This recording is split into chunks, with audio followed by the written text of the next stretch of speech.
Kosuke suddenly awoke inside a forest at night while Sylphie forced him onto the ground. The dark elf threatened him carefully. After noticing an unfamiliar human wandering nearby alone, confusion filled the air as Kosuke explained his strange arrival and survival experience, honestly. An awkward compliment slipped from his mouth, causing Sylphie to strike his face immediately. After the misunderstanding settled, both slowly relaxed and continued their conversation beside the quiet forest under the moonlit sky. Sylphie stepped closer while teasing Kosuke after catching his wandering gaze carelessly. Embarrassment covered his face when he honestly admitted what had distracted him moments earlier. The dark elf calmed down afterward and questioned why the confused stranger appeared inside the forest. Kosuke struggled to understand his situation, while recalling the sudden transfer into another world. During his first day of survival, he searched the unfamiliar wilderness carefully, as Sylphie listened beside him under the strange sky. Kosuke checked his belongings and briefly felt relieved after finding his wallet and phone untouched. Hope disappeared once the endless wilderness convinced him he was nowhere near modern civilization anymore. Confusion and fear slowly overwhelmed his thoughts, while he struggled to accept the impossible situation.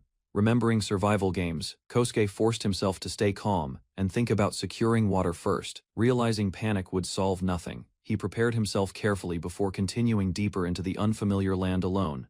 Kosuke decided survival depended on finding a safe shelter before darkness completely covered the land. Remembering knowledge from survival games, he searched the forest while planning a simple raised shelter carefully. Using nearby rocks, Kosuke created a rough stone knife to help with exploration and protection. The unfamiliar forest quickly frightened him after giant insects suddenly appeared between the thick bushes nearby. After searching deeper inside the woods, he discovered a quiet clearing that seemed safe enough for a temporary base.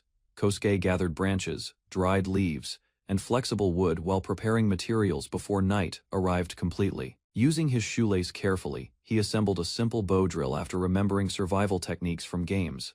Sweat covered his face as he spun the tool repeatedly, struggling to create enough heat. Small embers appeared briefly before disappearing again, forcing him to continue, despite growing frustration and exhaustion. After many failed attempts, a steady fire finally burned beside him and brought warmth into the cold forest night. Hunger slowly distracted Kosuke while he sat alone beside the small fire during the quiet night. Frustration grew inside him as thoughts about loneliness and harsh survival filled his exhausted mind. Despite his fear and empty stomach, Kosuke decided to search for food and water after sunrise. While resting near the bonfire, he suddenly remembered game systems that displayed crafting menus automatically. Moments later, a strange floating interface appeared beside the fire, leaving Kosuke staring at it in complete shock. Kosuke tested the strange floating interface and realized the mysterious system responded to his actions. After recalling controls from survival games, he experimented carefully while sitting beside the burning campfire alone. An inventory screen suddenly appeared before him, confirming the existence of a real game-like system. Excitement replaced fear once Kosuke discovered crafting options, capable of creating tools and survival equipment instantly. By the end of the night, several completed weapons and supplies rested beside the fire near his temporary camp. Kosuke practiced using his newly crafted weapons, but quickly realized his aim remained unreliable. Several arrows missed their targets completely, proving his lack of experience with ranged combat tools. Instead of giving up, he focused on understanding the inventory system and its unusual storage ability. After testing the numbered shortcuts carefully, Kosuke learned he could switch equipment almost instantly during movement. The convenient system impressed him greatly as he organized his weapons beside the campfire before another dangerous night arrived. Morning arrived on Kosuke's second day of survival, while hunger continued bothering him beside the dying fire. Trained to stay positive, he joked to himself while accepting the reality of his strange situation. Thirst soon forced Kosuke to leave the camp and begin searching the forest for water sources nearby. While moving, he discovered his body reacted like game controls and ignored normal physical limits completely. Excitement replaced confusion as Kosuke tested faster movement and higher jumps. Kosuke tested his movement abilities and discovered he could perform an unnatural double jump. After landing safely, he realized the strange powers allowed him to cross obstacles with ease. Relief vanished instantly when a large beast suddenly appeared near the riverbank ahead of him. The creature charged aggressively while Kosuke escaped by sprinting faster than any normal human could. During the desperate chase, he quickly grabbed his spear and prepared to fight back. Kosuke struck the charging beast with his spear while barely avoiding its sharp claws. Another monster suddenly appeared behind him, forcing Kosuke to react before panic completely overwhelmed him. The violent impact sent both bodies crashing apart while his weapon shattered during the struggle. Despite the broken spear, its sharp tip became lodged deep inside the creature's throat. Using the opening desperately, Kosuke grabbed his stone axe and attacked repeatedly until the beast finally collapsed. After defeating the monster, Kosuke discovered the inventory system could collect materials directly from its corpse. The creature vanished completely afterward, leaving only blood behind while Kosuke organized the gathered items carefully. Concerned about survival, he filled dozens of water containers, while avoiding drinking from the river immediately. Satisfied with the stored supply, Kosuke returned toward camp and prepared to boil the collected water safely. Using the crafting menu again, he finally created safe drinking water beside the fire before cooking the monster meat.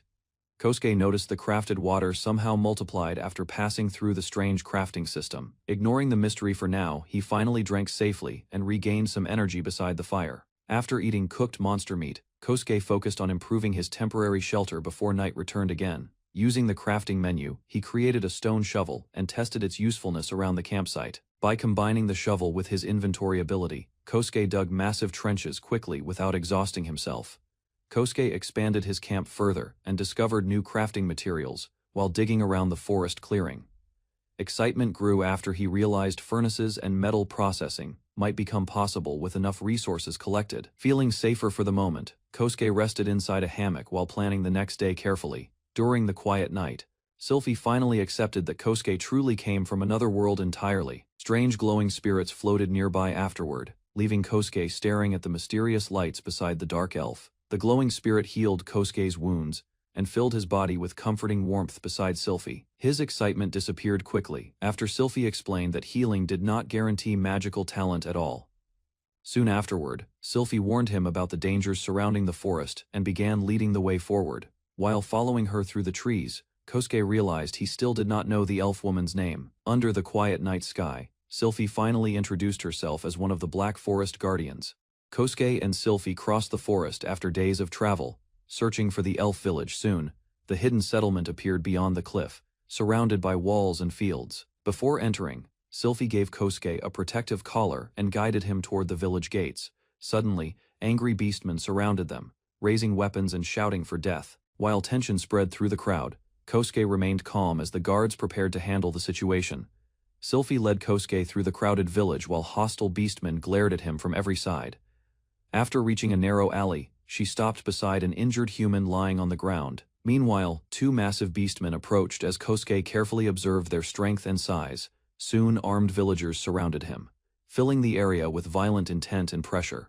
Without hesitation, a sudden explosion burst through the street and forced everyone back in shock. Smoke rose across the village after the sudden blast scattered the attackers in every direction. Sylphie stepped on Kosuke and acted harshly to convince the beastman that he truly belonged to her. With a smile, Sylphie tightened the chain and treated Kosuke like a trained animal. Embarrassed by the situation, Kosuke followed quietly while the villagers stopped suspecting them. After leaving the crowd behind, Sylphie explained that the outer area of the village was filled with refugees. Kosuke walked through the refugee district while Sylphie explained the conflict between humans and other races across the continent. Beyond the crowded area, the magical field spread across the land where refugees struggled to survive.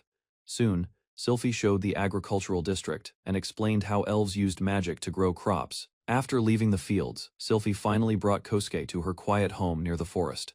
Inside the house, Kosuke looked around curiously while Sylphie prepared the room for their stay.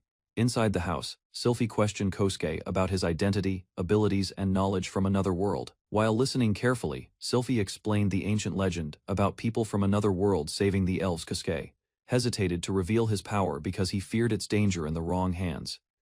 After teasing each other for a moment, Sylphie convinced him to demonstrate his mysterious ability. Kosuke finally showed his inventory skill by storing objects inside a strange invisible space. Sylphie inspected the weapons Kosuke created and realized his crafting ability could easily produce useful tools. A shocked expression crossed Kosuke's face after Sylphie figured out his secret so quickly. Smiling proudly, Sylphie warned him to be more careful because others could exploit such power. Kosuke then explained how defeated monsters only left blood behind after he collected their materials. As hunger grew between them, Sylphie reminded Kosuke that preparing meals was also part of his role. Kosuke respectfully asked Sylphie to teach him how to use cooking tools and seasonings properly. Night soon arrived as the meal turned out better than either of them expected. After dinner, Kosuke asked permission to sleep in the living room using a hammock. Instead, Sylphie calmly invited him to share the same bed inside her room. Caught off guard by the sudden suggestion, Kosuke nervously tried explaining the difference between love and chastity. Sylphie calmly encouraged Kosuke to follow his feelings instead of resisting his growing attraction. Unable to hold back any longer, Kosuke carried Sylphie into the bedroom while declaring his determination. As the mood deepened, Kosuke awkwardly explained human ideas about romance and relationships to her. Lying across the bed, Sylphie admitted she had little experience and asked Kosuke to guide her gently. With nervous excitement filling the room, the two slowly accepted each other's feelings for the first time. During the night together, Kosuke and Sylphie slowly grew closer while sharing mutual trust and affection. On the fourth day of survival, Kosuke woke inside the wooden house and found Sylphie standing before him in embarrassment. Shame weighed heavily on the elf as she struggled to stay calm in front of him. Then Kosuke ignored the tension and prepared breakfast for both of them. Sylphie attacked him in anger while he laughed through the pain. After calming down, she ordered him to gather materials before sunset. Kosuke prepared a large meal for the village, using the remaining supplies to make bread, pancakes, and roasted meat for everyone. A collar was placed around his neck to maintain the agreement between him and Sylphie during their visit outside the settlement. Villagers watched the pair closely as they walked together through the crowded path.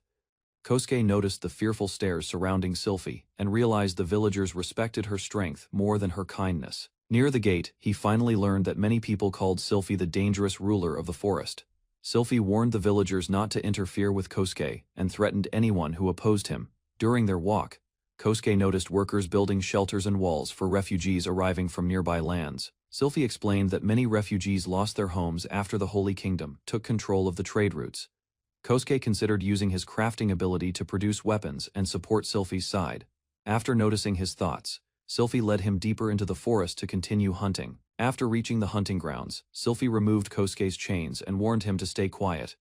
Kosuke suddenly copied himself and moved in strange crouching motions around Sylphie. The unusual movement confused her while he proudly showed off one of his strange abilities. Although irritated, Sylphie listened as Kosuke suggested cutting nearby trees for materials. Kosuke then opened his crafting menu and prepared to turn the forest timber into useful supplies. Using his strange tools, Kosuke rapidly cut down several trees while Sylphie observed him in disbelief. Confusion spread across the elf's face as the forest shook from his unusual methods. Zone fallen tree instantly transformed into clean timber, leaving Sylphie unable to understand his power. Through his inventory system, Kosuke sorted the materials while Sylphie warned him not to clear the entire forest. After seeing the huge supply of lumber, Sylphie realized the settlement would have enough resources for quite some time. With enough wood collected, Kosuke and Sylphie headed deeper toward the mountains to search for ore. A strange sound echoed through the forest, causing both of them to stop and stay alert. Kosuke tried locating the noise, but Sylphie forced him to focus and follow her movements carefully. Tension filled the forest as they quietly advanced through the trees. Moments later, a giant insect appeared before them, making Kosuke realize how dangerous the forest truly was. Sylphie charged toward the giant insect and blocked its attack before it could reach Kosuke. While the monster prepared another strike, Kosuke quickly aimed his bow and fired an arrow at it. The attack distracted the creature long enough for Sylphie to pierce its body with her blade. Hanging from the monster's body, Sylphie continued slashing, until the giant insect finally collapsed.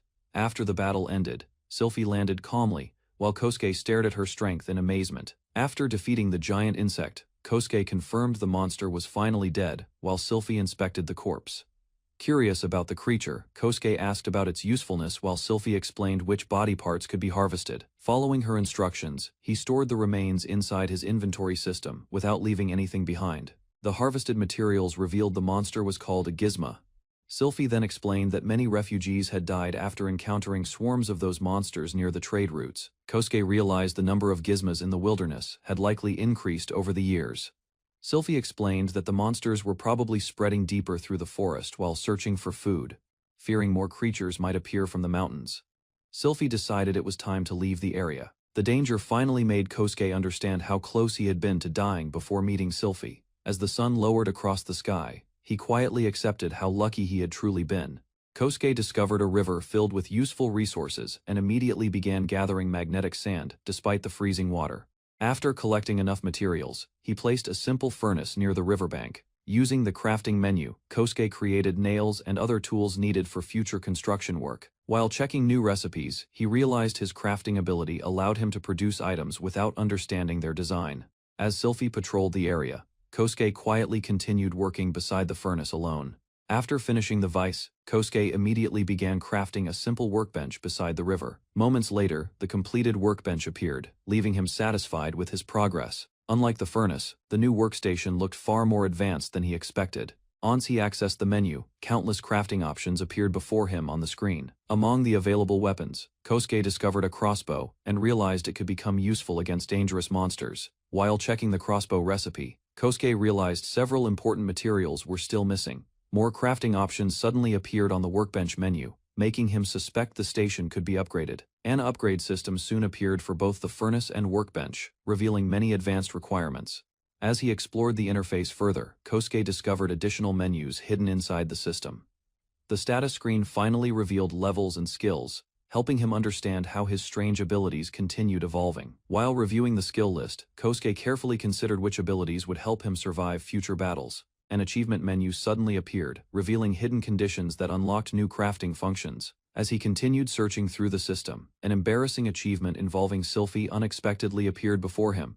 The ridiculous reward immediately annoyed Kosuke, especially after learning it counted as an official achievement. Another strange title then appeared on the screen, leaving him completely speechless about the system's absurd conditions. Kosuke reacted loudly after discovering the strange bonus effects hidden inside the achievement system. Returning to the campsite, Sylphie was surprised to see how many tools and machines he had already created alone. After showing her a steel shovel, Kosuke explained his plan to gather even more materials. Using a heavy pickaxe, he smashed apart large rocks near the river, while Sylphie watched closely. Among the broken stones, Kosuke found iron ore, leaving Sylphie shocked by his unusual abilities.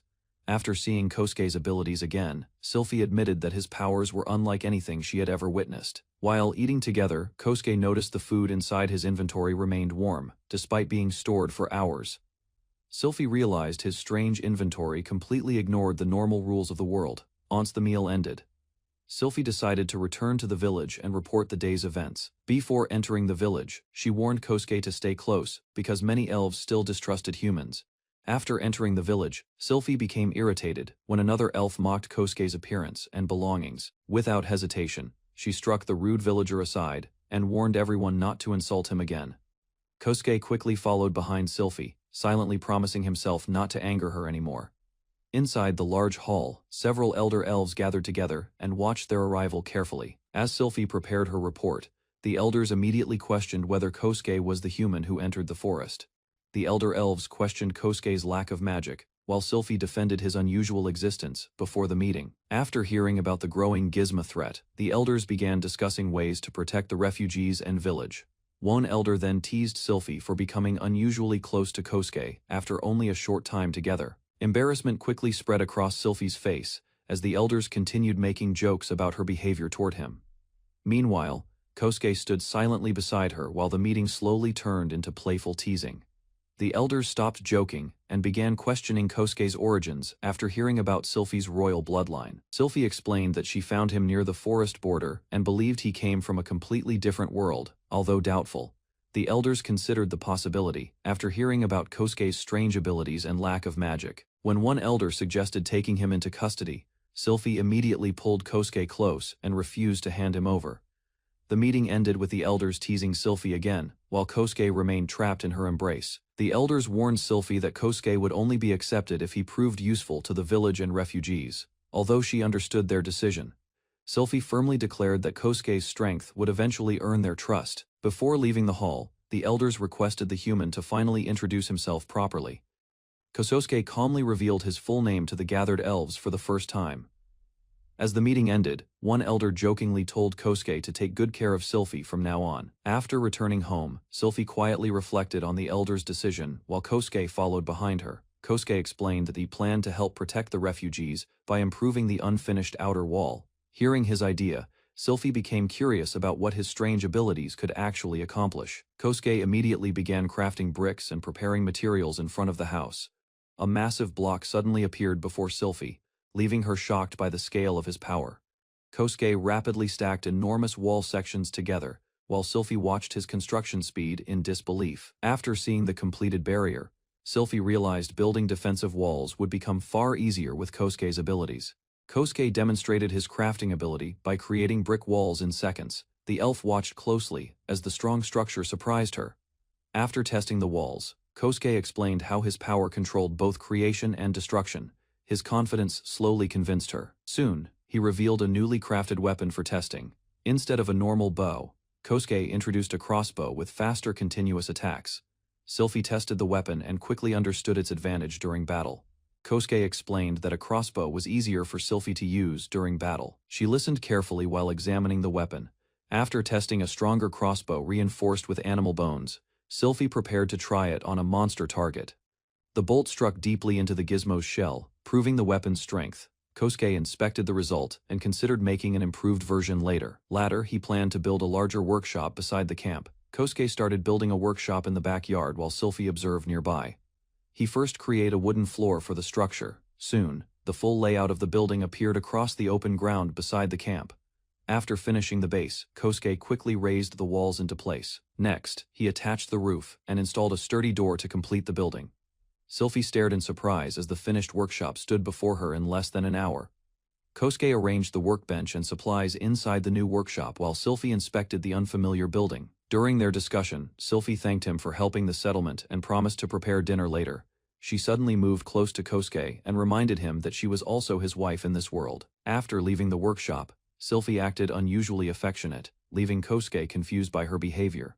That night, they discussed producing large numbers of crossbows for the refugees and village defense. Kosuke discussed using gizmo shells as substitutes for animal bones, while Sylphie listened beside him. After checking the crafting options, he realized the material could work for producing stronger crossbows. Later, Sylphie served dinner while Kosuke noticed her behavior becoming softer and more affectionate recently. During their conversation, she asked him if he truly wanted to learn about her past and status. Sylphie finally revealed that she was the heiress of the Marinard royal family. Then Sylphie revealed that she lost her kingdom and family after fleeing from the Holy Kingdom into the Black Forest. Kosuke realized that Sylphie had been thinking about him for a long time without saying it directly. He explained that she could have reclaimed her homeland if she had abandoned the refugees hiding in the forest. Instead, Sylphie chose to remain beside Kosuke to repay his kindness and protection. Later, she quietly rested in his arms while the two shared a peaceful moment together. Inside the workshop, Sylphie and Kosuke shared a quiet and intimate moment together during the night. Morning arrived as their 5th day of survival in the unfamiliar world officially began. While resting in bed, Kosuke teased Sylphie about the previous night and embarrassed her. Angered by his teasing, Sylphie quickly punished him for refusing to drop the subject. Elsewhere, the group gathered ores and raw gemstones from the forest for future crafting projects. Inside the workshop, Kosuke and Sylphie prepared supplies before leaving to meet the refugees. After passing through the forest path, the group headed toward the refugee settlement to discuss recent events. Fear quickly spread among the refugees when they noticed a human walking beside Sylphie. Soon, several villagers recognized Sylphie and respectfully referred to her as their princess. Although Sylphie denied her title, the refugees continued praising her for protecting them from the gizmo attacks. Kosuke felt uneasy around the intimidating refugee leader, while Sylphie calmly watched beside him. Meanwhile, the leader explained that many refugees had suffered terrible losses during the attacks by humans. Although worried about entering the settlement, Kosuke trusted Sylphie's judgment and followed her guidance. Hearing Kosuke promise never to abandon her made Sylphie smile with relief. Later, Kosuke distributed fresh food to the starving refugees gathered inside the settlement.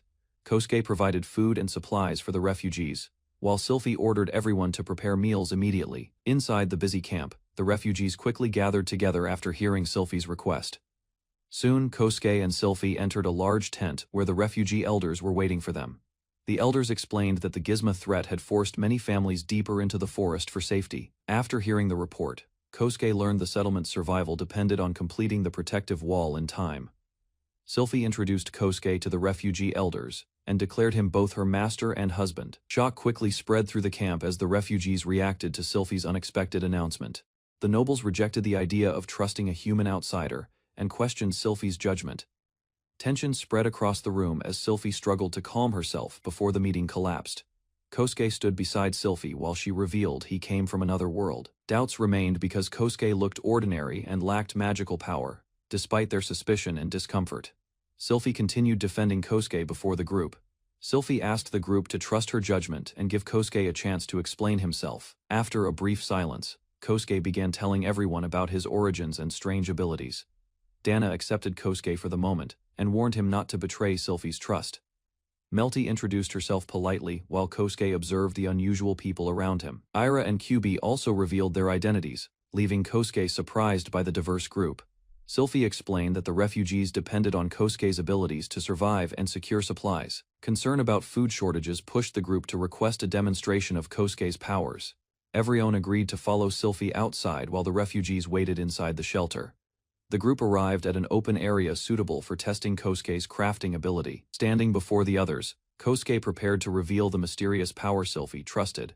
Kosuke asked permission to destroy part of the unfinished wall before starting his demonstration. Using a strange pickaxe, he shattered the bricks instantly and stunned the entire group. Moments later, Kosuke gathered materials and rebuilt the structure with impossible speed and precision. The wall rapidly expanded as everyone watched in complete disbelief at his crafting ability. After finishing the massive barrier, Kosuke invited the others to inspect its strength for themselves. QB and Dana tested the wall with force, but the structure remained completely undamaged. The group finally accepted that Kosuke possessed abilities beyond normal understanding and logic. Ira questioned Kosuke intensely while demanding an explanation for his impossible crafting power. Strange materials from Kosuke's inventory confused Ira even more as she examined them closely. Later, Kosuke demonstrated simple survival methods, leaving the others shocked by his practical knowledge. Curious about his powers, Melty proposed using Kosuke's crafting ability to improve the camp's food supply. Without wasting time, Ira dragged Kosuke away to begin another experiment with his strange materials. Nearby, Sylphie noticed the group gradually becoming more comfortable around the outsider from another world. After constant demonstrations, fatigue overwhelmed Kosuke and left him resting at the table.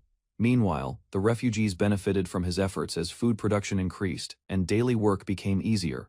During lunch, Kosuke explained that Era's advice helped him shorten the time needed for crafting. While eating together, the group introduced Kosuke to local food made from monster meat. Conversation soon shifted toward the differences between Kosuke's world and theirs, especially the absence of monsters. Era struggled to understand how life could exist in a world without magic or magical creatures. Even so, Kosuke calmly accepted their disbelief as the discussion continued around the table.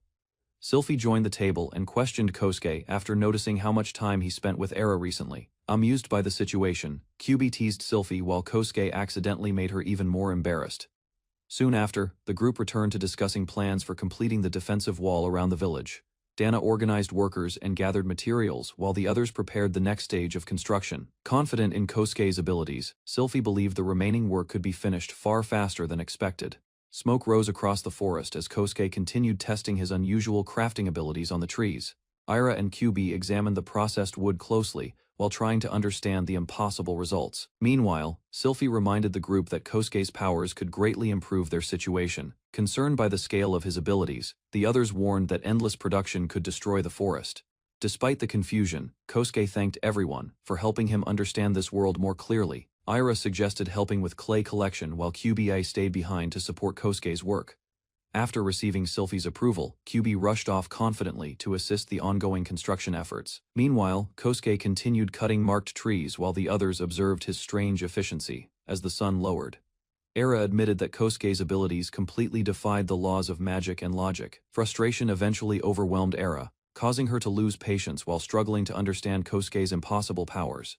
Kosuke panicked after Era threatened to dissect him, while Sylphie watched the argument calmly. Fear continued spreading through Kosuke as Era seriously discussed examining his unusual body after death. Night fell as Kosuke and Sylphie returned from another exhausting day of work in the forest. Sylphie praised Kosuke's efforts while he shared freshly baked bread from his inventory.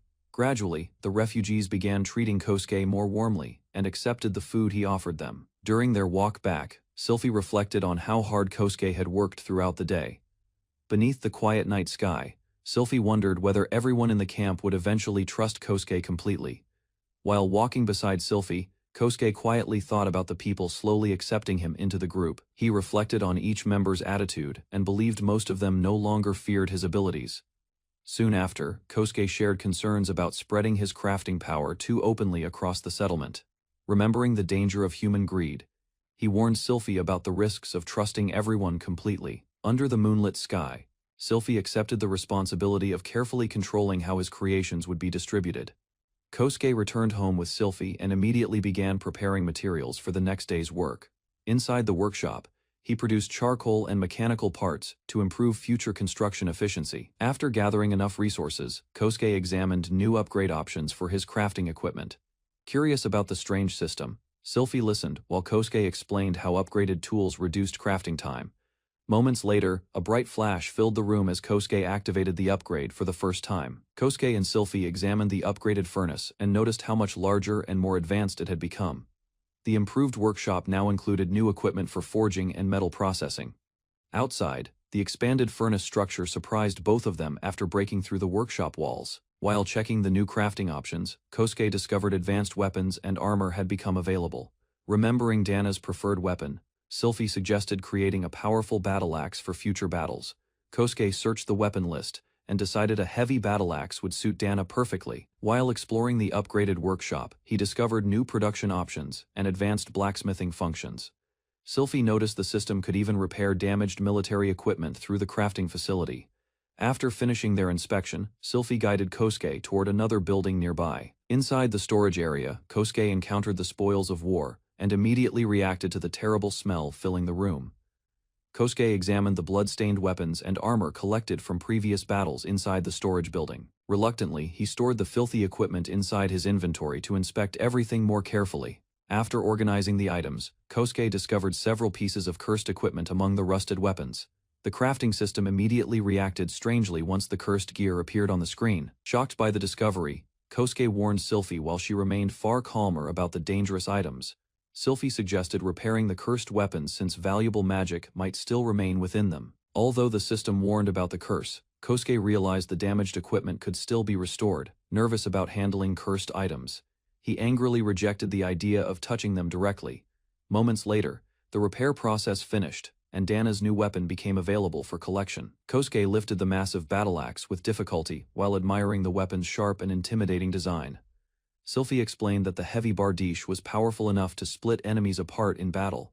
After testing the weapon herself, she admitted the massive axe felt difficult even for her to handle. Kosuke then suggested a lighter curved blade that would better match Sylphie's fighting style. Interested by the unfamiliar weapon, Sylphie asked Kosuke to create one for her immediately. Before continuing, Kosuke requested leather straps and additional materials to improve both the weapon and his workshop. Sylphie teased Kosuke affectionately before dragging the exhausted young man away to rest for the night. Morning arrived as Sylphie cheerfully encouraged the exhausted Kosuke to continue supporting the refugees. Workers gathered outside while large amounts of clay and materials were prepared for construction. Soon after, Sylphie asked Kosuke to bring out the repaired weapons from the captured loot. Dana received orders to distribute the restored equipment among the village defenders and fighters. Finally, Sylphie presented Dana with the massive battle axe, trusting it would strengthen their future battles. Dana tested the massive battle axe and quickly recognized the weapon's overwhelming power in combat. Even while impressed, he struggled to understand how Kosuke could create equipment of such quality. Nearby, Sylphie smiled confidently and believed everyone would witness Kosuke's abilities more clearly soon. Soon after, Kosuke prepared to continue construction while workers cleared space for the new blacksmithing facility. Exhaustion spread across Kosuke's face as he resumed producing materials beside the upgraded furnace. Workers watched in shock as Kosuke rapidly produced rows of furnaces beside the construction site. While gathering fuel, Era became frustrated by the impossible scale of Kosuke's crafting ability. Soon after, villagers questioned how Kosuke transported such massive structures without difficulty. Concerned for everyone's safety, Kosuke warned the group to avoid touching dangerous materials near the furnace. Meanwhile, Sylphie approved plans to continue brick production while Kosuke repaired damaged weapons for the defenders. Villagers gathered large amounts of clay while Kosuke prepared materials for continued brick production. Using his inventory ability, Kosuke quickly collected the clay and confused everyone watching nearby. Melty confirmed the clay contained no magical traces, which only deepened Era's curiosity. Meanwhile, Kosuke ignored Era's constant questions and focused on turning the processed clay into blocks. Soon after, another strange machine appeared from Kosuke's inventory, surprising the entire group once again. Kosuke used newly gathered materials to upgrade his workbench into a more advanced crafting station. Curious about the process, Era carefully observed every movement while Kosuke activated the upgrade. A bright flash suddenly filled the area, forcing everyone nearby to shield their eyes. Once the light faded, Kosuke explained that the improved workbench could create more complex equipment. The group examined the upgraded metal workstation and realized Kosuke's crafting technology had advanced again. Ira became emotional after witnessing something within Kosuke's mysterious crafting power and magical light. Convinced his abilities resembled divine miracles, she formed theories about their supernatural origin. Kosuke admitted he came from another world, which only strengthened Era's suspicions further. Overwhelmed by her own conclusions, Era fell into deep confusion and remained silent afterward. Later, lunch arrived and temporarily distracted everyone from the strange discussion surrounding Kosuke's powers. During lunch, the group discussed construction progress while preparing for more wall building later that day. Era suddenly proposed a method to prove whether Kosuke truly came from another world. Sylphie listened carefully after hearing that Era already had a specific idea in mind. The strange test focused on the mysterious collar attached to Kosuke's neck. Confused by the request, Kosuke learned that Era wanted him to remove the slave collar himself. Sylphie quietly examined the slave collar, while Era watched Kosuke's reaction. The group waited as the explanation continued. Shock crossed Kosuke's face after hearing the collar could kill its wearer if removed carelessly. Concern spread among the others. Sylphie calmly clarified that the collar only reacted to the wearer's own magic. Kosuke listened with confusion, since Kosuke had no magic.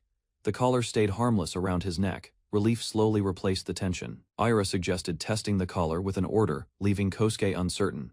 Embarrassment filled the table after Sylphie ordered Kosuke to remove her clothes as a test for the collar. Shock spread through the group when Kosuke discovered he could freely take the collar off by himself. While reaching toward the collar, Kosuke casually explained the situation to everyone nearby.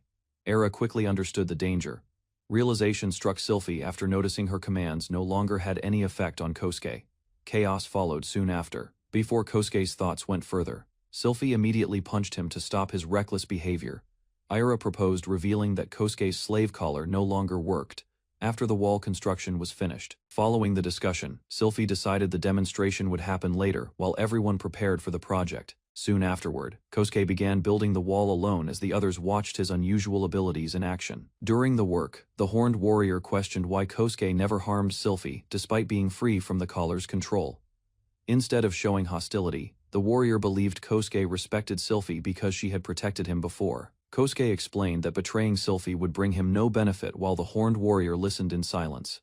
After finishing the discussion, Kosuke asked to test how far the wall's effect could reach with another person nearby. Soon, the horned warrior volunteered to accompany Kosuke, while Sylphie quietly approved the decision. A more relaxed atmosphere followed as Kosuke and the warrior exchanged names without formal titles between them. Moments later, both men walked toward the village entrance together to continue the experiment. Ira and the others watched from afar while Kosuke continued working on the massive wall around the settlement. Using his strange crafting ability, Kosuke placed a giant gate between the stone walls with ease. Soon afterward, the entire defensive structure surrounding the village was finally completed. Satisfaction appeared on Kosuke's face after the project finished earlier than everyone had expected. As they inspected the completed wall together, the horned warrior slowly prepared to ask Kosuke something important. Kosuke explained that creatures similar to the gizmas in his old world could jump surprisingly high despite their small size. The horned warrior warned that nearby gizmas mainly attacked by launching themselves forward at great speed. While the discussion continued, Sylphie arrived near the gate as the group reviewed the wall's defenses together. Confidence appeared on Kosuke's face after hearing praise for finishing the massive construction so quickly. Soon afterward, Sylphie gathered everyone nearby and prepared to begin the official demonstration. Hundreds of villagers gathered near the completed wall to hear Sylphie's important announcement about their new defenses. Standing above the gate, Kosuke noticed elves mixed among the many races filling the crowd below. Across the quiet gathering, Sylphie stepped forward beside Kosuke and prepared to address everyone. Pride showed clearly on Sylphie's face, while she declared that the village defenses were finally complete. With complete confidence, Sylphie revealed that Kosuke's mysterious power allowed the enormous wall to be finished within a single day. Murmurs spread through the crowd after Sylphie revealed that Kosuke came from another world beyond their own. Calmly, Sylphie explained that every living creature possessed magical energy, except for Kosuke alone, to convince the villagers further. Era confirmed the truth using her own magic as the court mage. Attention soon shifted toward the slave collar resting around Kosuke's neck during the demonstration. Slowly, Kosuke reached for the collar while the nervous crowd waited to see what would happen next. Gasps spread across the crowd after Kosuke calmly removed the slave collar with his own hands. Holding the collar high, Sylphie declared that Kosuke's lack of magical energy proved he truly came from another world. Doubt still remained among the villagers, so Sylphie invited volunteers to test the slave collar themselves. Soon afterward, 3 villagers stepped forward while Sylphie prepared the public demonstration beside Kosuke. The crowd watched nervously as the collar's control immediately forced one volunteer to obey Sylphie's command. Excitement spread among the volunteers after Sylphie ordered them to place the slave collar onto Kosuke instead. Carefully, one of the women fastened the collar around Kosuke's neck, while the others observed closely. Confusion followed when the volunteers' commands failed completely, leaving Kosuke standing unaffected before the crowd. Calmly, Kosuke explained that he had already accepted Sylphie as the only master he would obey. A satisfied smile appeared on Sylphie's face as she pulled Kosuke closer and reclaimed the collar herself. Firmly, Sylphie declared that Kosuke was an ally who would support the village against future threats. Facing the crowd together, Sylphie asked everyone to accept Kosuke as both a guest and trusted companion. Loud applause soon echoed across the village, surprising Kosuke as the people welcomed him warmly. Gratitude appeared in Sylphie's expression while she thanked the villagers for their understanding and support. Soon afterward, the gathering ended with preparations beginning for training against the approaching Gizmo attacks. After gaining the villagers' trust, Kosuke focused on preparing stronger defenses against the approaching Gizmo threat. Inside the meeting tent, Sylphie gathered everyone to discuss new plans against the approaching Gizmo threat. During the meeting, Kosuke noticed unfamiliar beastmen standing among the village defenders beside Sylphie. Soon afterward, the newcomers introduced themselves as former soldiers and scouts, who once served different armies. Gerda explained her experience as a heavy infantry soldier, while Kosuke quietly listened to the discussion. To support the coming battle, Kosuke prepared several crossbows and handed the finished weapons to the group. Curiosity spread through the camp after Kosuke introduced the strange weapon known as a crossbow. Carefully, Kosuke demonstrated how to load, aim, and fire the weapon at the armored target nearby. Surprise appeared among the soldiers after the bolt pierced the armor with little effort. Excitement quickly followed as several volunteers rushed forward, hoping to test the new weapon themselves. Meanwhile, Jakira struggled to prepare the crossbow correctly while Kosuke watched beside her. Ira and Jakira quickly understood the crossbow's usefulness after testing its simple but powerful design themselves. Concern spread through the group when they realized skilled craftsmen would still be needed to produce enough weapons. Kosuke admitted that maintaining the crossbows would become difficult without his own crafting abilities supporting the village. Meanwhile, the horned warrior suggested studying the weapon carefully to recreate and sustain future production independently. Gerda later discovered the crossbow suited her strength perfectly, making it easier to handle than ordinary bows. Jagira praised the crossbow's power while Kosuke estimated its effective range could reach nearly 50 meters. Soon afterward, the group began discussing how many crossbows would be needed for the village defenses. After checking their remaining materials, Kosuke calculated that he could currently produce around 300 weapons. Concern appeared among the others while they considered whether the supply would be enough for every defender. Confidently, Sylphie ordered Kosuke to begin crafting 300 crossbows while preparations for mining materials continued. Kosuke prepared hundreds of bolts for the crossbows, while the group discussed storing extra supplies inside the village. Meanwhile, Jagira suggested collecting fired bolts later so the village could reuse them during battle. Concern soon shifted toward testing the weapon's durability before distributing them among the defenders. Calmly, Sylphie instructed everyone to focus only on essential equipment needed for the coming conflict. Embarrassment spread across the tent after Melty misunderstood Kosuke's careless comment during the discussion. After finishing the preparations, Sylphie led Kosuke and the others to meet the mysterious elvers nearby. Confidence appeared on Sylphie's face while she reminded everyone that the village had already fulfilled its promise. Inside the giant tree settlement, the elver leader acknowledged Kosuke's unusual abilities with cautious interest. Discussion soon shifted toward the agreement between both groups and the growing danger caused by the Gizmo attacks. Finally, the elvers agreed to send spirit archers to help intercept the approaching enemy forces. Kosuke questioned whether 20 spirit archers would truly be enough to stop the approaching Gizmo forces. Calmly, Sylphie explained that spirit archers possessed powerful magic capable of overwhelming ordinary soldiers from long distances. After reaching an agreement, the elvers promised to send their archers to assist the village defenses soon. Embarrassment quickly spread across Kosuke's face after the elver leader teased him and Sylphie together. Flustered by the teasing, Sylphie immediately dragged Kosuke away while trying to hide her panic. Inside the elver settlement, several elders quietly watched Sylphie and Kosuke with growing amusement. Frustration quickly overwhelmed Sylphie after another elder openly teased her relationship with Kosuke again. Without hesitation, Sylphie charged forward and struck the elder before the others could react properly. Chaos spread through the room as the frightened elder crashed across the floor from the sudden attack. Later that night, Sylphie calmly walked beside Kosuke while pretending the earlier incident never happened. Curiosity filled Kosuke's mind after he noticed the strange hostility one elver named Nate held toward Sylphie. Calmly, Sylphie revealed that years earlier she fought against the Holy Kingdom during a violent rebellion. During the battle, Sylphie transformed her body with dark spirit power and slaughtered countless enemy soldiers. Because of that forbidden power, many elvers later feared and labeled Sylphie as one of the tainted. Regret appeared in Sylphie's expression while she admitted Nate's parents died because of her reckless actions. Under the quiet night sky, Sylphie confessed that her stained appearance still reminded everyone of past bloodshed.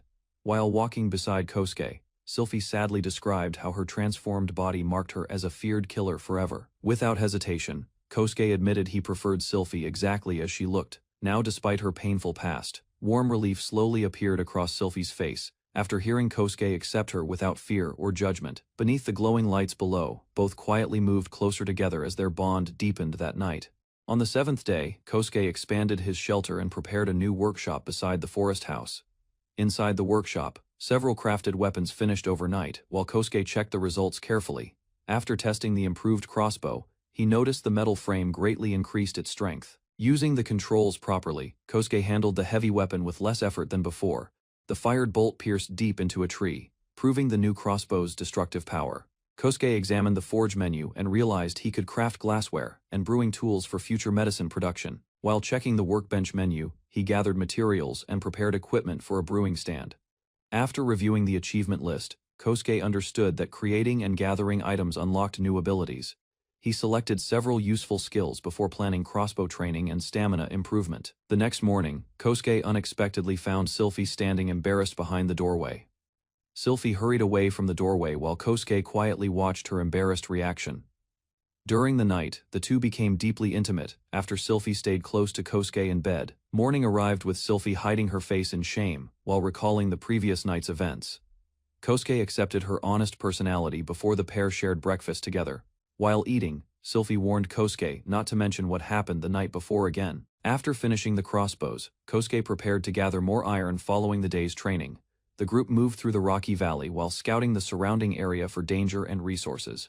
Kosuke handed the improved crossbow to Jagira before sending the hunters ahead. Soon after, Jagira rushed into the wilderness, while everyone watched her sudden excitement. Sylphie realized Jagira enjoyed the crossbow because it allowed her to hunt more effectively. Jagira approached Kosuke and asked for a smaller weapon that suited her size better than the crossbow. Kosuke considered new ideas while the scouting group continued moving deeper into the rocky area, reaching the mining site. The group discussed ways to climb the steep cliffs safely. Instead of climbing normally, Kosuke created tall wooden platforms that lifted him upward quickly. From the top of the cliff, he prepared another structure to descend. While the others watched in disbelief, Kosuke reached the cliff top and carved a path downward by mining straight through the rock wall. The others stared silently at the massive slope he created, struggling to understand his methods. After examining the structure, Sylphie realized Kosuke could build walls of any height with enough materials. Nearby Era gathered medicinal and poisonous herbs while the mining work continued. By the end of the excavation, Kosuke collected huge amounts of ore and completely reshaped the surrounding land. Sylphie and Era reacted with shock after discovering that Kosuke had mined valuable mithril ore. Excited by the discovery, Era quickly rushed toward Kosuke and demanded to inspect the ore herself. After confirming its purity, Sylphie warned Kosuke to keep the mithril hidden from outsiders. Era reluctantly returned the ore while Kosuke listened to their concerns carefully. Sylphie permitted it, Kosuke handed the mithril back, leaving Era staring at the rare mineral with excitement. Era celebrated happily after receiving the mithril ore, already thinking about its future uses. Returning from the mining site, the group noticed the surrounding terrain had completely changed because of Kosuke's work. Back at the village, reports arrived that hostile forces had entered the nearby forest. While discussing defense plans, Kosuke showed Era a strange new machine beside the workshop. The device turned out to be a brewing stand, allowing Era to begin making medicine from collected herbs.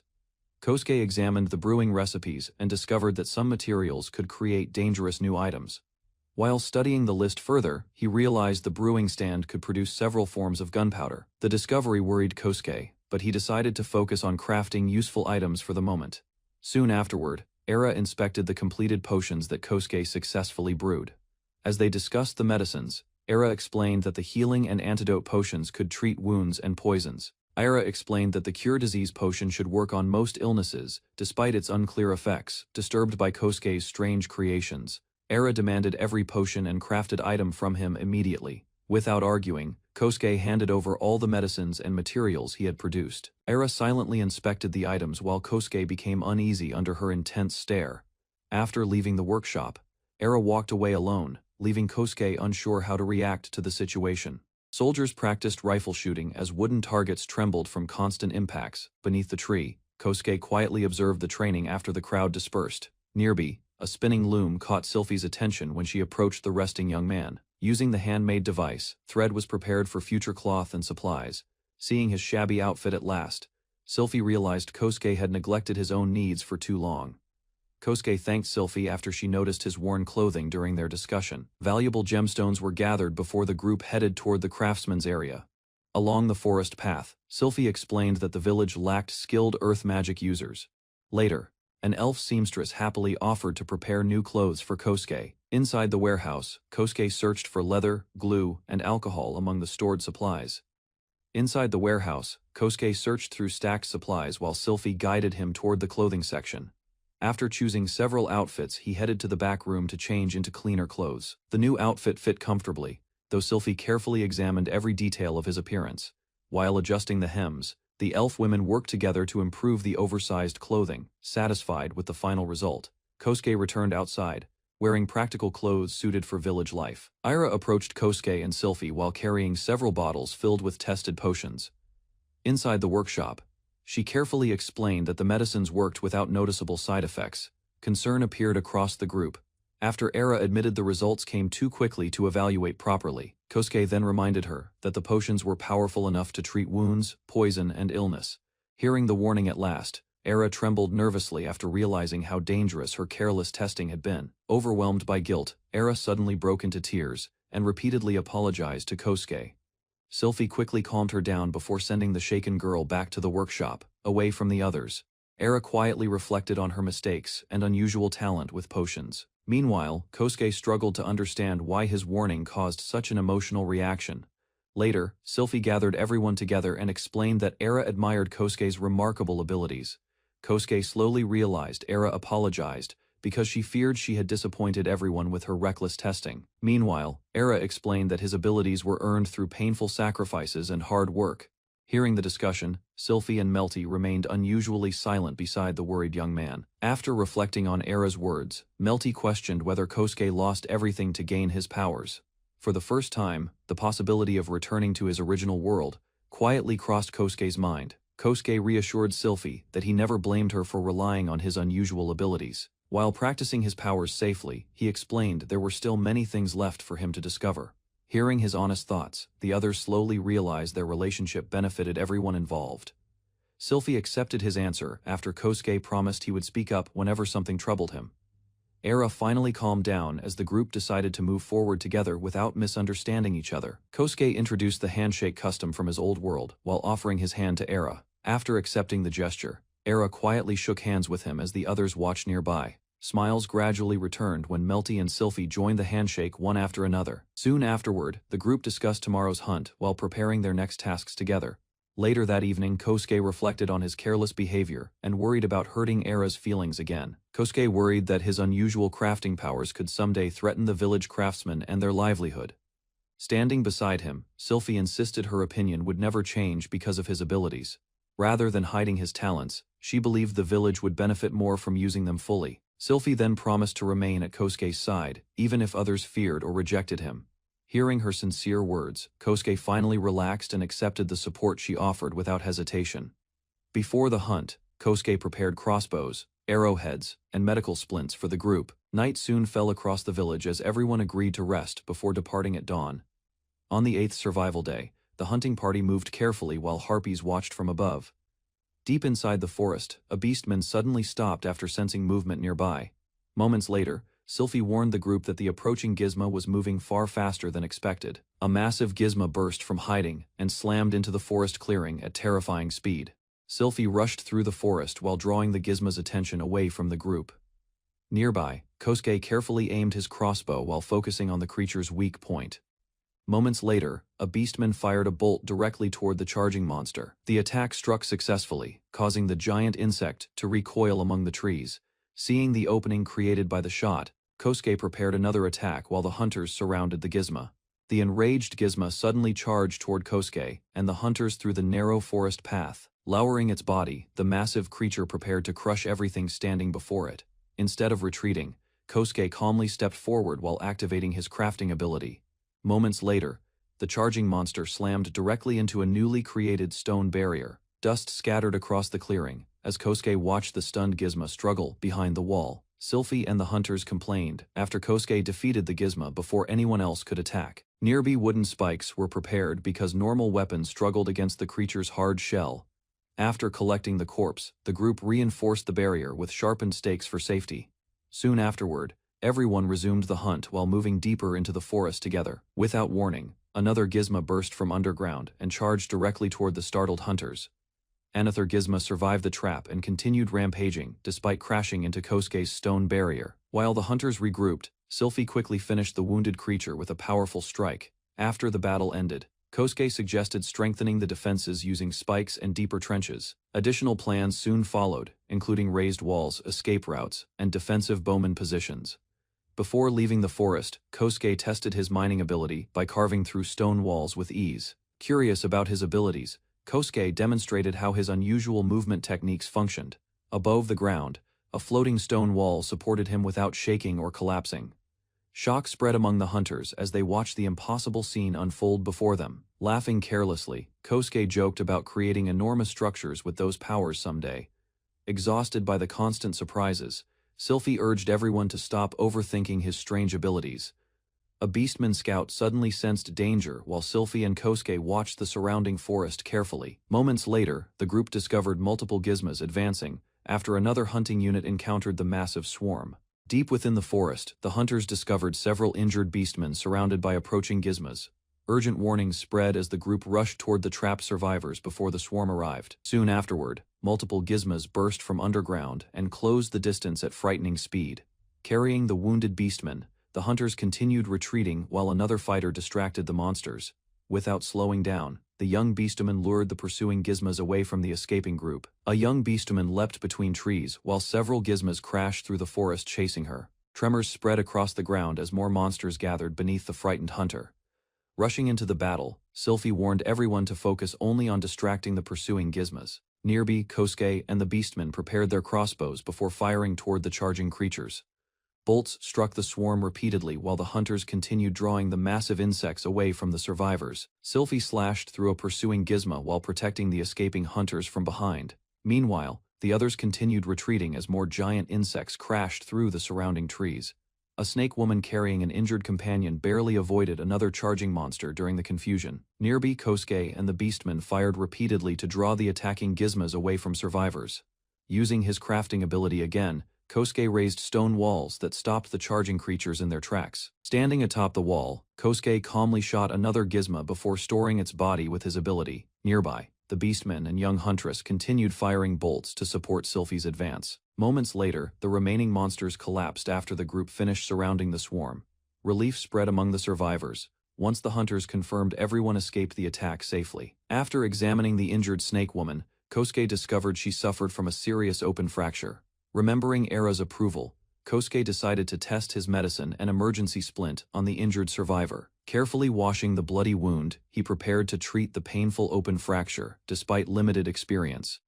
Unsure how reptile expressions worked, Kosuke struggled to tell whether the injured woman was suffering badly. Moments later, he attached the handmade splint while following instructions displayed by his strange ability. Although nervous about using the tool for the first time, Kosuke continued the treatment without stopping. Kosuke followed the treatment steps while the injured reptile woman endured the painful bone adjustment. Gradually, the splint tightened itself as the broken leg shifted back into place without help. Watching the strange healing process, the group gathered around while Kosuke waited nervously for the result. Soon after, the damaged shell cracked apart, and the reptile woman drank the approved potion carefully. To everyone's shock, the fracture healed completely, leaving the injured survivor standing normally again. Kosuke smiled after saving the injured reptile woman, who thanked him respectfully for restoring her damaged leg. Meanwhile, the group confirmed her recovery and advised her to rest until her strength returned fully. Ira counted the defeated monsters, while the survivors explained how many enemies they had eliminated together. Finally, the party decided their mission was complete and returned toward the village with the retreating survivors. A new camp and brick structures were prepared near the open field. The group studied the enemy's strong armor and discussed their weak points carefully. 3 fighters planned a surprise attack to damage the monsters quickly. Inside the tent, everyone agreed the battle required speed before more enemies arrived. Kosuke realized only powerful attacks could finish the gizmo before the situation worsened. To reduce casualties, Sylphie proposed increasing each combat group to 6 members. During the meeting, Danon dragged his injured leg while preparing to spread the new orders. Noticing the condition immediately, Kosuke stopped him and checked the wound inside the tent. With nearby materials, the young man quickly assembled a splint for the injury.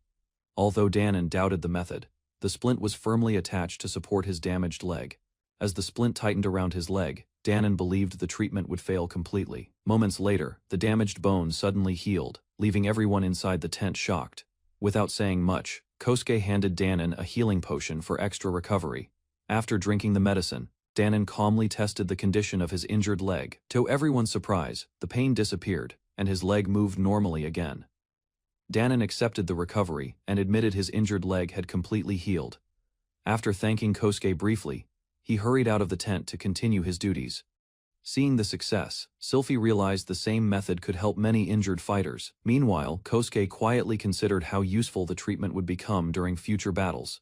Soon after, the group prepared large amounts of gizmo meat to distribute across the camp. Large amounts of gizmo meat were prepared, but storing everything safely became a new problem. After hearing Kosuke's explanation, Sylphie realized his inventory ability could preserve the supplies.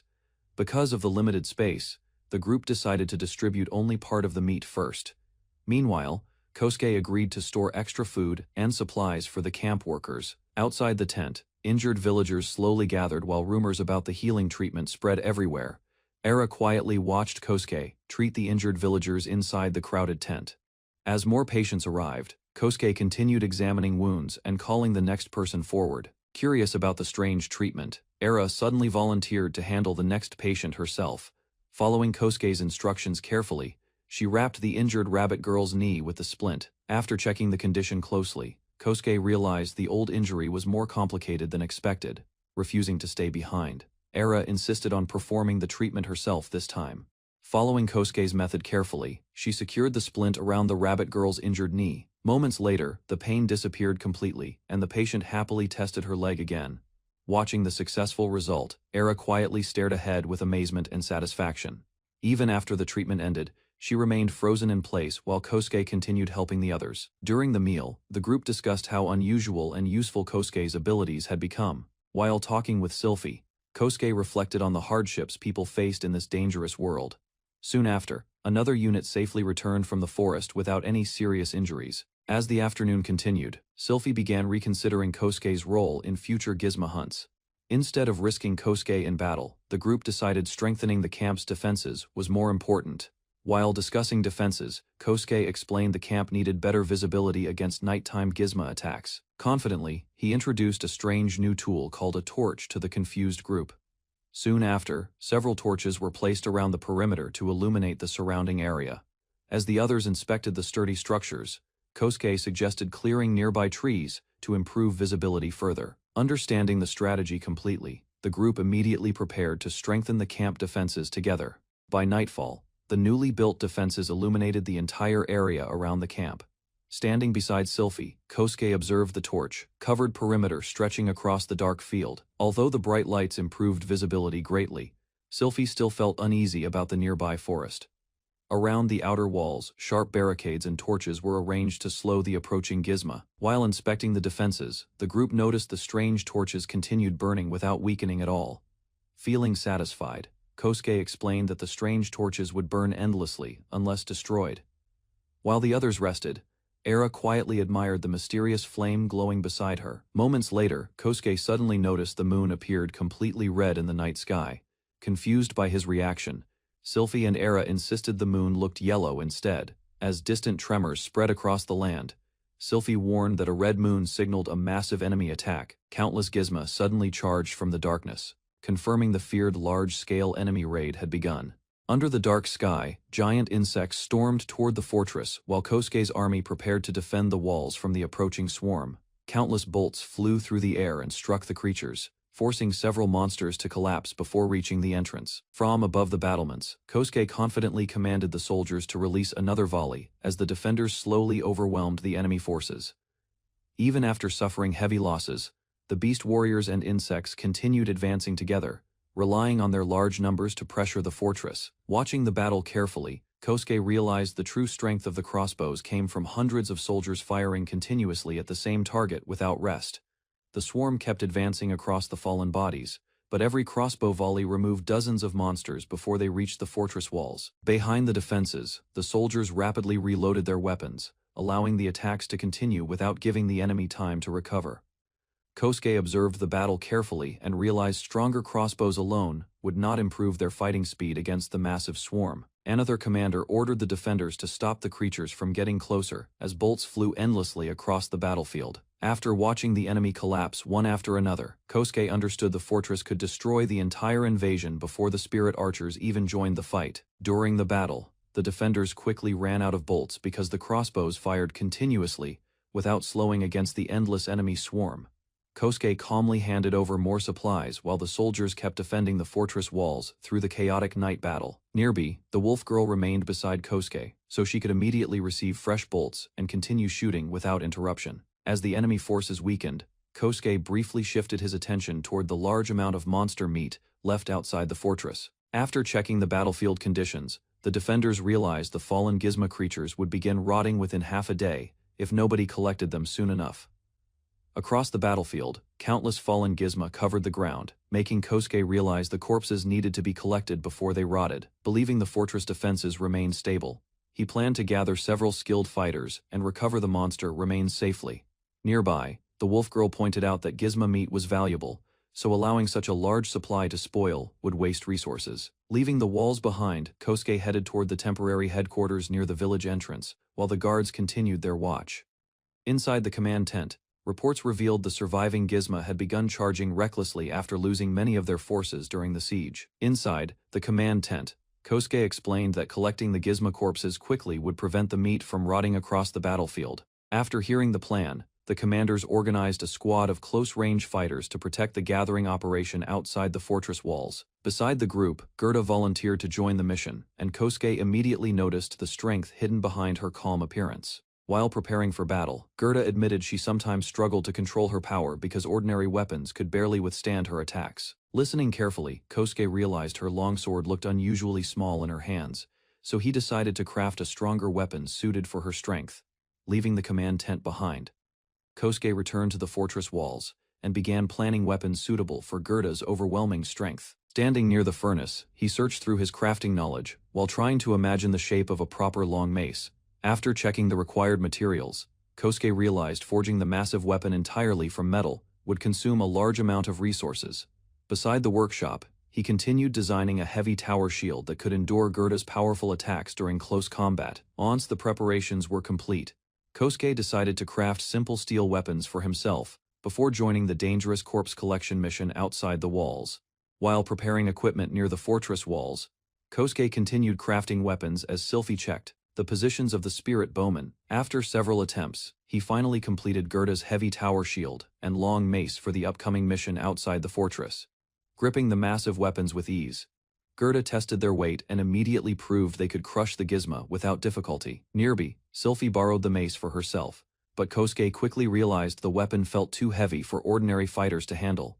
Under the night sky, Sylphie still swung the mace powerfully, reminding everyone that the elf warrior possessed frightening strength, despite her appearance. Near the fortress entrance, Kosuke was introduced to several experienced fighters who would participate in the dangerous corpse collection mission. Among the group stood Leonard, a famous dual sword warrior, alongside a lizardman spear instructor, whose expressions remained impossible for Kosuke to understand. Another introduction revealed Sumel, a powerful red ogre adventurer whose massive presence immediately surprised Kosuke and the others nearby. After gathering everyone together, the commanders confirmed that Gerda, Era, the princess, and Kosuke would form the main collection squad outside the walls. Although worried about Era joining the mission, Kosuke learned the young girl served as the kingdom's court magician and could handle herself in battle. Beneath the moonlight, Kosuke confirmed the squad's preparations, while the fortress guards opened the massive gate for the dangerous mission outside. Armed warriors surrounded Kosuke and advanced together to collect the fallen Gizmo corpses beyond the walls. Under the moonlit sky, Kosuke's group began collecting Gizmo corpses, while strange energy wrapped around the bodies and pulled them away instantly. Nearby warriors watched the process carefully, struggling to understand the unusual ability Kosuke used during the mission. Confusion spread among the fighters after they realized his powers worked differently from ordinary magic, despite being extremely useful. Hearing the discussion, Sumel admitted she also possessed little magical talent and understood the difficulties surrounding weak magic abilities. Meanwhile, Kosuke continued gathering corpses efficiently as the group advanced deeper into the battlefield together. As the squad advanced carefully, the lizard warrior warned everyone about Gizmo ambushes, while the group stayed alert around the dark battlefield. Gerda proudly tested her newly crafted mace and shield, attracting admiration from nearby allies, impressed by the quality of Kosuke's equipment. Meanwhile, Danan revealed Kosuke had forged his weapon as well, surprising the others with the human's unusual crafting talent.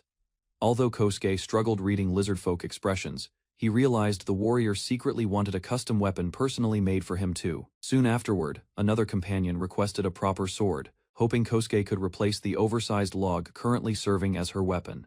The group silently pressured Kosuke after comparing their damaged weapons against the sturdy equipment he recently crafted for everyone. Unable to resist the requests, Kosuke finally agreed to forge more weapons once Sylphie approved the decision for the entire squad. Before further discussion continued, loud screeches echoed across the battlefield as approaching Gizmo creatures rapidly surrounded the nearby area. Rather than retreating, Leonard and the others confidently stepped forward, trusting their strength and newly crafted weapons against the incoming monsters. Charging into battle together, the warriors prepared to crush the attacking Gizmo before the creatures could overwhelm their formation. While the squad discussed strategy, Kosuke stayed behind the fighters and concentrated on collecting Gizmo corpses during the dangerous mission. Soon afterward, the lizard warrior and Gerda rushed forward together, preparing to intercept the approaching Gizmo creatures from both sides. As the monsters charged closer, the frontline fighters blocked the attack while Kosuke calmly realized the group could handle the battle safely. Leonard sliced through a giant Gizmo with brute force, while Gerda followed beside him, smashing another creature before it could counterattack. Continuing the assault, Gerda crushed multiple Gizmo enemies with her mace and shield, overwhelming the monsters through relentless close combat attacks. Leonard rushed toward the giant Gizmo and slashed repeatedly, forcing the monster backward, while the others supported him from nearby positions. During the fierce clash, the lizard warrior struck another Gizmo from below, as Sumel noticed hidden enemies approaching beneath the battlefield. Reacting immediately, Sumel smashed the ground with overwhelming force, destroying several Gizmo creatures before they could ambush the party. After the attack ended, Kosuke stared at the crushed remains, while Leonard reminded Sumel that completely destroying the bodies ruined their collection objective. Moments later, Era stepped forward calmly and began casting a thunderstorm spell, preparing powerful magic to eliminate the remaining Gizmo enemies nearby. Era unleashed powerful lightning magic across the battlefield, destroying several Gizmo creatures while the surrounding warriors watched the explosion spread through the area. After witnessing the attack, Kosuke became excited by the overwhelming magic, while Sylphie explained that Era possessed the destructive abilities of a true court mage. During the conversation, Kosuke admitted he had never properly seen advanced magic before, causing Sylphie to calmly describe how rare such power actually was. Feeling proud after receiving praise from the princess, Era stood confidently beside the group and enjoyed the attention directed toward her achievements. Meanwhile, Kosuke compared himself with the others and wondered why people considered him special, despite lacking the incredible combat abilities surrounding him.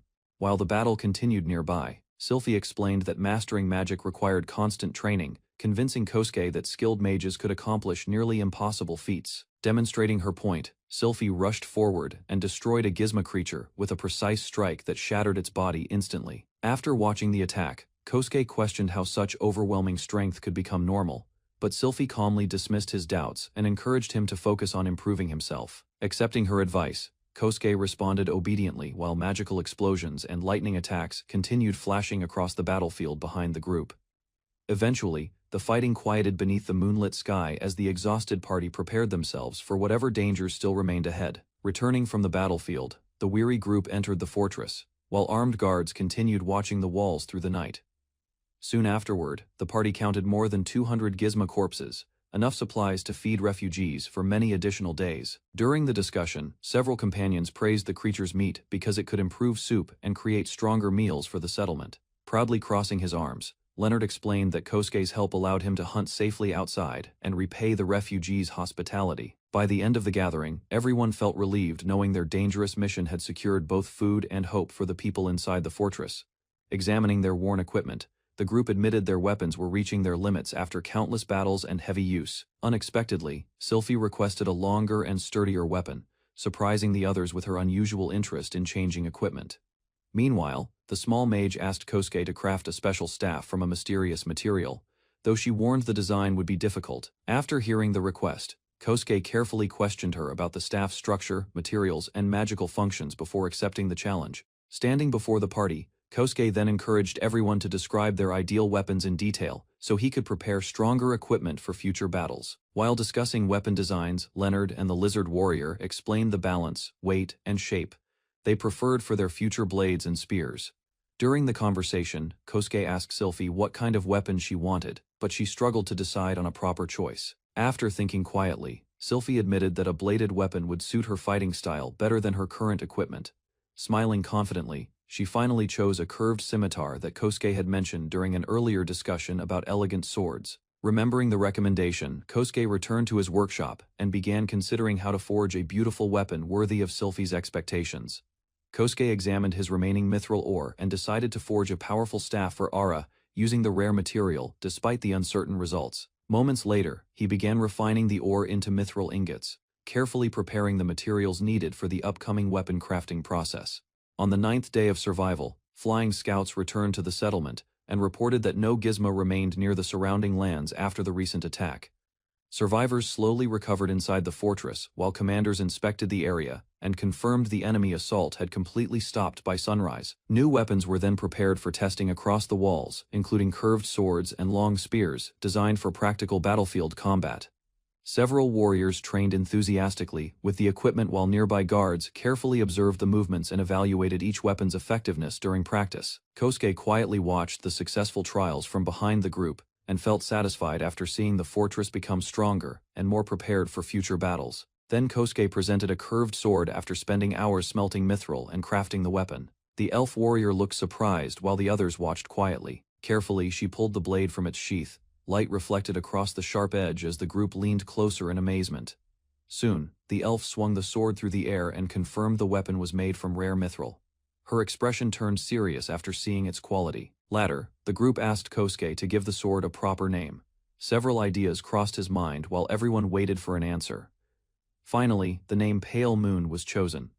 Applause spread through the camp as the elf proudly raised the new sword overhead. Kosuke watched in confusion after the elf proudly announced Pale Moon as a royal heirloom from another world.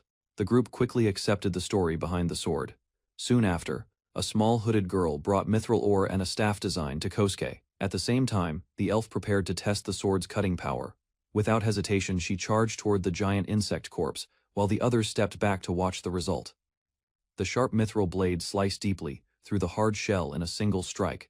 Silence spread across the group as everyone stared at the clean cut. Moments later, the corpse split apart completely, proving Pale Moon's overwhelming sharpness. After testing Pale Moon, Sylphie proudly praised the sword's sharpness. Nearby warriors quickly volunteered to assist with her training while Kosuke observed the scene. Around the camp, workers continued gathering materials from the giant insect corpse. At the center, the elf encouraged everyone to maintain their pace and focus. Inside the crafting area, Kosuke waited for another production task to finish. The crafting process had become easier after repeated practice. Curious about his progress, he opened the status screen and reviewed the many abilities gained in the other world. To his surprise, Kosuke discovered that both his level and skill points had risen again, along with his physical strength and stamina. Sitting beside the crafting table, Kosuke decided to spend all of his skill points at once to strengthen his abilities. After assigning the points, several crafting and combat skills immediately improved.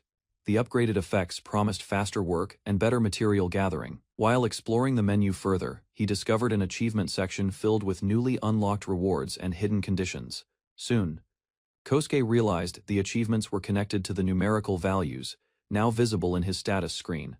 Strength and stamina had both increased again. Unexpectedly, one strange achievement appeared among the others. Embarrassment quickly overtook Kosuke, as he reacted in panic to the ridiculous title while checking the strange achievement. Kosuke imagined several women connected to the title. Thoughts of Sylphie and the others immediately made him uncomfortable. Embarrassment quickly spread across his face as he tried convincing himself that Sylphie alone was already enough trouble for him.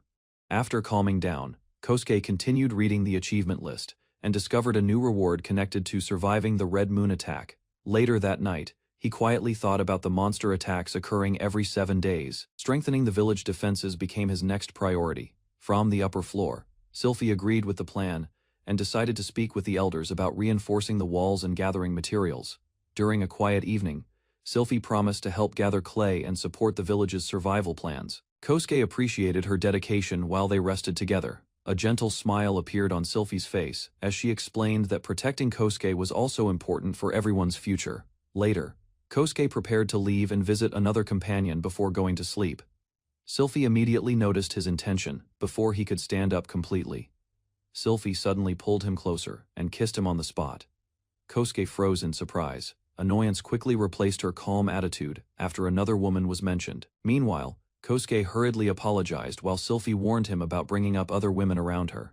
Sylphie refused to accept Kosuke's apology and decided he needed punishment for mentioning another woman in front of her again. By the 10th day of survival, the two spent the night together inside the house, while Sylphie calmly reassured the exhausted Kosuke. Morning arrived soon after, and Sylphie encouraged him to get moving before the village work began again. Several busy days passed as the camp expanded. New mithril weapons were crafted, and workers continued preparing defenses around the settlement. On the 15th night, Kosuke and the others noticed another strange red moon rising above the village, signaling danger once again. Under the quiet night sky, Kosuke and Sylphie noticed that the feared attack never arrived during the red moon. Relief slowly spread between them. Scouts later reported that the Gizmo creatures had nearly disappeared from the surrounding wilderness after several days of observation. While admiring the pale and blue-white moons above the village, Sylphie peacefully reflected on the calm atmosphere surrounding the settlement. At the same time, the rebuilt defensive walls were finally completed with Kosuke's help, giving the villagers a stronger sense of security. Soon after, Sylphie revealed her intention to reclaim the kingdom of Marinard, though hesitation still remained in her heart. Kosuke firmly promised that he would stay beside Sylphie and help her reclaim the kingdom of Marinard if she truly wished for it. During the discussion, the group acknowledged the kingdom's military strength and the difficulty of fighting an army with only a few hundred people. Instead of giving up, Kosuke explained several strategies involving traps, fortifications, and crafted weapons that could balance the difference in numbers. Sylphie listened carefully as Kosuke confidently spoke about overcoming impossible odds through preparation and persistence. After hearing his determination, Sylphie finally reached a decision while Kosuke quietly waited for her answer. Under the night sky, Sylphie firmly decided to reclaim the kingdom of Marinard, while Kosuke listened to her declaration in silence. Determination soon appeared on both of their faces, as they accepted the difficult path waiting ahead. Sylphie openly announced her plan to reclaim the Melanard Empire, causing the entire group to react with complete shock and confusion. After the surprise settled, the discussion shifted toward preparations, resources, and the many problems surrounding the future campaign. Meanwhile, several companions expressed support for Sylphie, while trusting Kosuke's unusual abilities to guide their survival and expansion. Far beyond the settlement, Kosuke and the forward unit traveled through the wilderness, while placing tall landmarks across the rocky terrain. By sunset, the group completed another marker and confirmed the distance traveled before beginning plans for a future fort location.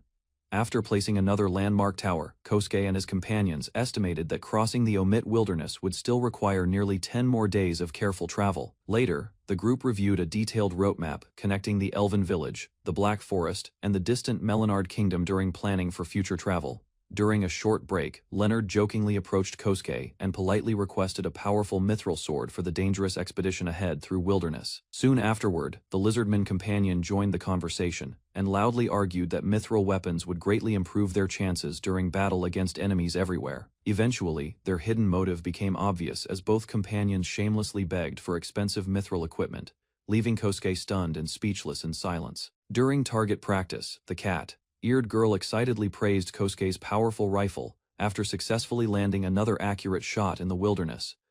Although impressed by the weapon, Kosuke warned the group that ammunition and materials remained limited, forcing everyone to use the rifles carefully. Meanwhile, several companions complained about the rifle's loud noise, while others continued admiring its overwhelming effectiveness against dangerous enemies.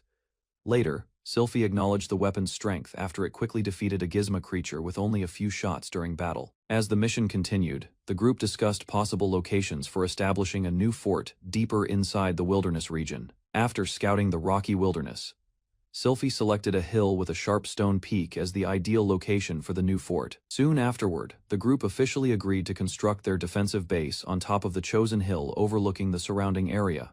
While several companions prepared camp and guarded the perimeter, Kosuke began organizing the construction work before nightfall arrived. Using his recently unlocked building ability, Kosuke quickly flattened the ground and raised walls by placing large numbers of blocks at once. Before long, a complete brick structure stood on the hilltop, leaving the others amazed by the speed of Kosuke's unusual construction powers. Kosuke began constructing a massive protective wall by carefully placing base blocks across the rocky hilltop surrounding the future fort. While the walls expanded, the others realized that even skilled earth magic users could never match Kosuke's incredible construction speed and efficiency. To prevent underground attacks, Kosuke reinforced the foundation depth before raising thick outer walls around the entire defensive area. Soon afterward, bastions and a large front gate were added, turning the hilltop into a proper fortified settlement. By the end of the day, the nearly completed fortress impressed the entire group, though Kosuke strangely sensed danger approaching from somewhere nearby. After sensing danger nearby, Kosuke suddenly ran across the unfinished fortress, while the others struggled to understand his strange reaction and speed. Moments later, he accidentally trapped himself on top of a tall pillar, while his companions calmly watched from below, in confusion, trying to escape the situation. Kosuke explained that he could not hand out mithril weapons without Sylphie's permission as his master. Soon afterward, a bird-like companion offered to rescue him from the pillar in exchange for a useful weapon crafted by Kosuke himself. Hearing the proposal, Kosuke immediately realized the rescue attempt was only another clever excuse to demand special equipment from him again. Sylphie arrived and immediately discovered the strange argument surrounding Kosuke and the requests for mithril weapons from the others. After listening carefully, Sylphie refused to distribute mithril weapons freely despite acknowledging the group's loyal service and dedication. Meanwhile, Kosuke quietly realized that his unusual value in this world was beginning to attract far more attention than expected. Later, Sylphie explained that Kosuke's abilities could support everyone in the future, especially during dangerous situations and future battles ahead. In the end, the companions promised to protect Kosuke at all costs, while he awkwardly accepted becoming an important figure within their growing force. After receiving permission, Kosuke agreed to craft the requested mithril weapons for the companions supporting the expedition. Meanwhile, the bird-like girl looked disappointed until Kosuke revealed that he had prepared a special weapon for her personally. Soon afterward, the group examined the strange club-shaped item while struggling to understand its actual purpose and design. Instead of explaining immediately, Kosuke brought everyone toward the fortress wall and prepared to demonstrate how the unusual weapon worked in battle. Kosuke threw a strange weapon beyond the fortress wall. A huge explosion rose into the sky and shocked everyone nearby. Fear spread across the group as they stared at the destruction. Even the experienced warriors could not understand the weapon's power. Soon after, the group realized the weapon could change battles completely. Several members imagined using harpies to attack enemies from above. Kosuke calmly explained the steps for using the hand grenade safely. The others listened carefully while watching the strange tool. Another blast erupted across the field after the grenade was thrown again, proving the weapon's terrifying strength. Kosuke warned the harpy carefully while teaching her how to use the dangerous explosive weapon. Flames burst nearby as the training continued. The harpy quickly understood the instructions and held the launcher tightly. Her excitement grew while preparing for the test flight. Soon after, she flew high above the fortress and launched an explosive attack toward the empty field below. Another shot followed from the sky as she adjusted her aim during flight.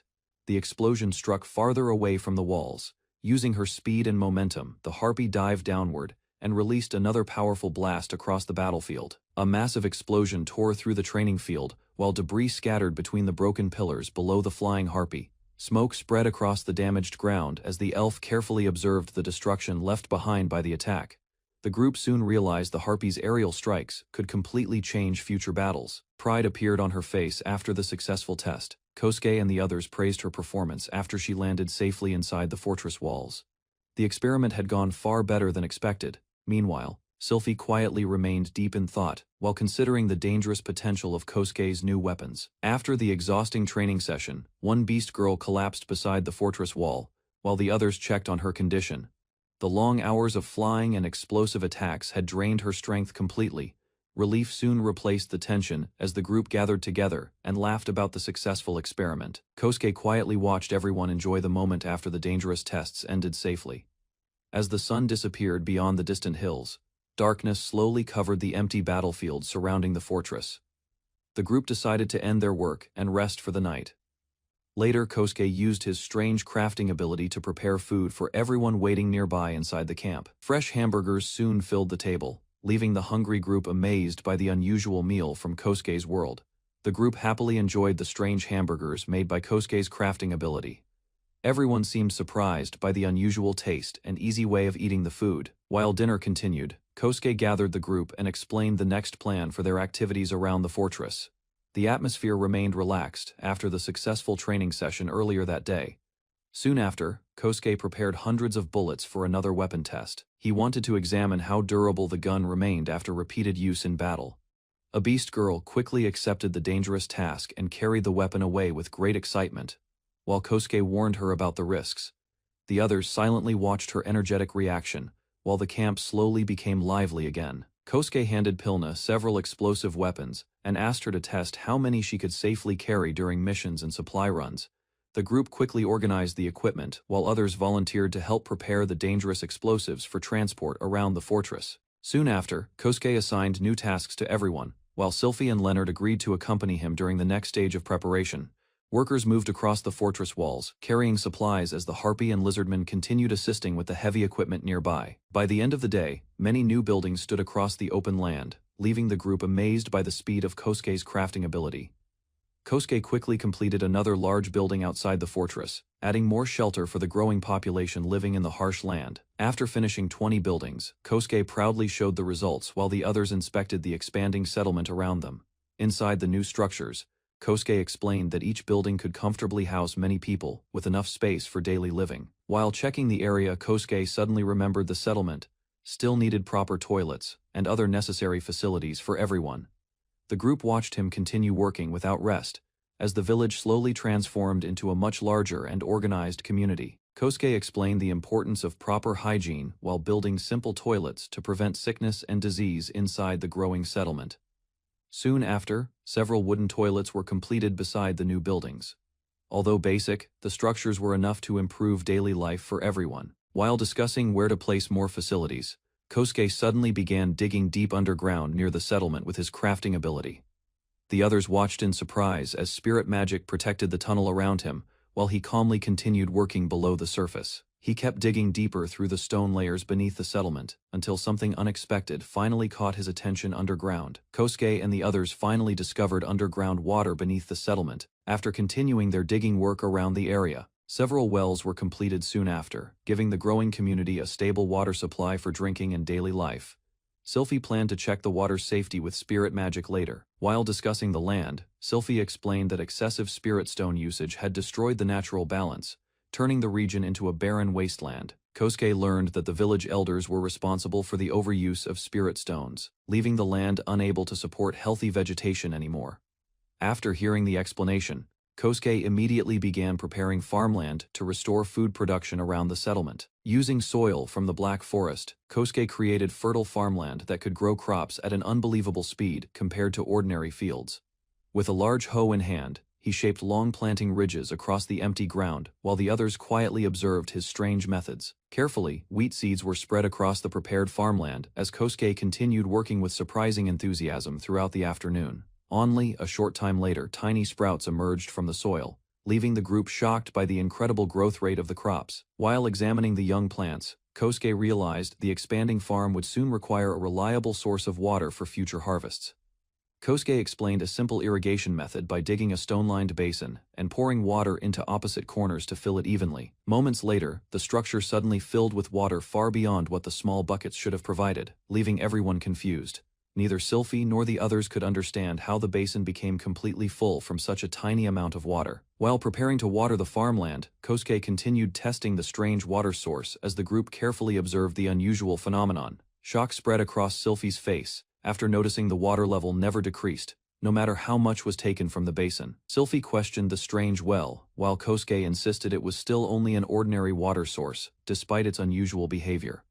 Nearby, the group continued working around the settlement while Sylphie slowly accepted the impossible situation after thinking about it carefully. Kosuke avoided explaining the truth about the endless water source as the others approached him with growing curiosity and confusion. Kosuke learned that the rifle survived 500 shots without losing accuracy during the long weapon durability test. Pleased with the results, the Beast Girl continued carrying the rifle while Kosuke prepared another weapon for future testing. Although satisfied, Kosuke still believed more experiments were necessary before trusting the rifles completely in real battles. Meanwhile, the Harpy suddenly discovered that crops had already begun growing rapidly across the farmland beside the settlement. Shock spread through the group as the field became covered with healthy plants, far sooner than anyone had expected possible. Kosuke gathered the group and asked the Harpy to decide how many explosive weapons she could realistically carry during long aerial missions. After several tests, the Harpy bundled multiple explosives together with rope and demonstrated the maximum load she could transport comfortably through the air. Despite the heavy weight, she confidently explained that carrying the explosives over several kilometers would not cause major problems during combat operations. Carefully studying the bundle, Kosuke realized the weapons had become closer to aerial bombs than ordinary hand grenades because of their size and power. Sylphie silently accepted the new strategy, while the group prepared to improve the dangerous aerial weapons even further. Following the long discussion, the group gathered for lunch while deciding how to continue expanding the settlement and preparing future defenses. During the meal, Sylphie organized scouting teams to investigate the land surrounding the fortress as Kosuke remained behind to continue crafting weapons. Soon afterward, the scouts prepared to leave camp, while Kosuke reminded Zamil to inform him about any materials needed for future production. Outside the tent, excitement filled the settlement as the scouting party finally departed to explore the dangerous surrounding region. Meanwhile, Kosuke returned to his workshop and concentrated on improving the Harpy bombs and other weapons for the fortress defenses. Inside the workshop, Kosuke designed a new Harpy air bomb by combining gunpowder, iron, and mechanical parts through his crafting ability. While calculating the materials needed, he decided to create several bombs first before continuing work on another planned weapon. Nearby, Sylphie quietly watched Kosuke with a troubled expression as his growing collection of dangerous weapons continued expanding. Later, she finally questioned whether Kosuke truly felt comfortable creating such destructive tools for future battles and warfare. Memories of Kosuke's peaceful homeland contrasted sharply with the powerful rifles and explosives now being produced inside the fortress settlement. Sylphie worried that asking Kosuke to create powerful weapons might place a heavy emotional burden on him during the coming battles. Calmly, Kosuke admitted he understood the consequences of his inventions and accepted that many enemy soldiers would die because of them. Thoughts of future hatred and blame weighed heavily on Kosuke as he reflected on the destruction his weapons could cause. Images of explosions and fallen soldiers filled his mind while he accepted responsibility for every life taken by the weapons he created. Standing beside Sylphie, Kosuke quietly accepted the dark path ahead, while continuing his work for the survival of the settlement. Sylphie listened quietly, as Kosuke explained the idea of hell from his world, where sinful people were punished after death for their actions. Although uncertain whether such a place truly existed, Kosuke admitted he still feared the consequences of creating deadly weapons. Looking at the night sky, he remembered the peaceful belief from his homeland that human souls became stars after death. Hearing his worries, Sylphie calmly told Kosuke that she would share the burden and consequences beside him, no matter what happened. A faint smile appeared on Sylphie's face as she accepted responsibility for asking Kosuke to create the powerful weapons. Then Kosuke tried to reassure Sylphie by insisting he would never allow her to carry the burden of their actions alone. Instead of accepting that idea, Sylphie gently held his hand and promised to share the responsibility and consequences beside him. A small smile appeared on Kosuke's face as he realized he needed to focus on protecting lives rather than fearing punishment alone. Calmly, Sylphie reminded him that their goal should not only involve defeating enemies, but also saving as many people as possible. With renewed determination, Kosuke agreed that reclaiming the kingdom mattered more than seeking destruction and revenge. Kosuke explained that defeating enemies was only a necessary step toward protecting the Melanard kingdom and reclaiming their homeland. Although eliminating the occupying forces seemed easier, both Kosuke and Sylphie understood the heavy cost that endless killing would bring. Instead of attacking directly, Kosuke planned to build defensive forts and weaken the enemy through repeated victories and strategic battles. Harpies would launch aerial strikes, while the fortress defenders used crossbows and grenades to destroy the remaining enemy soldiers from safety. To strengthen their defenses further, Kosuke also created deadly anti-personnel traps, capable of exploding when enemies triggered hidden wires nearby. Sylphie worried that the hidden explosive traps could harm their own allies because the devices would detonate no matter who triggered them. Instead of stopping there, Kosuke introduced another dangerous invention called TNT, capable of creating massive explosions during battle. While examining the explosives, Kosuke searched for a reliable way to ignite them safely from a long distance during combat situations. After imagining the destructive power of remote detonations, Kosuke realized entire enemy forts could be destroyed once the invaders occupied them. Hearing his frightening strategy, Sylphie could only stare at Kosuke in disbelief while reacting awkwardly to his dangerous ideas. Sylphie asked whether the bolt-action rifle could be improved further, while Kosuke carefully considered possible upgrades for the weapon. After thinking for a moment, Kosuke revealed that he had already designed an entirely different firearm beyond the original rifle. Kosuke revealed 4 new firearm designs, including revolvers, pistols, and shotguns, leaving Sylphie surprised by how many weapons he had created. Several guns were displayed on a table while Sylphie carefully examined them and tested how they felt in her hands. After lifting the revolver, she noticed its heavy weight as Kosuke explained that the weapon was designed for close-range combat.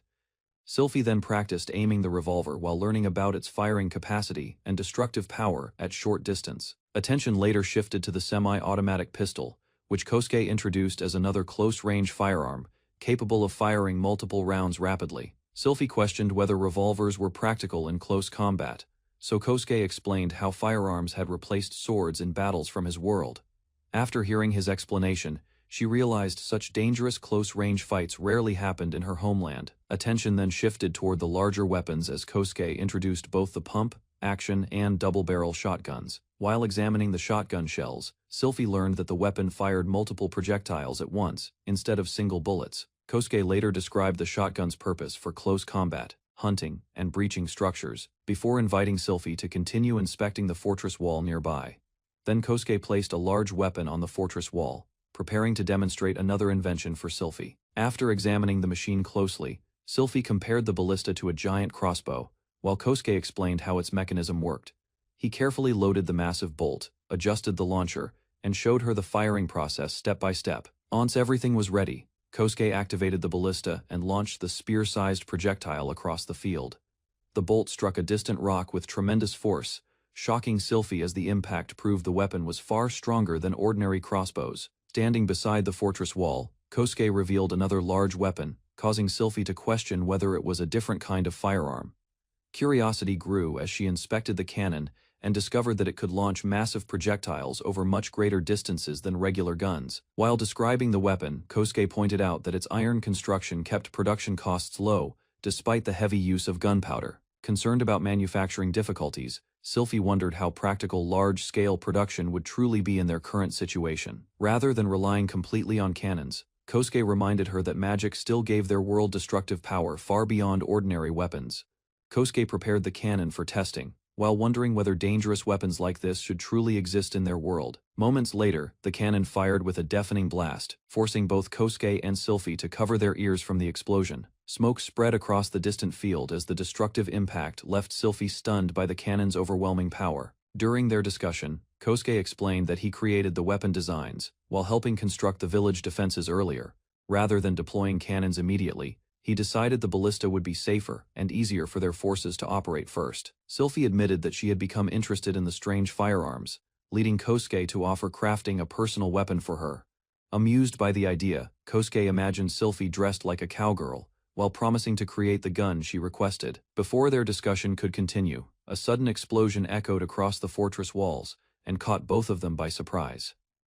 Hearing the blast from afar, the others hurried back toward the fortress to investigate the source of the loud noise. Soon afterward, the group gathered near the wall while Kosuke and Sylphie watched their confused companions rush toward them. After explaining the loud explosion, Kosuke decided to reveal the newly created weapons to the rest of the group. Excitement spread among the others as they examined the firearms and siege weapons, though some still questioned their value compared to traditional combat skills. Confident in his abilities, the Lion Warrior challenged Kosuke to test the pistol directly against him, despite the danger involved. Gunfire erupted across the wall, yet the warrior easily sliced through every bullet before they could strike his body. Following the demonstration, the warrior calmly explained that his sharp senses and combat instincts allowed him to predict the bullets' paths. Sylphie and the others confidently claimed they could handle pistols and rifles, leaving Kosuke worried that his new weapons might not be as effective as expected. Doubt crossed his mind as he examined the handgun, questioning whether creating such weapons had been the right decision after all. Several companions gathered around and reassured him, explaining that the weapons still carried overwhelming power no matter who used them. Concern soon shifted toward the Holy Kingdom, since magic and alchemy could allow enemies to copy and improve the dangerous inventions themselves. While the group discussed the risks, Kosuke quietly fell into deep thought again, causing the others to leave him alone for the moment.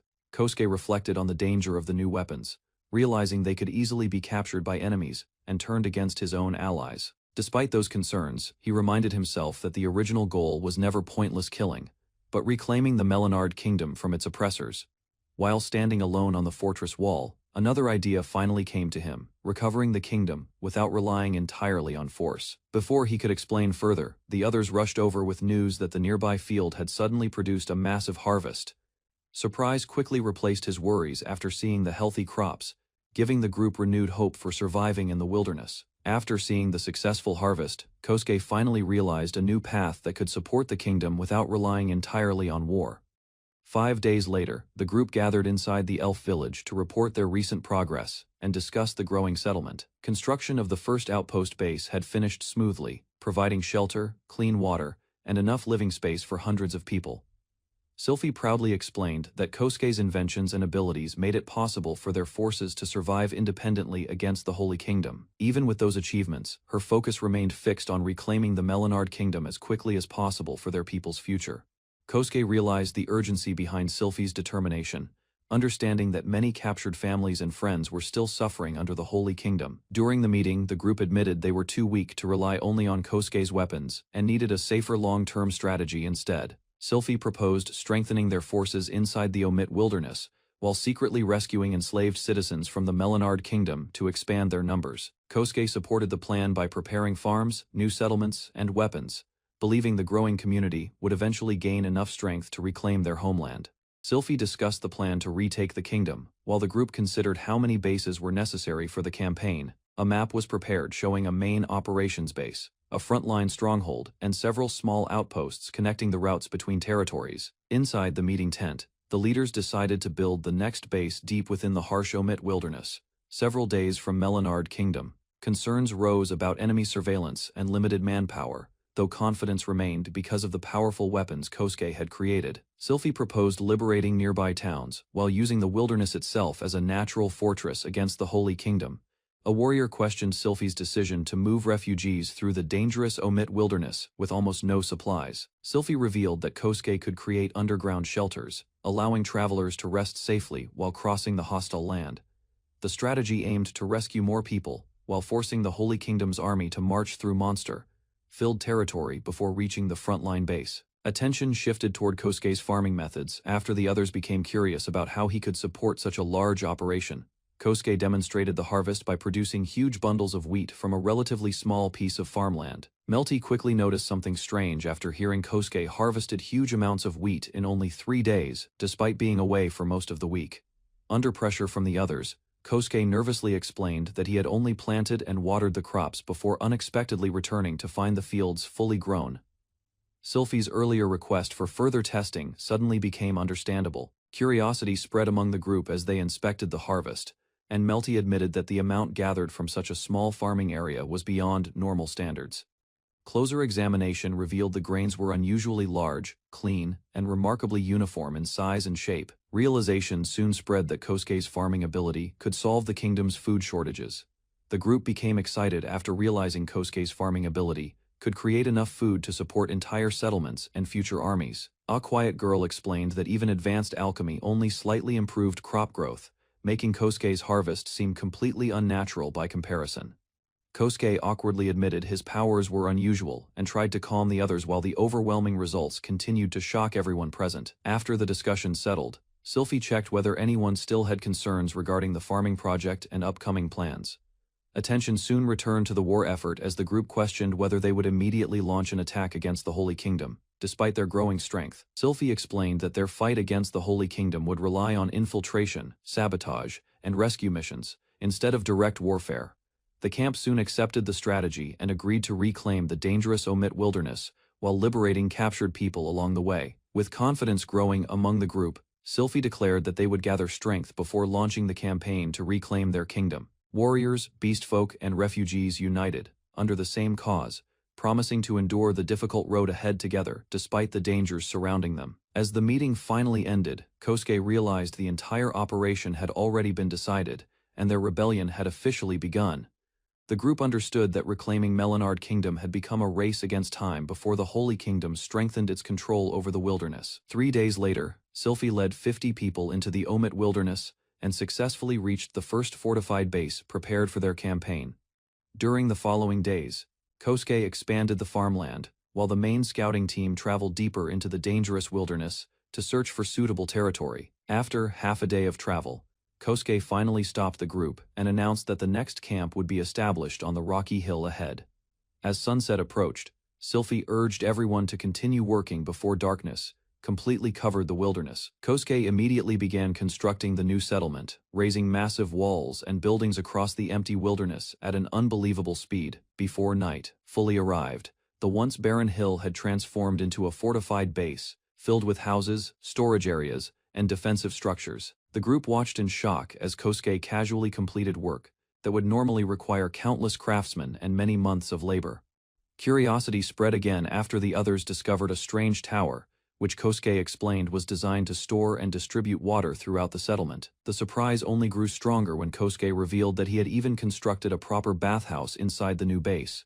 Warm water finally filled the bathhouse, giving the exhausted group a chance to relax after a long day of construction and travel. Kosuke proudly explained that installing the plumbing system had required extra effort, but the completed bathhouse was worth the trouble.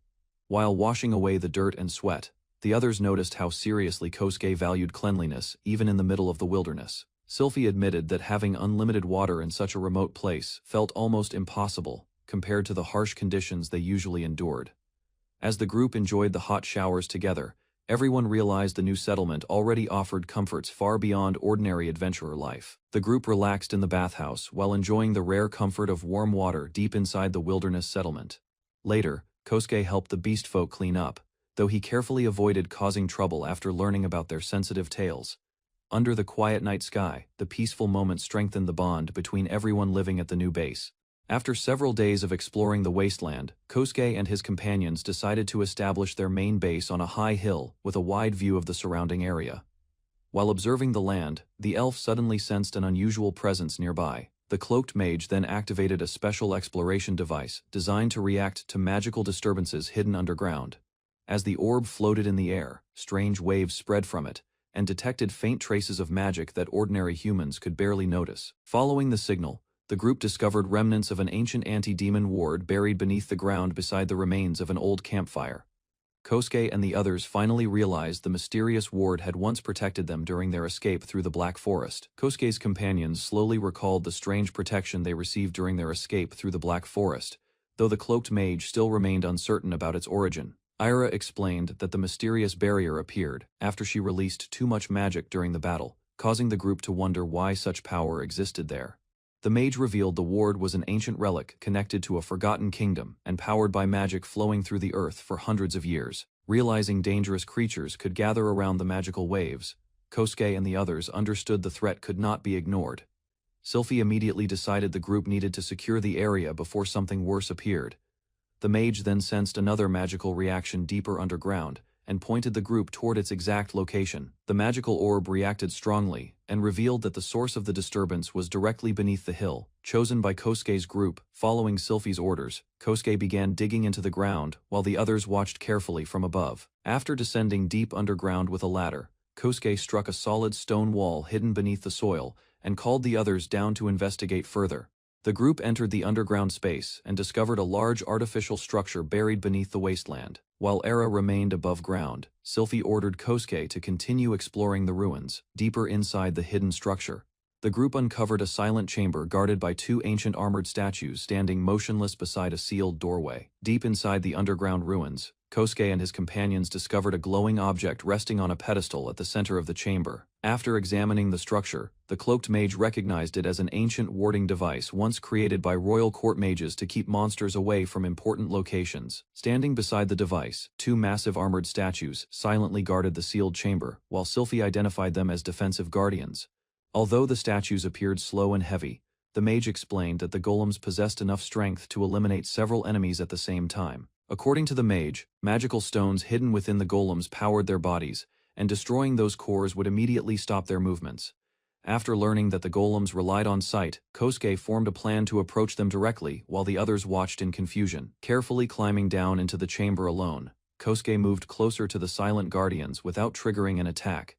Using his crafting ability, he quickly surrounded the golems' heads and limbs with heavy blocks to limit their movements, before digging through their armor. Moments later, Kosuke located the magical core hidden inside one of the golems, and prepared to destroy it before the guardian could react. Watching the battle unfold so easily, Sylphie, Era, and the others could only stare at Kosuke in disbelief after his unusual strategy succeeded. After defeating the golems, Kosuke's group secured the underground chamber and confirmed that the ancient warding device could still function properly. Rather than fighting like ordinary soldiers, Kosuke relied on careful planning and crafting techniques, which impressed the others despite his unusual methods. Sylphie decided the captured warding device could become useful for protecting their future settlement from monsters and other threats. Before exploring the sealed doors deeper within the ruins, the group carefully inspected the chamber to ensure no additional dangers remained nearby. Since the underground structure appeared larger than expected, Sylphie ordered everyone to return to the surface, first while Kosuke prepared a temporary place for the group to stay overnight. After returning to the surface, Kosuke's group gathered around the temporary camp, while new buildings quickly appeared across the empty land through his crafting abilities. Throughout the night, Kosuke continued producing tools, furnaces, and construction equipment to prepare for the settlement's future expansion. While reviewing building plans, he calculated enough materials to create a massive base capable of supporting thousands of people. Despite the group's progress, constant construction work and responsibility slowly exhausted Kosuke, both mentally and physically.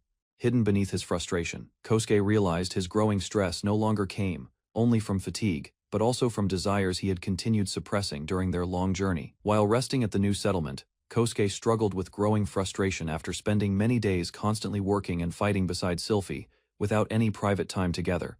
Later that night, Sylphie unexpectedly approached Kosuke, while he continued preparing construction plans for the expanding base. As they spoke alone, both admitted they had been feeling lonely and exhausted from carrying the burden of rebuilding their forces and reclaiming the kingdom. Moving closer to him, Sylphie quietly acknowledged the risks surrounding their situation, but no longer wanted to ignore her feelings any longer. Under the quiet night sky, Kosuke and Sylphie finally embraced each other beside the unfinished settlement, after days of suppressing their emotions.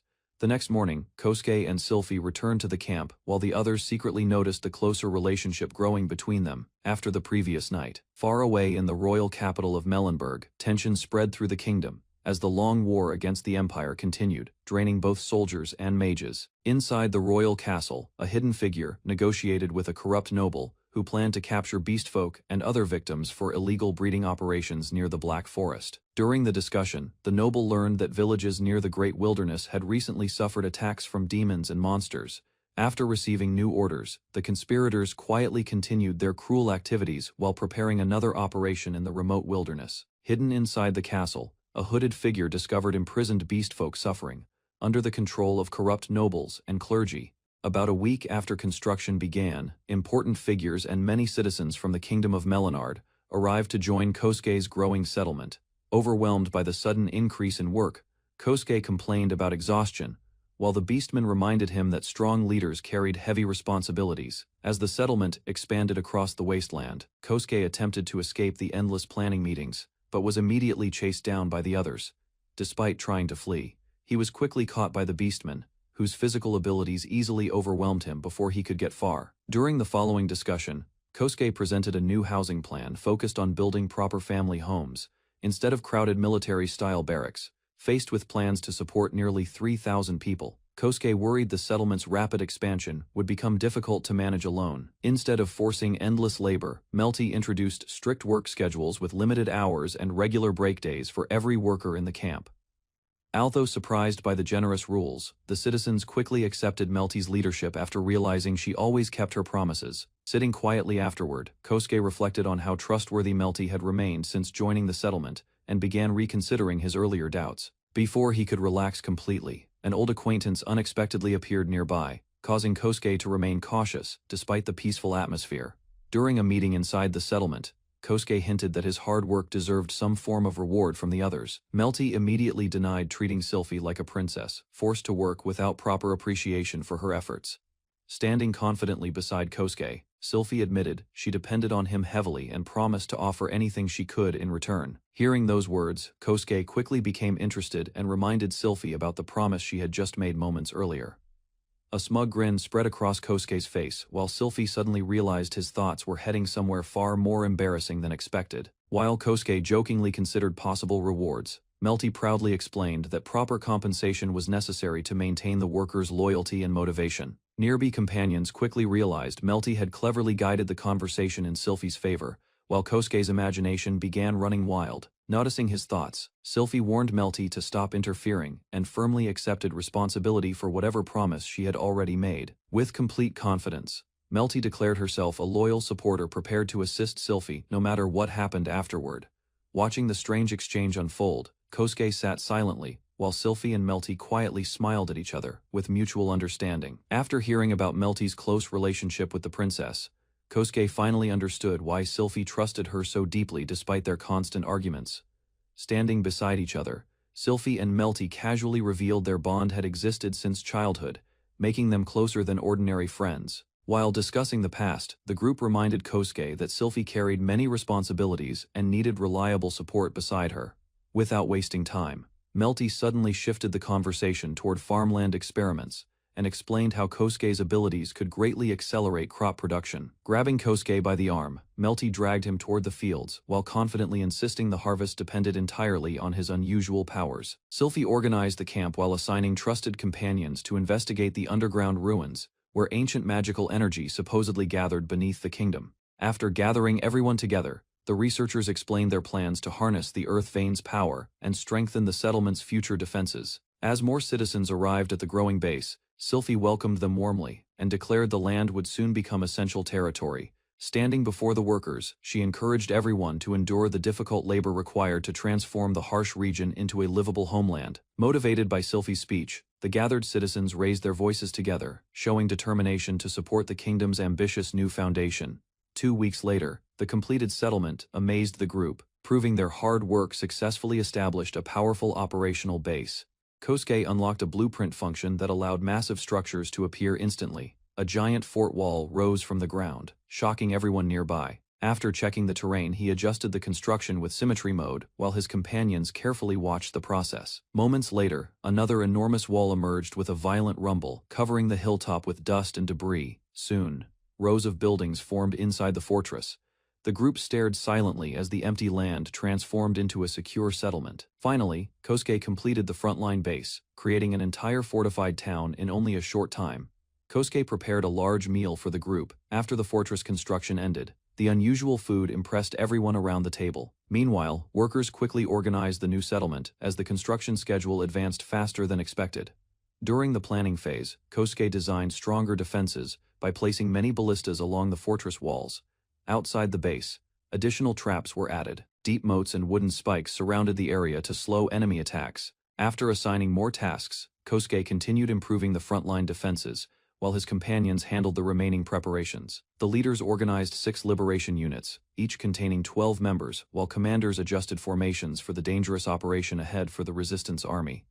Using outdated maps and geographical knowledge, the group planned invasion routes from 3 separate directions toward the Marinard Kingdom border. Meanwhile, Sylphie prepared intelligence teams and instructed every unit to gather information carefully before entering enemy territory during the campaign, without exposing identities. Inside the frontline base, assembled fighters listened quietly as detailed strategies and responsibilities were explained to everyone gathered before the liberation mission officially began. Finally, Sylphie announced the deployment schedule and ordered all soldiers to continue training and preparations during the remaining peaceful days before the assault against the kingdom started soon. Several days after the meeting, the frontline base became quiet at night, while guards continued watching the newly constructed streets and buildings. During the late hours, Sykes, a monkey race alchemist, was rescued after nearly being taken away through a dark alley by suspicious figures. Kosuke and his companions quickly realized the situation had been dangerous and brought the frightened alchemist back to safety before anything worse happened. Inside the dining area, the group discussed improving nighttime security and warned Sykes against walking outside alone after dark around the base. Meanwhile, Blue Oni Indy explained that occasional trouble was unavoidable because many different races and former adventurers now lived together inside the settlement. During a late-night discussion, the men complained about being pressured into relationships while tensions inside the settlement continued increasing recently. After hearing the complaints, Kosuke realized many women in the base had already approached nearly every available man for companionship and support. Although the others teased him about staying close to the princess, Kosuke slowly understood why nobody had directly approached him before that night. Meanwhile, several women from different races secretly showed strong interest in Kosuke, especially after witnessing his achievements and leadership inside the fortress. In the end, the group admitted everyone already knew about the women's feelings, leaving Kosuke embarrassed after learning the truth much later than expected. The group laughed after realizing Kosuke remained completely unaware of the feelings many women inside the settlement had toward him for a long time. While thinking carefully about recent events, Kosuke slowly remembered several unusual moments involving Era, Melty, Gelda, and the other girls around him. Soon, the men explained that relationships between slaves, nobles, and important figures were already accepted inside the frontline settlement, without causing major conflict. They also reminded Kosuke that his achievements had already earned respect from the Black Forest elders, making his status far higher than he believed before. In the end, the discussion returned to the settlement's shortage of men, forcing Kosuke to seriously consider accepting the women's feelings eventually. Kosuke insisted that he only wanted to stay loyal to Sylphie, even after the others encouraged him to reconsider the women interested in him. The men responded by sharing their own experiences, explaining that commitment and responsibility mattered more than following strict personal rules inside the settlement. To avoid further embarrassment, the discussion suddenly shifted toward the underground shelter construction and the remaining preparations before the operation began. Later, Kosuke confirmed that the shelters, supplies, food storage, water reserves, and ammunition transport had already been completed successfully beneath the frontline base. As the meeting ended, the group realized the liberation campaign would begin within only a few days, bringing tension back across the settlement once again. After the serious discussion ended, Kosuke introduced a sweet snack from his world, surprising everyone gathered inside the settlement dining hall. The men quickly grabbed the treats and enjoyed the unusual flavor, while discussing the crunchy texture and dried fruits mixed inside them. As the group relaxed for the night, someone suddenly called Kosuke from outside the room, interrupting the peaceful atmosphere around the table. A shy girl arrived, carrying the completed design for a new magic stone engine, and nervously searched for Kosuke inside the building. Soon, she invited Kosuke to inspect the project personally, hoping the new engine could finally be registered into his powerful blueprint construction system. While walking outside at night, Era suddenly mentioned the rumors about several women showing interest in Kosuke, leaving him visibly embarrassed. Trying to hide his confusion, Kosuke denied everything before quickly leaving the others behind and following Era through the quiet settlement streets. As they walked together alone, Kosuke slowly accepted Era's close behavior and began enjoying the warm atmosphere between them during the peaceful night. Meanwhile, the frontline fortress remained fully prepared as the liberation operation moved closer to its official beginning across the desert region. The following day, Sylphie and the leaders gathered every soldier inside the base and wished luck to the liberation units before deployment officially started. The Liberation Army finally began moving out from the fortress, marking the first important step toward reclaiming their homeland from enemy control. Sylphie suggested joining the front line because Kosuke's unique powers could greatly influence the battle, especially during dangerous situations in the coming war. However, the commanders refused to rely too heavily on Kosuke, explaining that the operation could succeed without his direct involvement on the battlefield. Kosuke then firmly told Sylphie that her safety mattered more than his own, and insisted he would never allow her near the front lines. Although Sylphie smiled at his concern, the liberation forces continued preparing for battle, while everyone carried hopes for victory and survival ahead. Ira and the others reminded Kusuke that protecting their home was just as important as fighting on the battlefield. They believed his inventions could save many lives. Accepting their encouragement, Kusuke decided to focus on crafting better weapons and tools while the Liberation Army prepared for war outside the fortress. Inside the workshop, several companions eagerly waited for Kusuke's newest creation. Era quietly watched while everyone gathered around with excitement and curiosity. Soon, a warrior proudly revealed a prototype crossbow, inspired by Kusuke's modern ideas. The group was amazed by the strange but powerful design. He happily allowed them to test the weapon, feeling proud that his knowledge and creativity could strengthen the liberation unit for the battles ahead. Kusuke explained that the new crossbow design was simple to operate and could fire much faster than ordinary weapons used by the Liberation Army. While demonstrating the weapon, an unexpected moment embarrassed Kusuke, but everyone quickly returned their attention to improving the powerful invention. Ira suggested adding golem technology to automate the reloading process, though Kusuke believed such a mechanism would be difficult for smaller weapons. The group later tested a giant ballista version, discovering that combining magic spells and mechanical engineering could greatly strengthen their defenses during battle. Finally, Kusuke examined a magical golem core and promised to create a working prototype by combining his crafting skills with advanced magical technology. The workshop team continued improving the ballista by discussing ways to simplify its mechanisms. Inspired by Kusuke's practical ideas for crossbows and battlefield engineering, Ira quietly praised Kusuke, saying he viewed problems differently from everyone else, while another companion realized that simplifying golem technology might actually be possible. Won's suggestion was to let the weapon's user directly supply magical energy, reducing the complexity required inside the machine itself. After discussing the design, the group agreed on a direction for development, believing the magical energy consumption would remain low if the weapon only required pulling a string. Excited by the progress, the entire workshop celebrated together as Kusuke prepared to begin building the next prototype. 5 days later, the workshop unveiled a completed golem loading ballista.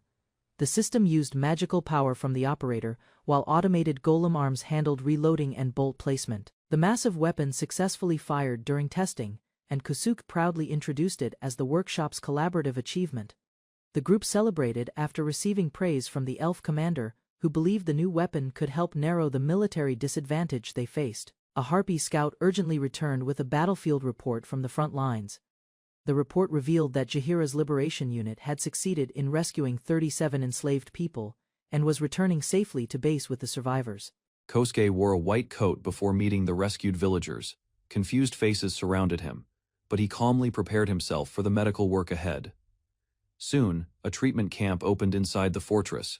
Injured people lined up while workers recorded names and handed out clean clothes. Several patients arrived with broken bones and wounds. Potions and careful treatment quickly became the camp's main priority. Fear suddenly spread among the beastfolk after noticing a human among them. Panic filled the area as everyone stepped back in shock. Despite the tension, Kosuke's companions explained that he came as an ally. Gradually, the frightened villagers began to settle down.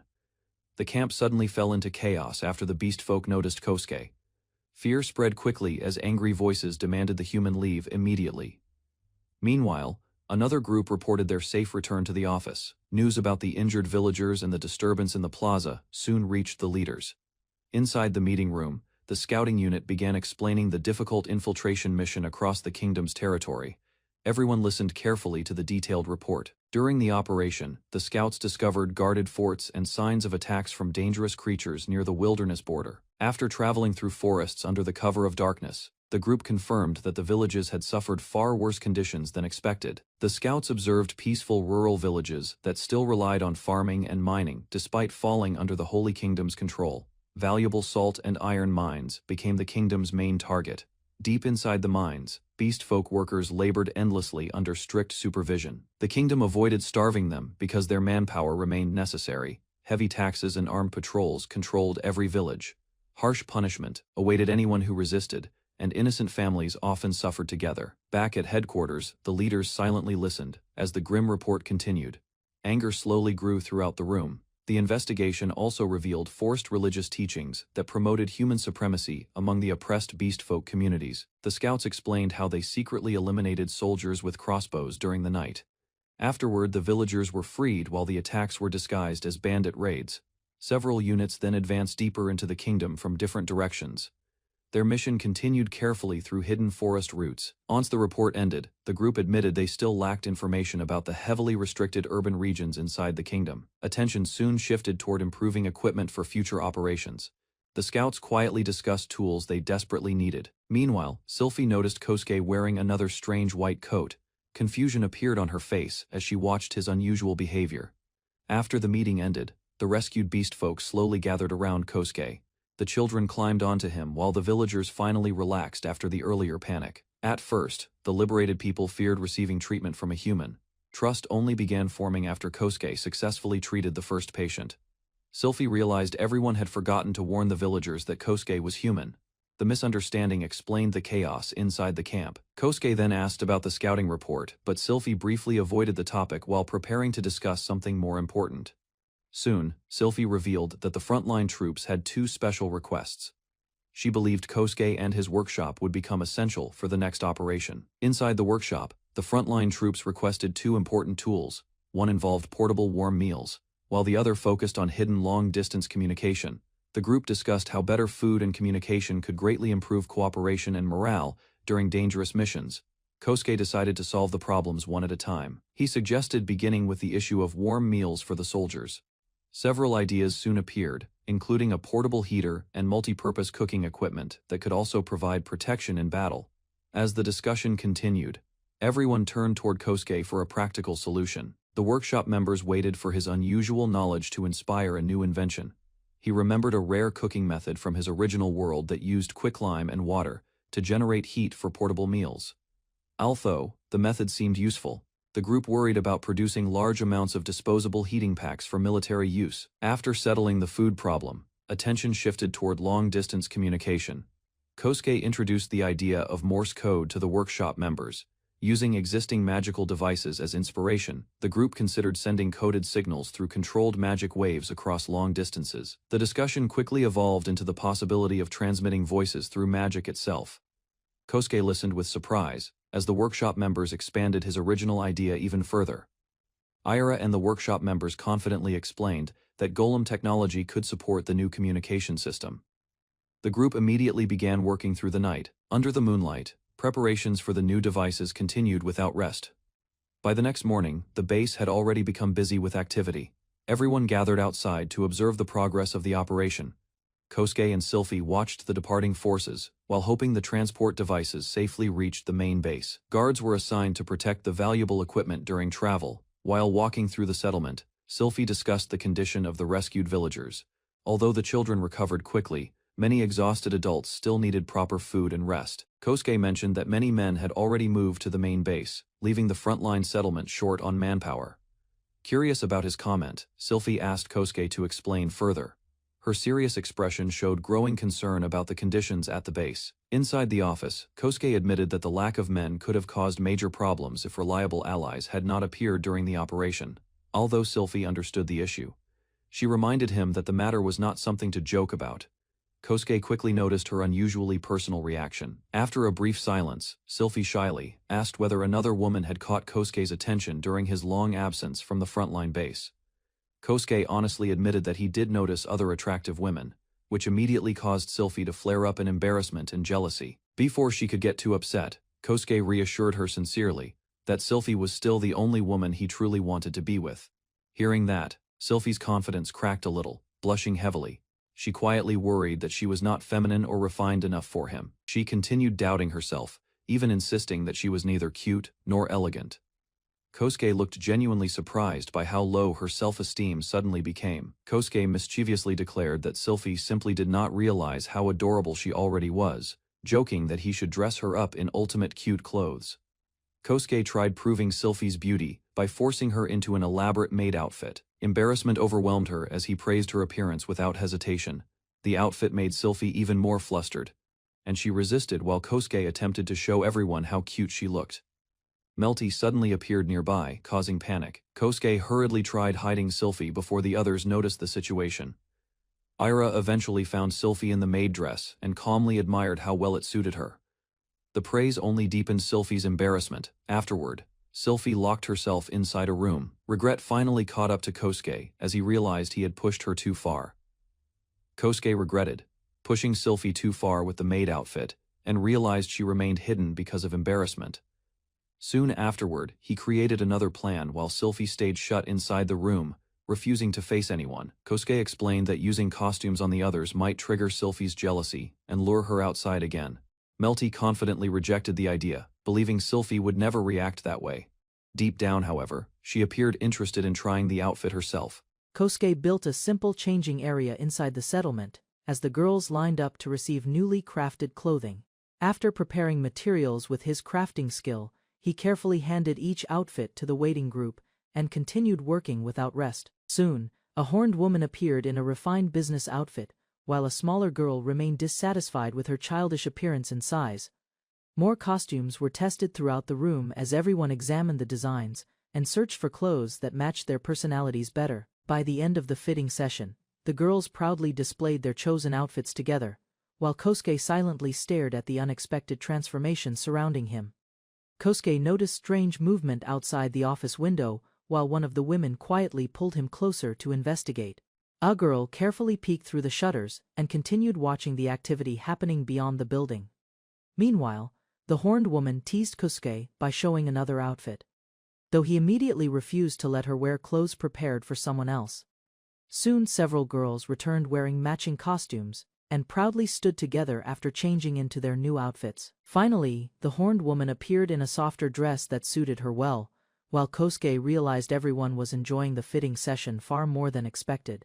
Inside the settlement, Kosuke convinced Sylphie to test clothing from his world, leading her to reluctantly wear a frilled black dress. Embarrassment quickly spread across Sylphie's face, as the others encouraged her to continue changing into more luxurious outfits.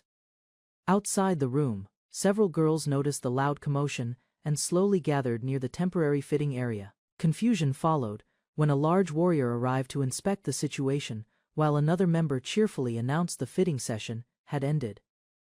Moments later, a tight white dress stunned everyone around Sylphie, leaving her flustered as the attention of the entire group shifted toward her. Several girls quietly watched through the window while Kosuke, Sylphie, and another woman sat in apology after the chaotic fitting session.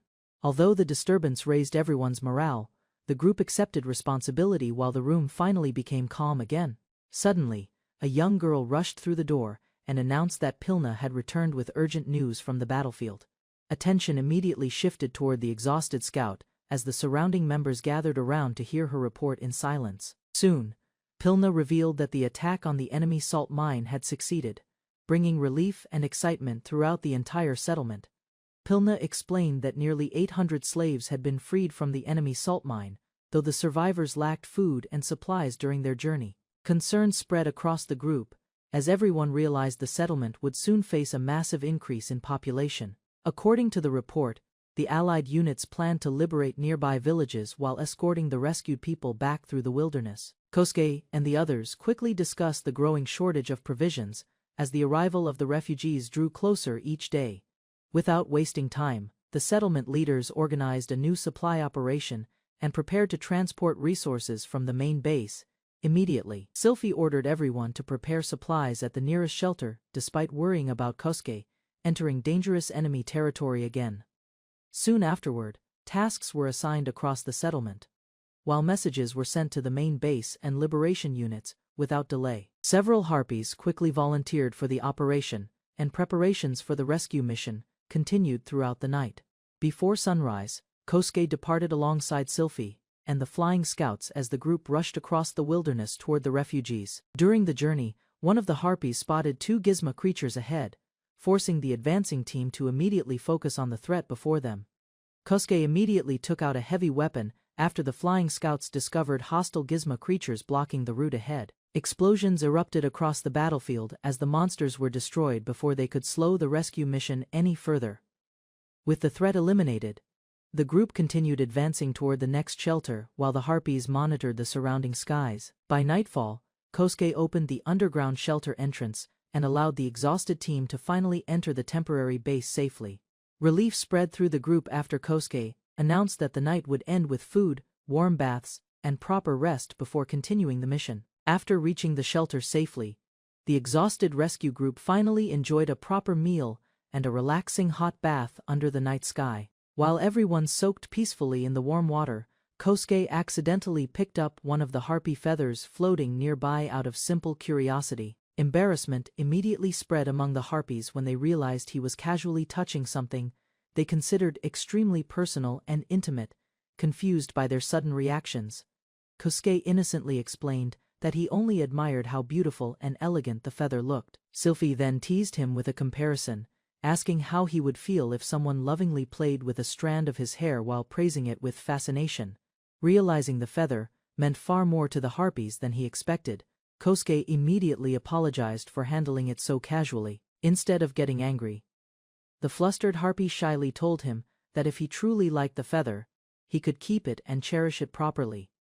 Her heartfelt words unexpectedly encouraged the other harpies, who soon began offering their own feathers to Kosuke one after another. Watching the growing pile of gifted feathers in his hands, Kosuke fondly recalled how he used to collect rare bird feathers inside his childhood treasure box, back in his original world. Since ordinary birds were uncommon where he came from and harpies did not even exist there, receiving such beautiful feathers naturally sparked his excitement and fascination. Kosuke became worried after noticing the harpies trembling awkwardly from embarrassment while avoiding eye contact with him. Meanwhile, Sylphie reminded the group that they would arrive at the front-line shelter by noon tomorrow, so everyone needed proper rest. Soon afterward, the tense atmosphere faded as the group calmly agreed to prepare their beds and recover their energy for the next day's journey. Kosuke floated through a dark, silent space while warm light wrapped around his body and slowly eased his exhaustion. Gentle feathers brushed against his skin as faint comfort spread across him. Half awake, he felt his heavy mind gradually returning to reality. Morning sunlight entered the small wooden room. Two winged girls remained near his bed while Kosuke forced himself to rise after a long rest. Still confused from sleep, he quietly greeted the new day and tried to understand his situation inside the unfamiliar village. Outside, villagers continued their daily work as energy slowly returned to his lower body. Despite lingering fatigue in his chest and arms, Kosuke stepped forward while the cheerful winged girl happily welcomed him back. Morning began peacefully as the harpies greeted Kosuke with bright smiles, while Sylphie quietly avoided looking directly at him. Kosuke noticed her unusual behavior and wondered why the proud dark elf suddenly seemed nervous around him. Meanwhile, the harpies cheerfully prepared everyone for breakfast. As they walked together, the young harpies stayed unusually close to him.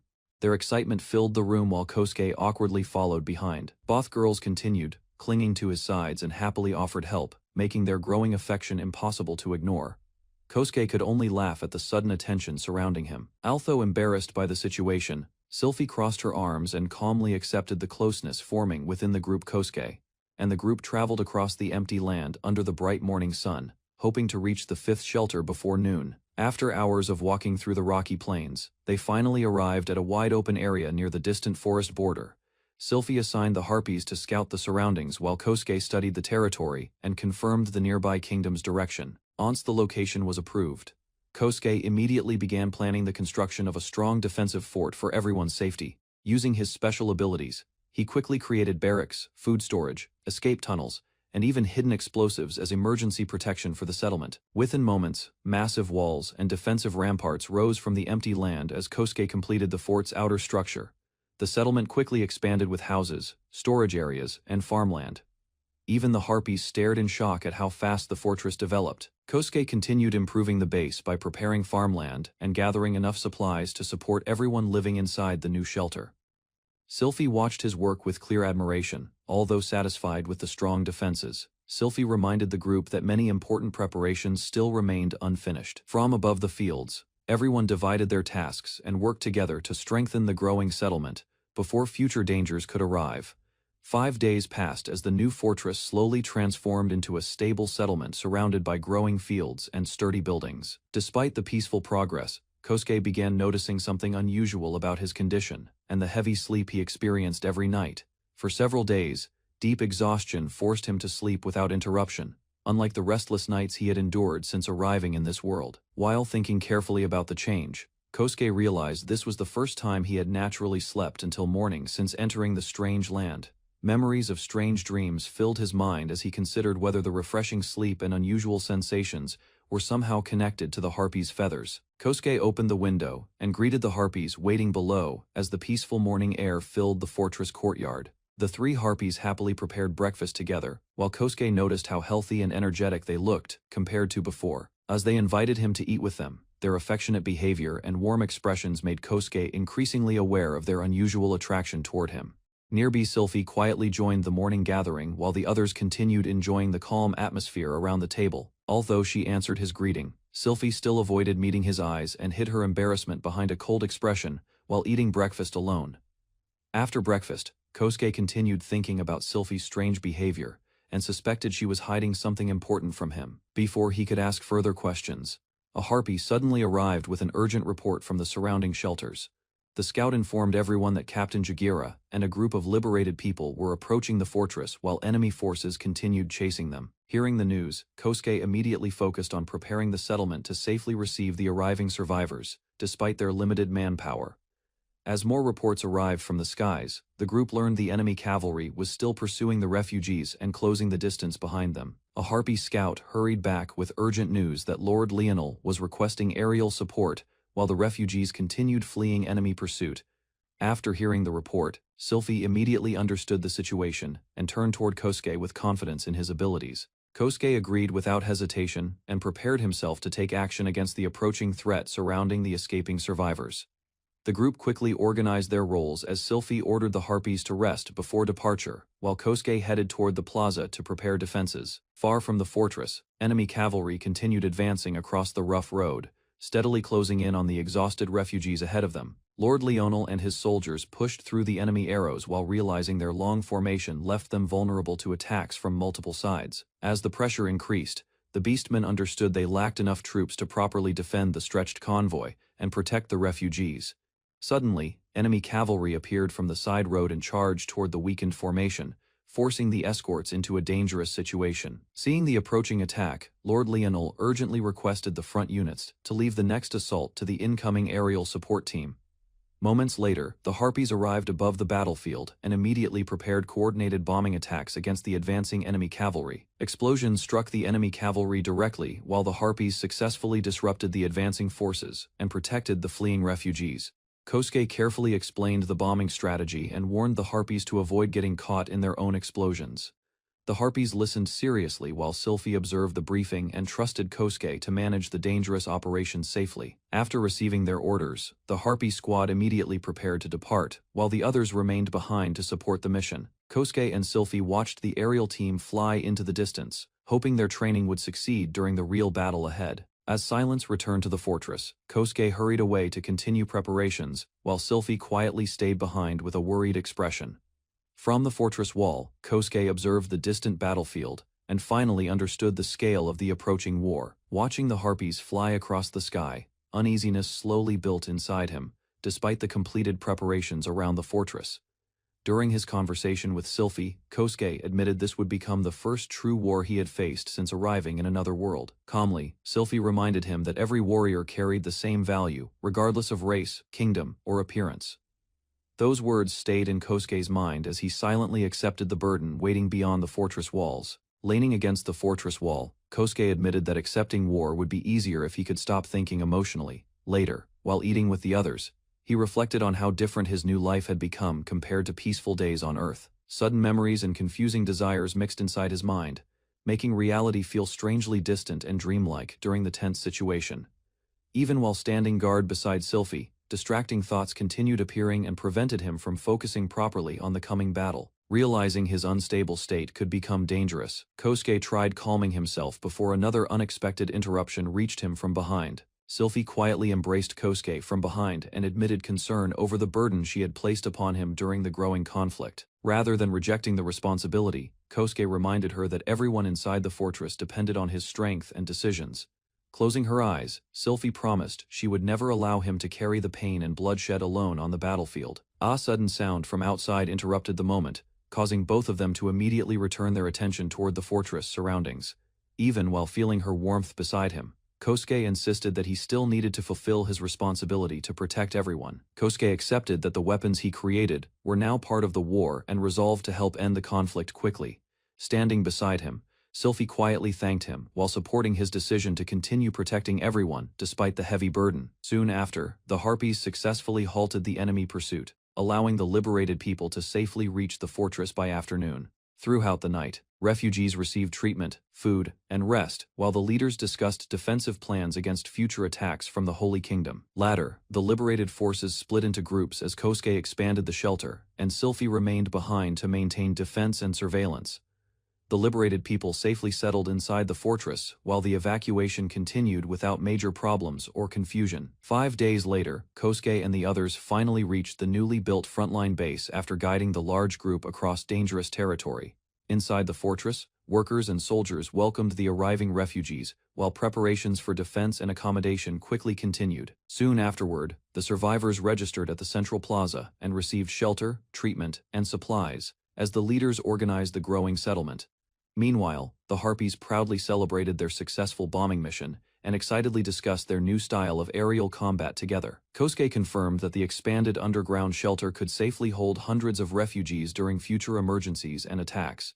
Impressed by the massive construction, the horned leader praised Kosuke's efforts and encouraged him to finally take proper rest afterward. Although exhausted, Kosuke planned to return to the frontier fortress the next day, because several important tasks still remained unfinished. Before leaving, the Allied leaders personally thanked him again for protecting the liberated people and helping stabilize the dangerous situation. Just as the conversation ended, someone quietly reached toward Kosuke from behind, unexpectedly drawing his attention away from the gathering. Era, the one-eyed woman, confidently approached Kosuke and insisted on showing him something important before his departure from the fortress. Soon afterward, the group gathered outside the workshop while Era proudly hinted that her new creation would surprise everyone. Walking through the quiet streets at night, the workers thanked Kosuke for supporting the settlement and keeping the fortress stable. After arriving at the workshop, Era entered ahead of the others and began preparing the secret project for presentation.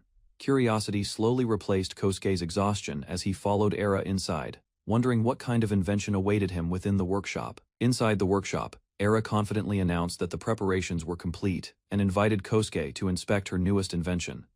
Smiling proudly, the one-eyed inventor told him to pay close attention before revealing the finished project to the gathered group. Kosuke stared in confusion after seeing Era and the Beast Girl wearing strange mechanical backpacks unlike anything from this world.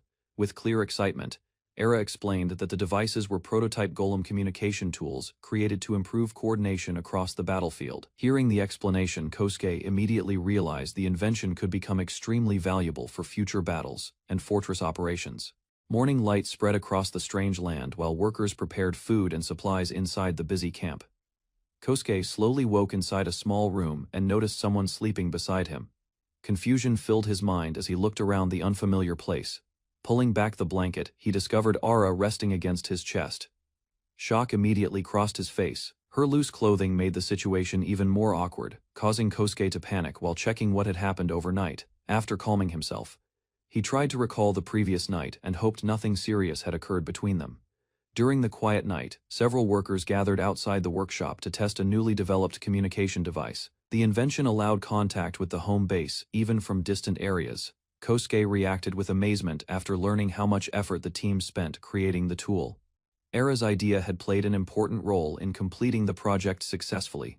Proud of the achievement, Era stood confidently, while Kosuke praised her work with a gentle pat on the head. Satisfaction spread across the small group after their hard work finally paid off. Soon afterward, everyone prepared for a field test to measure the device's actual range. Additional members arrived carrying fresh prototypes and extra food supplies. Several portable survival tools were then presented, giving the camp better equipment for future journeys and dangerous missions. The group continued discussing new inventions late into the night, while testing the latest tools inside the workshop. Everyone remained excited about the improvements made for the camp. After the meeting ended, Kosuke rested in a nearby room. While trying to remember the previous night, he suddenly noticed Era sleeping closely against him. Morning arrived as another woman happily entered the room, ready to continue reviewing the ideas discussed during the workshop session. The cheerful atmosphere disappeared when she discovered Era lying on top of Kosuke in an embarrassing position. Several people outside immediately noticed the strange scene through the open window. Panicking from the misunderstanding, Kosuke desperately tried to explain himself before the situation spread across the camp. Kosuke calmly asked Era why she had slept beside him, wearing almost nothing. Era quietly explained that she had planned to sleep in another bed first. She then revealed that the blanket felt too thin during the cold night, so sleeping beside Kosuke seemed warmer and more comfortable for her. Although he finally understood her reason, Kosuke still warned Era that entering a man's bed so casually could create dangerous misunderstandings. Era listened carefully before admitting that she trusted Kosuke completely, because his ideas and knowledge always supported everyone around him. Her honest feelings caught Kosuke off guard, leaving him speechless as the quiet morning continued. A blonde elf quietly told Kosuke that Era's feelings for him were already obvious to everyone around them. Even so, she had no intention of interfering with their growing relationship. Later, Era honestly admitted that she simply wanted to remain close to Kosuke because she felt safe and comfortable beside him. Although surprised by her confession, Kosuke carefully explained that he still did not fully understand relationships in this unfamiliar world. Uncertainty filled his thoughts as he tried to answer properly. Wanting to ease the awkward mood, Era suggested that they continue as close friends for now. Her calm response immediately relieved Kosuke. Kosuke then awkwardly clarified that their bond already felt deeper than ordinary friendship. Ira innocently asked whether Kosuke truly accepted her feelings, even though she still did not fully understand the meaning of being his girlfriend. Caught off guard by the question, Kosuke suggested taking things slowly while discussing the situation carefully together with Sylphie later. Era quietly accepted his answer without complaint. The conversation eventually reached a temporary understanding. Although Kosuke felt relieved, he still worried about becoming involved in relationships more complicated than he could handle. As Era happily prepared for breakfast with a warm smile, Kosuke struggled to imagine how he would explain the awkward situation to Sylphie. Meanwhile, Sylphie reacted with complete shock after finally hearing what had happened that morning. During breakfast at the crowded plaza, Era openly declared that Kosuke had accepted her feelings. The sudden announcement immediately shocked everyone sitting around the table. Pilna stared at the scene in disbelief while the others casually gathered around Kosuke. Attention quickly shifted toward him as the awkward atmosphere continued growing. Before Kosuke could properly react, several girls moved closer and began fussing over him together. Pilna's frustration exploded after seeing how naturally everyone acted around him. Although upset, Pilna admitted that Kosuke's kindness made it easy for people to trust and become attached to him. After spending time together, unable to handle the situation anymore, Pilna quietly collapsed in defeat while the others watched in confusion. While preparing for another trip outside the shelter, Kosuke explained his plan to return safely before anything dangerous could happen along the way. Although he wanted to travel alone, the others immediately argued that sending him without protection would be far too risky. Pilna suddenly jumped forward and loudly volunteered to join the expedition herself. Her excitement quickly surprised everyone nearby. Determined to prove her usefulness, Pilna explained that the Harpies could provide aerial support and help defend the group during emergencies. After hearing her reasoning, the others finally approved the idea and placed Pilna in charge of selecting several Harpies to accompany Kosuke on the journey. As preparations for the journey continued, Era silently watched Pilna staying close to Kosuke while the others discussed the travel plans together. Without changing her calm expression, Era warned Pilna not to cause trouble during the expedition. Pilna confidently replied that she already had permission from Sylphie herself. Although Pilna promised to behave properly, Kosuke could not stop feeling uneasy about the strange conversation happening around him. The atmosphere quickly became more awkward than expected. Meanwhile, the group leader calmly reminded everyone that travelers should always prepare themselves for unexpected situations before leaving the shelter. Kosuke finally joked about hearing rumors that a lonely widow had recently started showing interest in him, making the others stare at him in disbelief. After finishing their discussion, Kosuke gathered his companions and finally prepared to begin the journey outside the shelter. Sylphie happily welcomed Kosuke back after his group safely returned from the dangerous expedition outside the shelter walls. Moments later, she rushed forward and tightly embraced Kosuke, while expressing relief that he returned unharmed with the others. Her excitement became too strong, causing Kosuke to panic as the sudden impact nearly crushed him in front of everyone nearby. After calming down, the group checked whether the rescued people had safely reached the frontline base during the operation.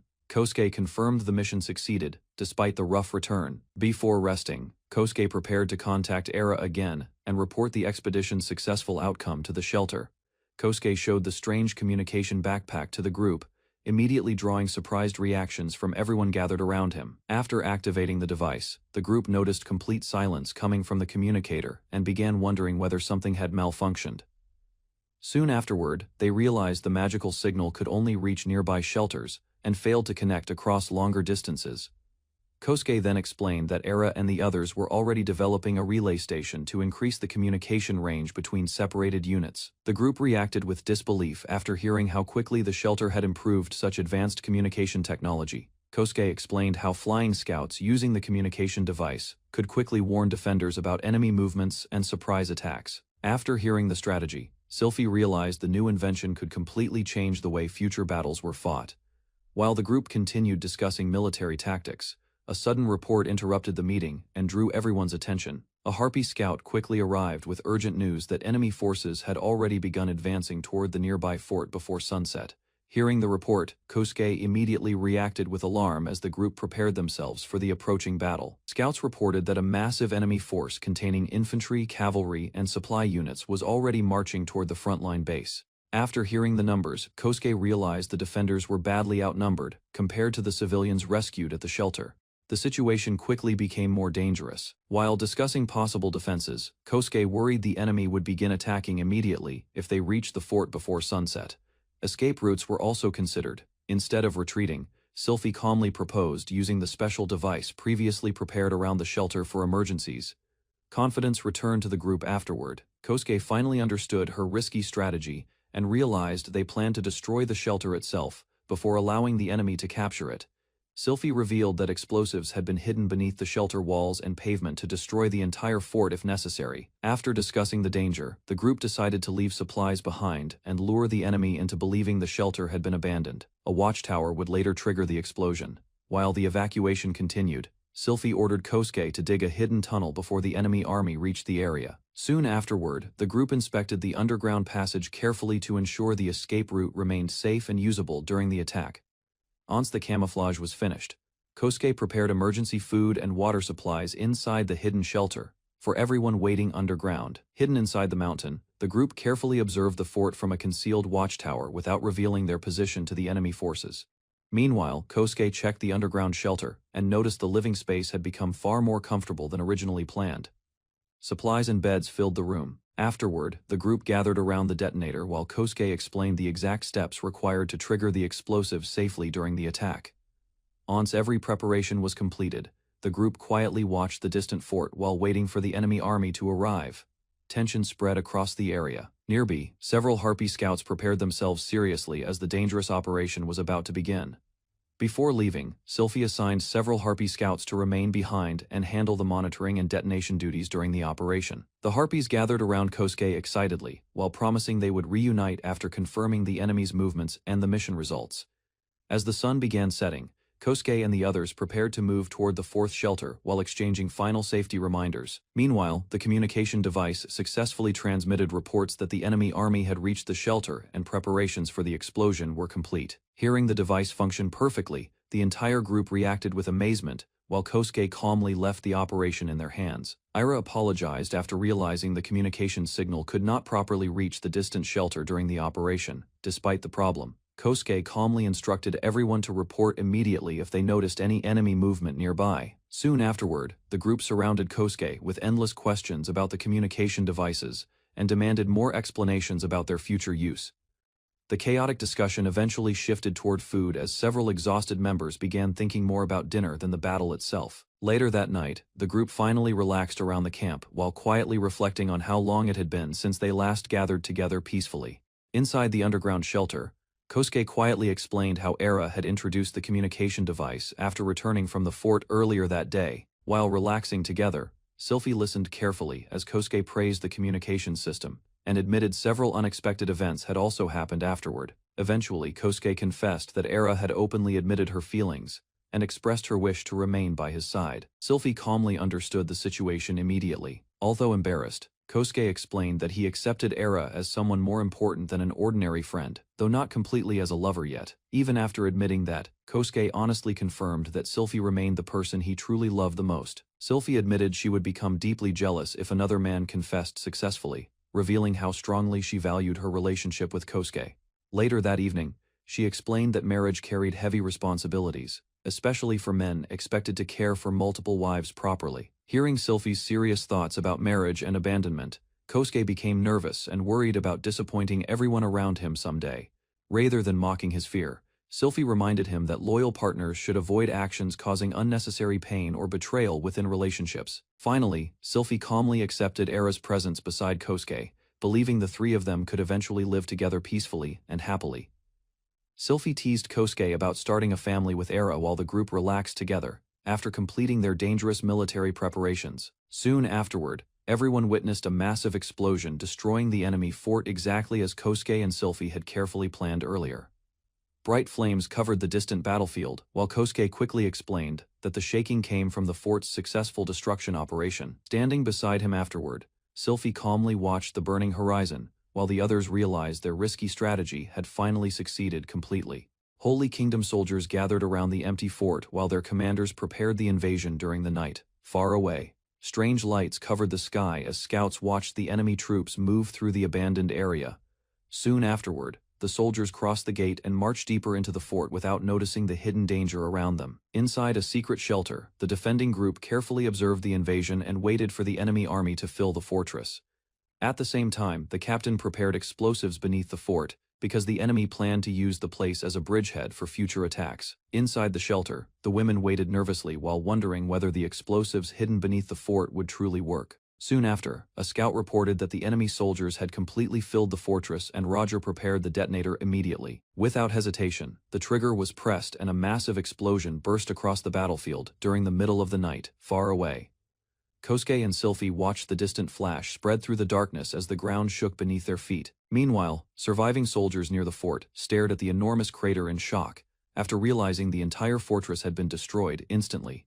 Following the massive explosion, Sylphie climbed down the tower and informed the group that the nearby fort had been completely destroyed. While the army reorganized, Kosuke ordered everyone to retreat before sunrise and requested additional scouts around the area. Nearby survivors discussed the enormous blast and questioned whether any enemy soldiers could have survived the destruction. During the preparations for departure, Kosuke examined his achievement board while the group continued moving through the wilderness. Suddenly, a hidden achievement appeared on the screen, causing confusion as the others quietly watched Kosuke react to the unexpected message. Kosuke checked the achievement board and discovered several titles connected to the massive explosion that destroyed the enemy fort. After noticing his strange reactions, Sylphie observed Kosuke carefully while he tried to hide his growing discomfort from the group. Soon afterward, Kosuke revealed that more than 3,000 enemy soldiers had died during the single attack on the fortress. While the others listened in confusion, he explained how achievements worked and described them as rewards similar to systems from games. Exhaustion eventually caught up with Kosuke, causing him to sigh heavily as the surrounding group stared at him without fully understanding the situation. Kosuke explained that every completed condition granted him titles and special skills that affected his abilities in battle. Although the explanation sounded strange, Sylphie and the others slowly accepted that his powers came from an unknown divine source. Meanwhile, Kosuke showed his status screen and revealed that defeating enemies increased his experience and strengthened his growing collection of skills. As the discussion continued, several members compared him to an apostle connected to war, chaos, or another mysterious god. Before the conversation became more confusing, Kosuke ended the meeting and ordered everyone to rest before continuing their journey at daybreak. By the next evening, Pilna's team arrived at the third shelter and reported that the nearby fort had been completely destroyed by the explosion. Suddenly, another chain of explosions erupted across the battlefield, shocking the surrounding soldiers as flames consumed the remaining structures. Under the cover of darkness, scouts moved carefully through the ruined area while enemy troops struggled to survive the continuing attacks. From above, Pilna observed the battlefield and realized almost nothing remained of the fortress after the repeated detonations. After reviewing the situation, Kosuke and the others confirmed that fewer than 20% of the enemy foot soldiers were still capable of fighting. After hearing Pilna's report, the group learned that strange creatures called Gizma had appeared from the destroyed battlefield shortly after the explosion. Meanwhile, terrified soldiers faced the giant monsters as the creatures emerged from the smoke and attacked the remaining survivors. Within moments, the battlefield turned into chaos when the Gizma slaughtered wounded troops and overwhelmed the enemy forces completely. Later, scouts confirmed that fewer than 100 soldiers survived the disaster, forcing the remaining enemy troops to retreat from the area. Under the quiet night sky, Kosuke concluded that the Holy Kingdom army would need time to recover before planning another large-scale attack. Kosuke confirmed that the destruction of the nearby fort had severely weakened the Holy Kingdom's remaining military forces. Inside the shelter, Pilna's team shared their investigation results, while the group quietly discussed the aftermath of the battle. During the conversation, one member questioned whether Kosuke felt guilty after causing the deaths of thousands of enemy soldiers. Although he remained calm on the surface, Kosuke admitted that the reality of the massacre still had not fully reached him. Before leaving, the girl on the communication device warned Kosuke to stay safe, while Sylphie silently watched the exchange with suspicion. After hearing Era's promise, Sylphie kept staring at Kosuke with clear suspicion, while the atmosphere inside the shelter became awkward. At the same time, Kosuke imagined himself peacefully resting beside Era and enjoying the comfort she planned to give him later.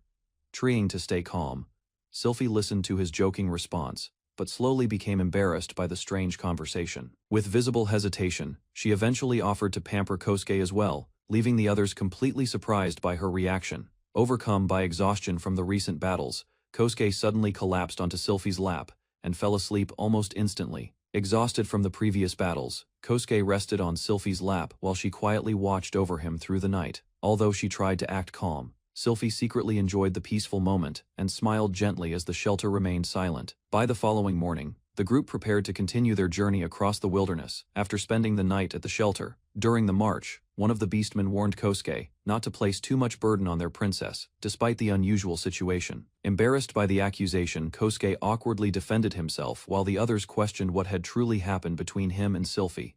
As the sun rose higher above the shelter, the group noticed that Sylphie still refused to come out of her room after the previous night. Hidden beneath her blanket, Sylphie blamed herself in embarrassment, while the others quietly wondered what had happened between her and Kosuke. When questioned by the beastman, Kosuke avoided giving details and claimed he wanted to protect Sylphie's dignity from further humiliation. Soon afterward, the girls began staring suspiciously at Kosuke while he desperately tried to explain that he had done nothing improper.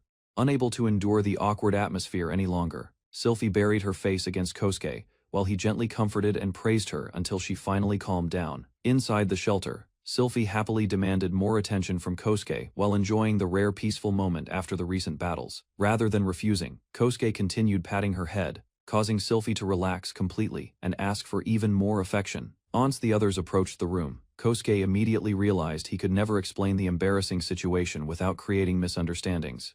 Meanwhile, worried members of the group gathered around Sylphie and questioned her about what had happened during the night. As the conversation continued, the beastmen quietly dismantled the temporary shelter while the others pressured Sylphie to reveal the entire story.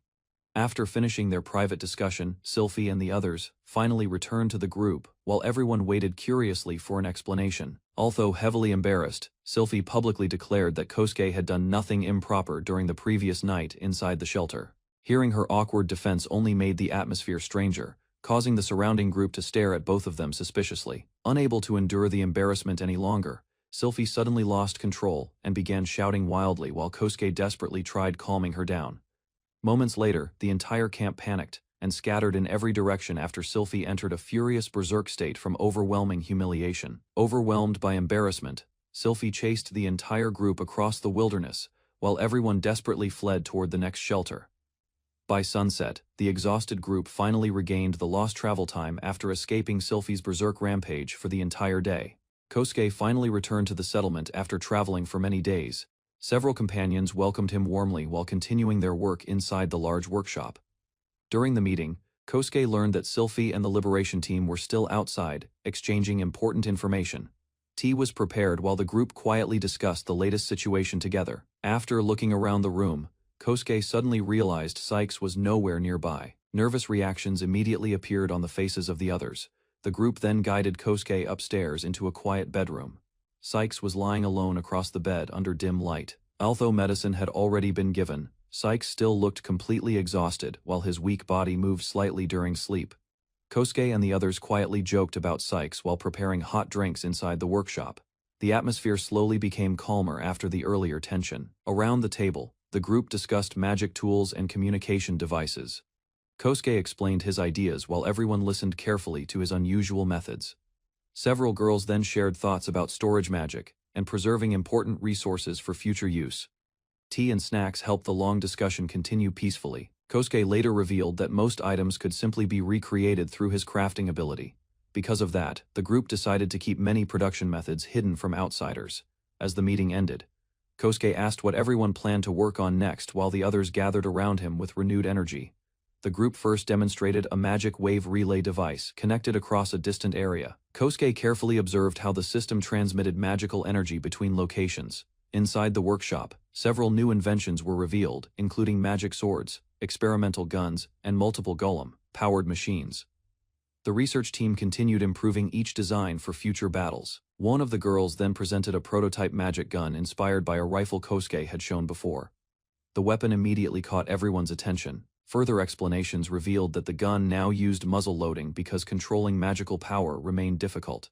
Fire and wind magic were combined to improve its performance. Kosuke finally tested the weapon himself, while praising the girls for successfully developing such advanced magic technology together. The group continued explaining their research on magic weapons and the underground magic vein. They hoped to extract the endless energy source and turn it into crystallized power for future use. Kosuke listened carefully while learning that both projects were still being developed at the frontier base. The experiments required more testing before wider use became possible. After discussing military progress, Kosuke suddenly revealed plans to create miso and soy sauce as new food products for the settlement. Confused reactions immediately spread across the room because nobody understood the strange names or how those ingredients could even exist. Kosuke then checked his crafting menu and discovered that nearly every ingredient appeared there, except miso and soy sauce themselves. Large cooking tools were prepared inside the workshop as Kosuke attempted to recreate miso and soy sauce. Everyone gathered around the strange equipment with curiosity. Despite his efforts, Kosuke admitted that he still could not successfully produce either ingredient. The failed attempts only made the group more interested in the process. Instead, he introduced kinako and soy milk made from beans. The girls carefully tasted the unfamiliar food while discussing its smell, nutrition, and possible uses. Kosuke then tried remembering the proper fermentation method needed for miso and soy sauce production. Questions about ingredients and cooking conditions filled his mind. After searching through the crafting menu, Kosuke finally discovered a brewing barrel recipe that could help continue the experiment. Kosuke successfully created large brewing barrels and realized that miso and soy sauce production might finally work inside the settlement. The others watched the new equipment with surprise. Soon Kosuke proudly explained that the seasonings could allow him to recreate Japanese food in another world. The massive amount produced by the barrels shocked everyone nearby. While discussing the process, Kosuke explained that fermented beans, salt, and malt were necessary to create the final products. The group carefully listened to the unfamiliar method. Further searching through the crafting system revealed several kinds of alcohol recipes connected to brewing techniques. The discovery immediately caught everyone's attention. Excitement quickly spread through the workshop as the group discussed expanding production and using more space for future brewing experiments. As evening arrived, the group gathered ingredients like grapes and barley while Kosuke prepared the brewing barrels for alcohol production inside the settlement. Everyone stood around the large containers while discussing how long the brewing process would take. The unusually short waiting time surprised several members of the group. Moments later, Kosuke successfully completed a barrel of ale. Curious reactions immediately spread as the freshly made drink was poured into cups. News about the ale quickly attracted more people from across the settlement. Excited crowds gathered around the workshop to taste the unfamiliar alcohol together. Loud cheers filled the area as everyone celebrated the successful brewing experiment.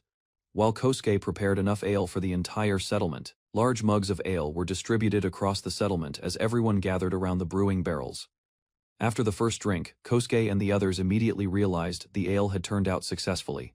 Smiles quickly spread as the group enjoyed the unfamiliar flavor together. The loud celebration eventually attracted Sylphie and another visitor, who arrived in confusion after hearing that ale was being handed out freely. Both newcomers accepted wooden mugs and carefully tasted the drink for the first time. Their surprised reactions showed that the brewing experiment had exceeded expectations. Soon afterward, the visitors praised Kosuke's ale and admitted it tasted far better than the cheap alcohol normally served in distant taverns. Several companions excitedly invited the princess and the others to join the celebration after learning that Kosuke had created high-quality ale for the settlement. With permission finally granted, food and drinks were distributed across the courtyard as loud cheers echoed through the night. Soon, large crowds filled the open area while many people drank directly from wooden barrels. The long-awaited celebration quickly turned into a lively festival. Laughter spread everywhere as friends raised their mugs together and enjoyed the rare chance to drink ale once again after such a long time. Later that night, the drunken princess approached Kosuke while demanding more drinks, forcing him to continue brewing ale for the entire celebration. While the celebration continued, one girl carefully inspected the brewing barrels and confirmed that the fermentation process remained perfectly uniform in every container. The others were amazed by her accuracy. Outside the workshop, the party became louder as more people continued drinking and laughing together. Kosuke slowly realized the celebration was becoming difficult to control. Soon, Danon arrived and discovered the drunken princess happily drinking beside the brewing equipment. Confusion immediately spread across his face after seeing the chaotic scene. Kosuke calmly handed Danon a mug of ale, while explaining that Sylphie was already too drunk for anyone to stop her anymore. After tasting the ale himself, Danon quietly demanded another drink while Kosuke continued serving barrels to the growing crowd. After the long celebration ended, Kosuke and Danon promised to continue working hard, starting the next day while the settlement slowly became quiet again. Morning arrived with exhausted people scattered across the courtyard after drinking throughout the night. Empty mugs and barrels covered the entire area. Inside a private room, Kosuke finished preparing a resting space, while the drunken princess continued sleeping peacefully on the bed nearby. Later, Kosuke spent time examining a beautifully forged dagger and admired the quality of the weapon crafted with mithril. The quiet moment suddenly ended when a hooded girl unexpectedly entered the workshop to inform Kosuke that she wished to speak with the princess. Ara suddenly pulled Kosuke closer and guided him onto her lap while explaining that she wanted to pamper him after his long journey back to the settlement. Although embarrassed, Kosuke slowly relaxed while resting against Ara's thighs. The quiet moment made her unexpectedly happy, despite her shy expression. Their peaceful atmosphere suddenly broke when Sylphie entered the room and immediately noticed the intimate situation between the two. Kosuke reacted in complete panic. Sylphie calmly questioned the tense atmosphere while Ara remained seated beside Kosuke without showing any concern. The awkward silence quickly filled the room. Soon afterward, all three sat together in heavy silence as Kosuke nervously waited for the uncomfortable situation to explode into another argument. Kosuke nervously tried calming the tense atmosphere after realizing both Ara and Sylphie wanted to discuss how they would share time with him from now on. The conversation quickly became more dangerous as the two girls argued about dividing Kosuke equally between them. His growing panic only made the situation worse. Ira insisted that she also wanted to sleep beside Kosuke, while Sylphie argued that nighttime should belong to her instead. Neither side wanted to give up. After several heated exchanges, the girls finally agreed to alternate turns each day so both of them could spend time with Kosuke fairly. Even after the compromise ended the argument, both girls still demanded Kosuke's opinion, while he struggled to answer without causing another fight. After finally reaching an agreement, Sylphie and Ara decided to treat each other like sisters, so they could avoid fighting over Kosuke any longer. The peaceful mood quickly became chaotic again, when Sylphie enthusiastically embraced Kosuke while happily calling Ara her new younger sister. Kosuke struggled to keep up with the sudden change. Both girls openly admitted their feelings toward Kosuke, while preparing themselves for a closer relationship with him in the future. The situation became even more overwhelming for him. Ara and Sylphie then surrounded Kosuke together while teasing him and competing for his attention. His nervous reactions only encouraged them further. The quiet room soon filled with confusion and embarrassment as Kosuke desperately tried to calm the increasingly intense situation around him. The next morning, everyone gathered inside the command center of the frontier, keep for an important meeting regarding the future of their territory. Kosuke arrived while carrying Ara because she claimed she could barely move after the previous night. Embarrassed reactions quickly spread across the room. Once the meeting began, Dan announced that he wanted to suddenly change their current plans. The room immediately became silent as everyone listened carefully. Danon then proposed launching a proactive campaign to reclaim every fort located within their territory before enemy forces could react first. Kosuke's earlier operation heavily damaged the Holy Kingdom army stationed near the Omet wilderness, leaving several forts isolated and unstable. Inside the strategy room, Allied leaders gathered around a map and discussed the best route to reclaim the weakened border forts before reinforcements arrived. While studying the situation, Kosuke realized the nearby frontier villages could provide food, labor, and additional fighters for a longer campaign. Experienced commanders reminded everyone that occupying enemy territory required enough troops to defend each captured base continuously. At the same time, the settlement's population kept increasing as more refugees were rescued, allowing their faction to prepare soldiers and strengthen future military operations. Sylphie listened carefully as the commanders estimated they could mobilize 200 trained fighters immediately and prepare more soldiers within a week. Reports showed the three enemy forts once held thousands of troops, but recent battles had reduced their combined forces to nearly 1,000 men. Despite the optimistic calculations, Sylphie remained cautious and questioned whether the situation could truly be solved so easily. The group later observed the forts from a distance and considered the difficulties of attacking enemies protected behind thick defensive walls. Confidence returned after Kosuke's modern weapons and harpy bombing tactics were discussed, since those methods could quickly destroy the fort's defenses and weaken resistance. Sylphie quickly realized the entire battle plan depended on Kosuke personally joining the dangerous front lines during the assault. The meeting room grew tense when Sylphie strongly opposed, sending him into direct combat, showing clear concern for his safety despite her harsh expression.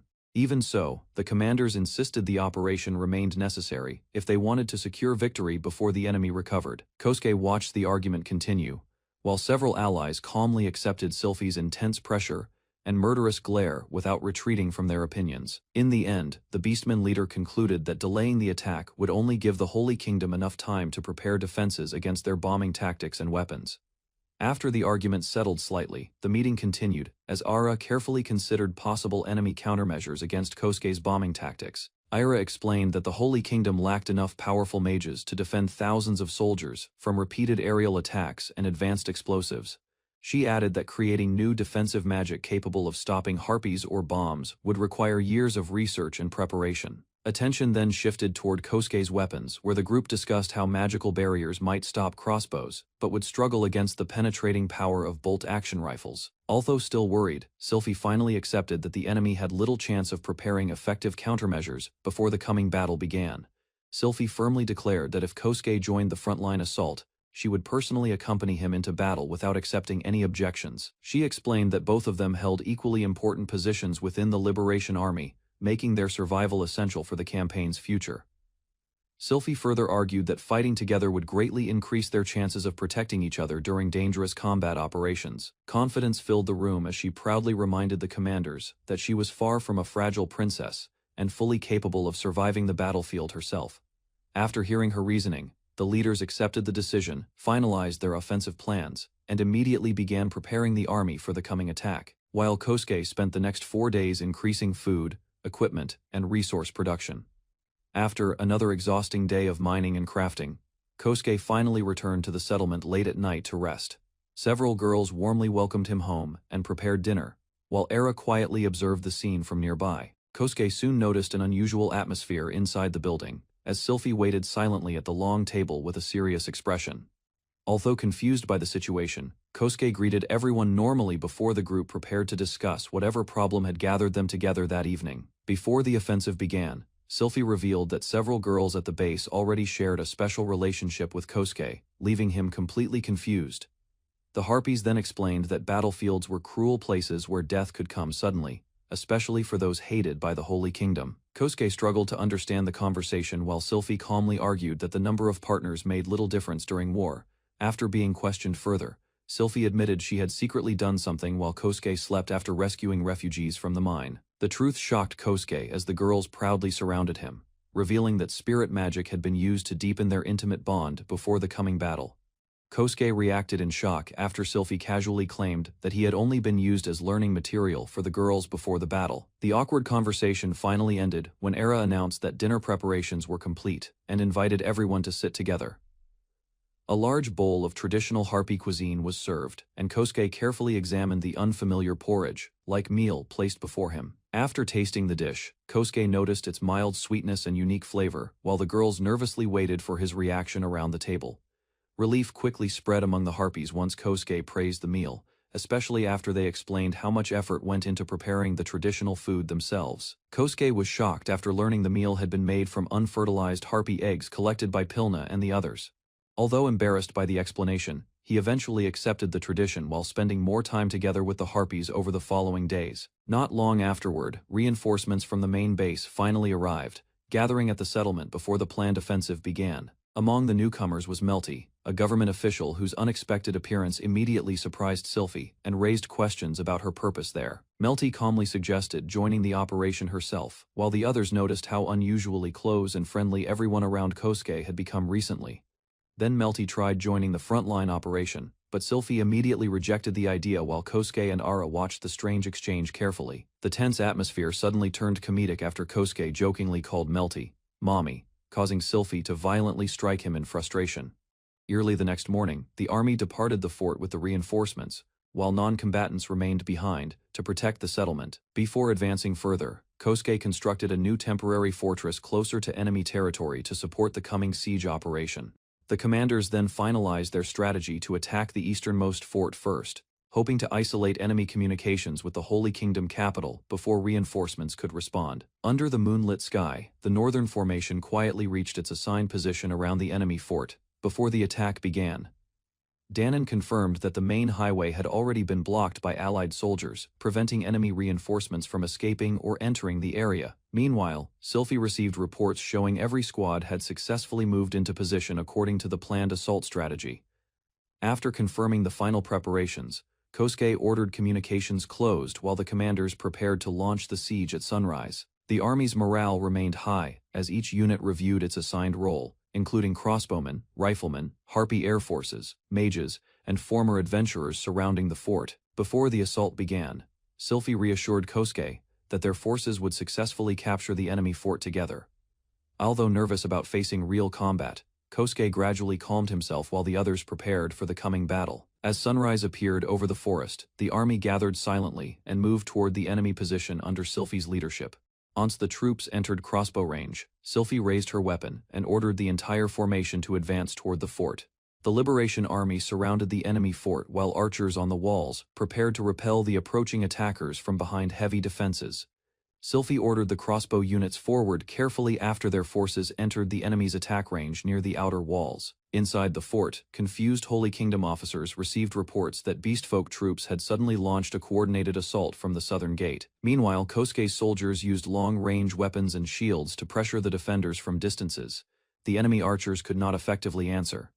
As the commanders discussed the unexpected attack, several officers realized the enemy force resembled the same dangerous group that had nearly destroyed their pursued army days earlier. Massive explosions suddenly struck the fort, convincing the Holy Kingdom officers that the same enemy force from the earlier pursuit battle had returned. The defenders quickly suspected beastfolk and elven mages were responsible, while commanders ordered every soldier to remain alert for further attacks. At the same time, Allied crossbow units launched coordinated assaults from the northern side of the fort, forcing the defenders into confusion. Realizing the danger, the officers urgently sent messengers toward nearby forts to request reinforcements before communication routes were completely cut off. Outside the battlefield, Kosuke's allies confirmed the operation was proceeding according to plan as gunshots and signal bells echoed through the forest. Gerda confirmed that no enemy movements could be detected nearby, allowing Kosuke's forces to continue the operation safely. After receiving the signal, Kosuke ordered the Harpy squad to begin their assault while the ground troops prepared to advance immediately afterward.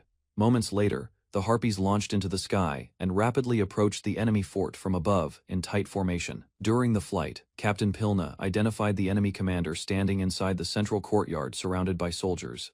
Once the target was confirmed, the Harpies redirected their bombing run toward the fort center and nearby barracks before beginning the aerial attack. Explosions erupted across the fort as the Harpies dropped bombs onto the walls and defensive positions, throwing the enemy soldiers into panic.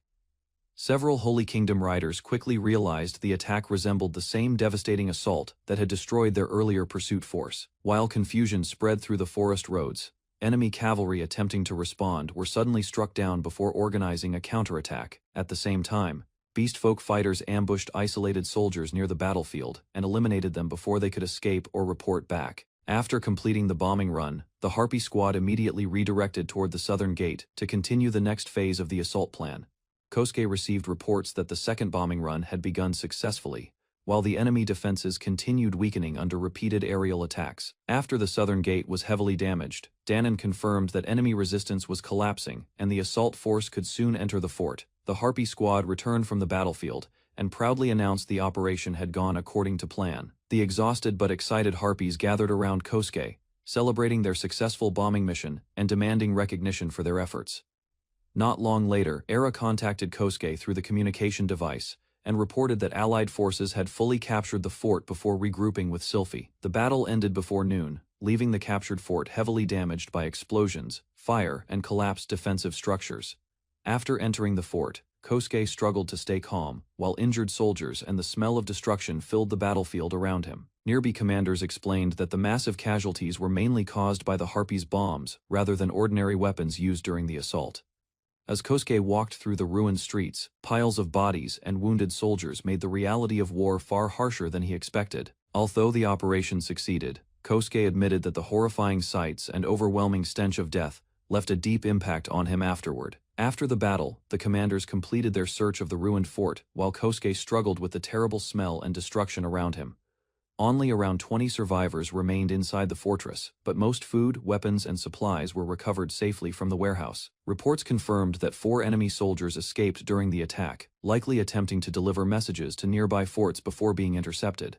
Despite the successful siege, Sylphie ordered another careful inspection because she believed hidden enemies could still remain inside the area. The soldiers moved through the fort again while several harpies climbed higher points to continue scouting and securing the battlefield. Sylphie watched quietly as the soldiers raised their flag above the captured fort, marking the victory for their alliance. Cheers spread across the battlefield, while the surviving troops celebrated outside the damaged fortress walls and towers. Later, Sylphie checked on Kosuke after noticing his poor condition, and he slowly recovered from the harsh battle. Standing before the ruined fort, the commanders observed the destruction while their soldiers continued celebrating the successful siege. Once the excitement settled, Sylphie gathered everyone together among the ruins to discuss their next actions and secure the area completely. Sylphie praised the army after the fortress was retaken successfully, without losing any soldiers during the battle. Soon after, the commanders reminded everyone that the war was not over because 2 enemy forts still remained. Later, Sylphie ordered guards to stay behind while the main force prepared to march toward the western fortress for the next attack. Kosuke repaired the damaged buildings and strengthened the settlement by placing defensive structures around the area. For additional security, Werg stayed behind with crossbowmen and mages while Kosuke led the main group toward the western fortress the next morning. Their journey soon reached a wide prairie filled with endless grasslands stretching far beyond the horizon. The unfamiliar landscape amazed Kosuke because he had never seen such a massive open field in either his old world or the current one. As the travelers continued across the plains, flying scouts quickly returned with news about a convoy of horse-drawn wagons guarded by armed soldiers approaching their route. After spotting the wagon convoy, the group secretly observed the travelers while discussing whether they belonged to the Holy Kingdom or were only merchants. Although the route supplied enemy fortresses, Kosuke's companions hesitated to attack because the convoy showed no signs of being bandits. Zone of the women believed the merchants were likely connected to the temporary fortress built by Kosuke near the area. She advised making contact peacefully first. Some warriors worried that allowing the convoy to continue could reveal their movements to the Holy Kingdom. Kosuke's group finally considered the risks carefully, realizing that harming innocent merchants might create serious political trouble for them later. After listening to Melty's advice, the group agreed that avoiding unnecessary hostility toward merchants would benefit their reputation in the future. Melty explained that merchants often followed profit and mutual interests, making peaceful negotiations more useful than immediate violence. The group decided to stop the convoy carefully and ordered their forces to secure the merchants without causing injuries or panic. Inside the wagons, the merchants became confused after the convoy suddenly halted along the prairie road. Soon afterward, the merchant captain stepped forward and approached Kosuke's party to discuss the situation directly with them. A trading group from Mylene City traveled across the hills, before armed guards suddenly blocked the road ahead. Concern appeared among the merchants after they noticed a dark elf and several beast folk standing near the barricade. Soon, the blonde-haired elf introduced herself as Sylphie, the feared witch of the Black Forest, while calmly observing the frightened travelers. Panic spread across the road as soldiers surrounded the wagons from every direction, forcing the merchants into a dangerous situation. Despite the tense atmosphere, Sylphie warned the group not to resist, because her people had no intention of causing unnecessary bloodshed or harm. Inside the camp, the Liberation Army explained that they were fighting to free people from the Holy Kingdom's oppressive rule. Although the merchants remained nervous while surrounded by soldiers, the army assured them that no harm or theft would happen. Soon, the travelers learned that the nearby fortress they planned to supply had already fallen under the army's control. A beast folk woman calmly explained the situation further, and promised the merchants would understand everything after seeing the truth themselves. Since the army lacked the kingdom's currency, they instead offered valuable gems crafted by skilled elven jewelers from the Black Forest. The merchants carefully examined the gems offered by the Liberation Army and realized the jewels were far more valuable than expected. Even so, the beast folk woman admitted that the payment only included a small number of gems, leaving the traders uncertain. Pressure filled the camp as armed soldiers, beastfolk, and Sylphie silently watched the exhausted merchants during the tense negotiation. Meanwhile, Kosuke observed the situation from nearby. Unable to refuse under such conditions, the merchant reluctantly agreed to transport the supplies wherever the army requested. After receiving additional payment, the merchants learned they would accompany the Liberation Army toward the western border fortress for the next delivery mission. The merchant realized the Liberation Army had already seized several western fortresses and quietly accepted the dangerous situation. While displaying more valuable gems, the army explained they were still advancing toward another fortress and expected the merchants to travel with them. The beastfolk woman politely promised to protect the traders from harm, though her confident smile only increased their uneasiness. Soon, she reminded the merchants that the Pence Trading Company would continue working together with the Liberation Army for future prosperity. Fear spread across the merchant's face as Kosuke silently understood that the group no longer had any real chance to refuse the army's demands. After the tense negotiation ended, the exhausted merchant finally left the camp while the Liberation Army prepared for its next battle. 2 days later, soldiers gathered before a massive western fortress as archers prepared to launch a large-scale daytime assault. Enemy arrows rained toward the attackers, but powerful magic shields protected the Liberation Army from serious damage during the attack. From a nearby hill, Kosuke and several companions observed the battlefield while discussing the fortress's difficult terrain and defensive position. Meanwhile, the beastfolk strategist calmly explained that the army intentionally attacked in daylight to demonstrate their growing strength and power. After the successful assault began, the Harpy squad quickly moved toward the burning fortress, while soldiers advanced from below. Inside the captured fortress, Kosuke and the terrified merchant witnessed the destruction left behind after the fierce battle finally ended. The beastfolk woman calmly reminded the merchant that resisting the Liberation Army would only lead to unnecessary suffering and death. Meanwhile, beastfolk soldiers reassured the civilians that their true objective was defeating the Holy Kingdom, rather than harming innocent people. Even so, the merchant became frightened after receiving a warning that anyone continuing to support the Holy Kingdom could eventually face serious danger. During the battle's aftermath, a beastfolk soldier rushed toward Sylphie's group with urgent news about a dangerous enemy knight. The warriors soon learned that the skilled knight had already defeated several Liberation Army soldiers inside the fortress ruins. Standing among fallen bodies, the armored knight fearlessly challenged the surrounding beastfolk troops, despite being heavily outnumbered. As the knight continued fighting, a reptilian warrior suddenly stepped forward and ordered everyone else to stay back from the battle. The reptilian fighter then launched a swift counterattack, clashing directly against the knight in a fierce duel inside the burning fortress. After the fierce duel ended, Sylphie ordered the remaining soldiers to search the ruined fortress carefully for surviving enemies. Night soon covered the battlefield, while Kosuke and Sylphie silently observed the burning fortress from within the shattered walls. Meanwhile, fallen soldiers from the Liberation Army were gathered together as preparations for a funeral. Pyre quietly began. Kosuke learned that 3 warriors had died during the assault, causing a heavy atmosphere to spread across the exhausted camp. Later that night, drums echoed through the fortress as Sylphie and the other leaders gathered to honor the dead soldiers properly. Large flames rose into the night sky as the Liberation Army gathered quietly around the funeral. Pyres of their fallen comrades, harpies, beastfolk, and elves, joined the solemn ceremony while Kosuke observed the unfamiliar ritual beside Sylphie. Sylphie explained that the ceremony honored brave soldiers who had lost their lives during the fierce battle for the fortress.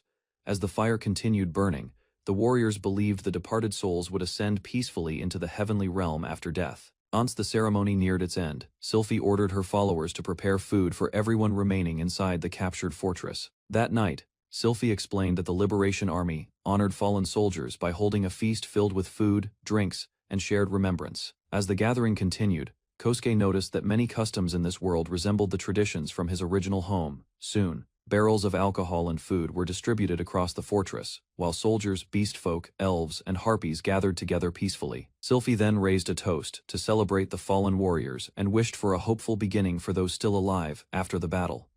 Throughout the long night beneath the moonlit sky, the survivors continued feasting and drinking while paying tribute to their departed comrades. After capturing the western fortress, the Liberation Army left behind soldiers and harpy bombers to defend the newly secured territory. Following a short period of rest, Sylphie's forces resumed their advance toward the eastern fortress by passing through the central fort. Soon, the invasion began as explosions erupted across the eastern fortress, while defenders struggled against the sudden assault from above. Meanwhile, the Harpy bombing squad flew across the battlefield and repeatedly attacked enemy positions from the sky without slowing down. Once the operation ended successfully, the Harpies returned to report their victory while Kosuke and the others prepared for the next assault against the Holy Kingdom. As the bombing squad prepared for another attack, Kosuke suddenly received an urgent message ordering all follow-up bombing runs to stop immediately. Confusion quickly spread among the group, while Kosuke worried that one of their allies might have been caught in the explosions. Soon, the battlefield grew quiet after the enemy raised white flags and announced their surrender to the Liberation Army. After receiving new instructions, Kosuke learned that Sylphie and the other leaders had already entered the fortress to investigate the situation directly. Although the enemy surrendered sooner than expected, the group suspected the fortress commander had somehow survived the devastating aerial bombardment. Kosuke realized the eastern fortress surrendered because their commander likely survived the bombing and still held authority over the remaining soldiers.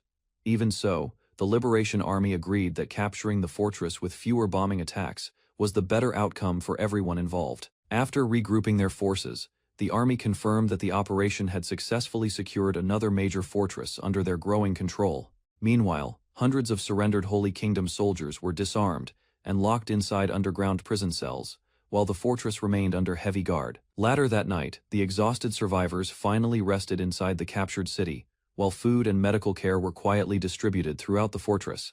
After the battle ended, several harpies stayed beside Kosuke and tried to comfort him while thanking him for supporting the army's victories. Meanwhile, another group quietly watched the unusual scene from outside the room inside the captured fortress headquarters. Soon Era arrived with completed research documents while her companion brought bottles of alcohol for the exhausted soldiers to enjoy. Although Sylphie remained busy discussing future operations with the other leaders, an urgent report from the Western Fortress suddenly interrupted the meeting. Before long, news spread that refugees and volunteer soldiers from many races had begun gathering to support the Liberation Army against the Holy Kingdom. Kosuke learned that more than 1,000 refugees and volunteers had gathered around the fortress, though only a small number were trained soldiers. The sudden increase in rescued miners and civilians worried the group because feeding everyone would soon become a serious problem. Meanwhile, Era explained that the army urgently needed to establish a new food production base near the captured fortresses to support the growing population. Although the leaders continued discussing future plans and supply issues, Era decided to avoid attending another stressful meeting with Melty. Later that night, Kosuke quietly rested beside Era, while the other commanders continued arguing over the army's next actions and preparations. Inside the fortress headquarters, the Liberation Army leaders argued over whether they should strengthen their defenses or continue advancing deeper into enemy territory. Meanwhile, Kosuke and the others relaxed nearby, while Era quietly searched through documents taken from the captured western fortress. Soon, Era revealed an important map that caught everyone's attention and immediately changed the direction of the discussion. The group carefully examined the map of the Kingdom of Melanard and identified the Holy Kingdom located beyond the eastern region. After studying the routes closely, they realized that Erichburg served as a major transportation hub connecting nearby towns, villages, and military supply lines. The group concluded that capturing Erichburg would isolate the Holy Kingdom's southern troops and weaken their numerical advantage. Although some members worried about food shortages and the risks of advancing farther, the leaders believed their current military strength was enough to continue the campaign. While the strategy meeting continued, Sylphie quietly peeked through the door and searched for Kosuke among the others inside the room. Moments later, she entered and nervously asked whether the meeting had already ended, drawing everyone's attention toward her sudden appearance. During the short break, the others teased Sylphie after noticing how concerned she seemed about Kosuke, leaving her embarrassed while the group laughed together. While the group rested after the strategy meeting, Sylphie suddenly became embarrassed when the others crowded around Kosuke and teased her feelings toward him. 7 days later, rumors spread across Erichburg about a mysterious disaster that destroyed an entire fortress and wiped out many soldiers. Survivors claimed that divine punishment or a flying demon from hell had descended upon the battlefield and annihilated the army without mercy. Inside the Holy Kingdom, officials argued during an emergency meeting, struggling to explain the unbelievable reports reaching the capital. The furious bishop rejected every explanation and blamed the commanders for the catastrophic defeat, accusing them of incompetence and failure in protecting the kingdom. The archbishop refused to accept the defeat and insisted that the disaster in the remote region could not be ignored any longer. Believing the war was not over, he declared that the Holy Kingdom still had a chance to defeat the enemy, even if they were facing a force described as devils from hell. After ending the tense meeting temporarily, the archbishop left the room while the exhausted officials remained behind in silence. Elsewhere in the building, a servant politely offered drinks to Sir Measle as the nobles attempted to calm themselves after the heated discussion. While drinking quietly, Sir Measle admitted that he had underestimated the rebellion and expressed disbelief at the destruction suffered by the army under the archbishop's command. Rumors spread through the region about the Black Forest Witch, who had allegedly captured 3 frontier forts within a short time. Soon afterward, merchants from the Pence Company delivered urgent information about another sudden attack near the border settlements. Before long, reports confirmed that Mitterstown had fallen after enemy forces launched an assault against the town. Following the invasion, the attacking army secured control of the streets, while their banners were raised throughout the occupied town. Sylphie and her liberation army arrived before the fortress of Mazewood, while soldiers guarded the walls. Citizens watched the approaching force with growing tension. Standing before the city, the blonde elf leader declared her mission to free Marinard and rescue oppressed humans from the Holy Kingdom's control. Fear spread among the residents as Sylphie promised safety to civilians and forced soldiers who surrendered peacefully. Her army only sought the kingdom's corrupt troops. Another warning followed as Sylphie offered redemption and fair treatment to enemy officers willing to lay down their weapons. Despite the declaration, the fortress commander rejected her words and ordered the archers to prepare for battle. Sylphie's commanders studied the fortress while reports revealed that 2,000 enemy soldiers had forced civilians into the siege. Jagira prepared to eliminate the commander from afar. Several beast-folk musketeers took position on the hillside and aimed their rifles toward the fortress walls, despite the extreme distance. Zone sharpshooter calmly focused on the target while the musketeers relied on their unusual weapons to strike the enemy leadership. A sudden gunshot echoed across the battlefield and pierced the commander's head before the surrounding soldiers understood what happened. Panic spread through the fortress as the dead commander collapsed onto the wooden platform, leaving the defending soldiers terrified and leaderless. Sylphie ordered the Harpy squad to destroy the fortress gate with a single bomb and remove the target quickly before the defenders reacted. The Harpies flew across the battlefield at high speed, while carrying explosives toward the heavily barricaded entrance of the fortress. Pilot confirmed the mission and guided the squad carefully to ensure only one bomb would be used to break open the front gate.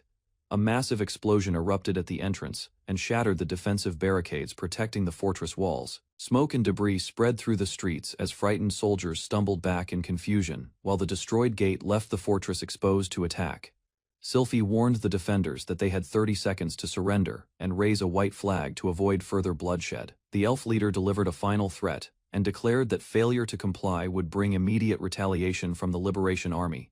Despite the tense battlefield, Sylphie ordered every unit to hold position and recalled the Harpies to prevent unnecessary panic among the civilians. Her commanders questioned the decision, but Sylphie insisted that the enemy deserved one final opportunity to choose peace before more fighting began.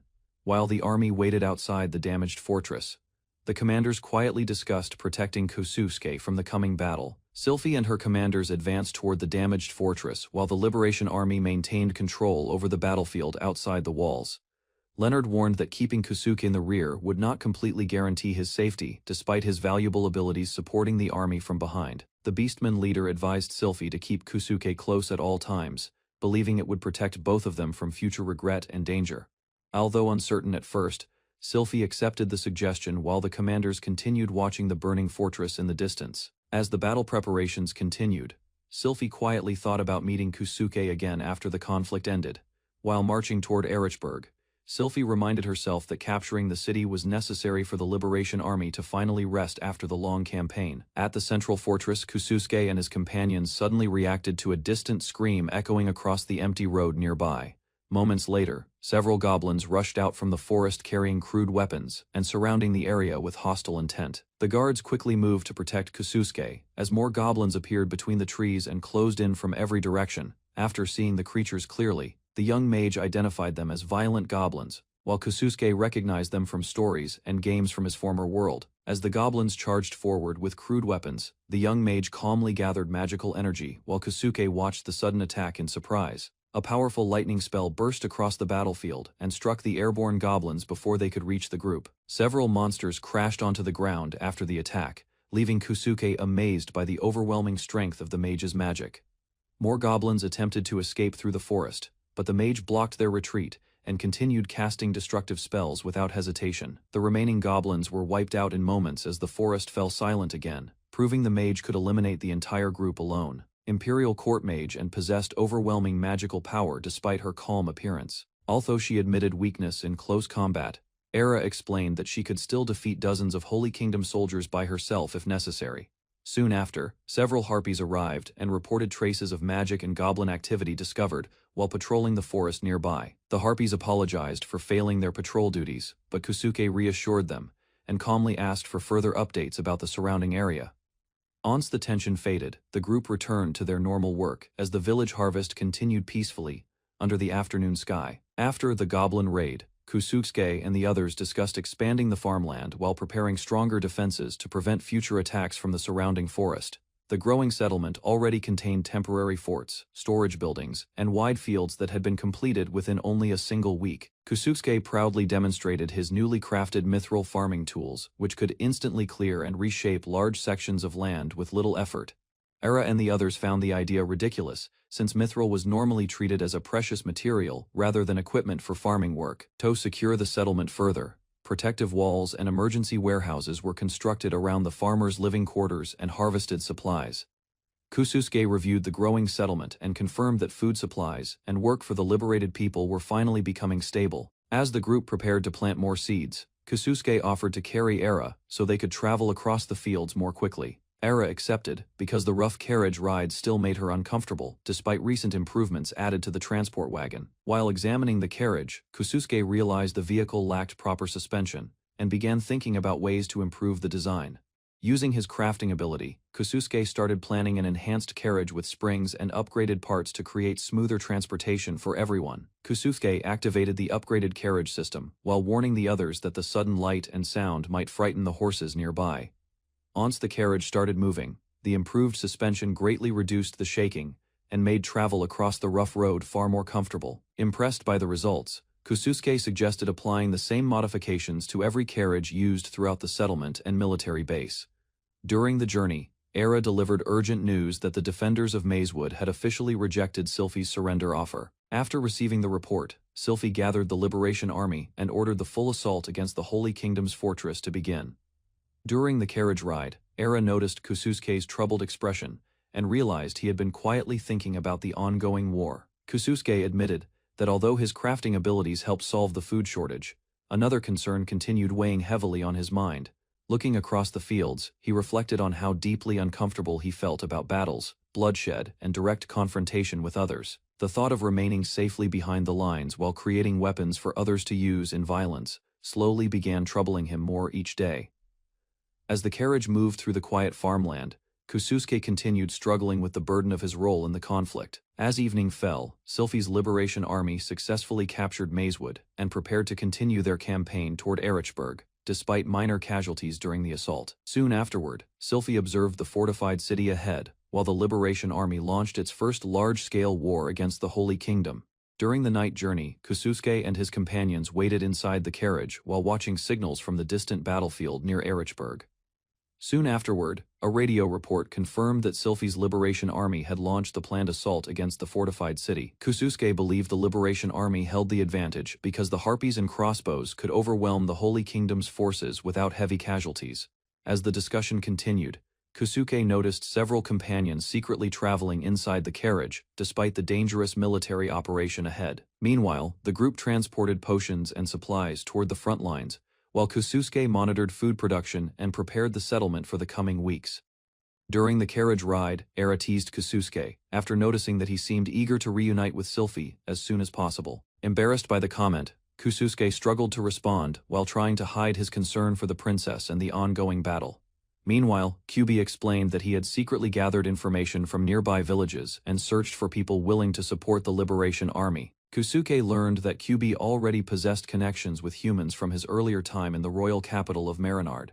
Although the group continued toward Erichburg, Kusuke remained cautious because Holy Kingdom soldiers were still active throughout the surrounding region. While advancing toward Erichburg, the Liberation Army prepared for possible resistance and relied on allied mages to respond if unexpected threats appeared. Soon after, the Holy Kingdom's defenders launched a massive volley of arrows from the fortress walls toward the attacking forces below. Magical barriers spread across the battlefield as the Liberation Army blocked the incoming arrows before they could strike the soldiers.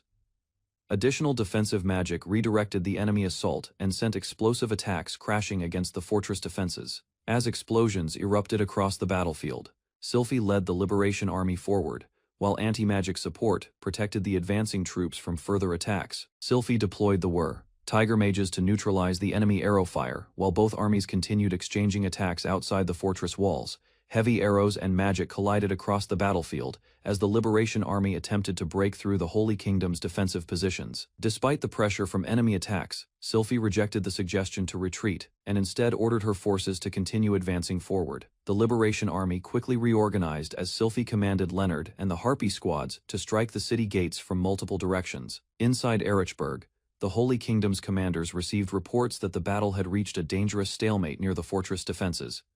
Reports from the battlefield revealed that the enemy mages focused entirely on defense, while both sides exchanged heavy arrow fire near the city walls. Inside the fortress, Mazel suspected the Liberation Army was hiding another strategy, because their small forces still refused to retreat.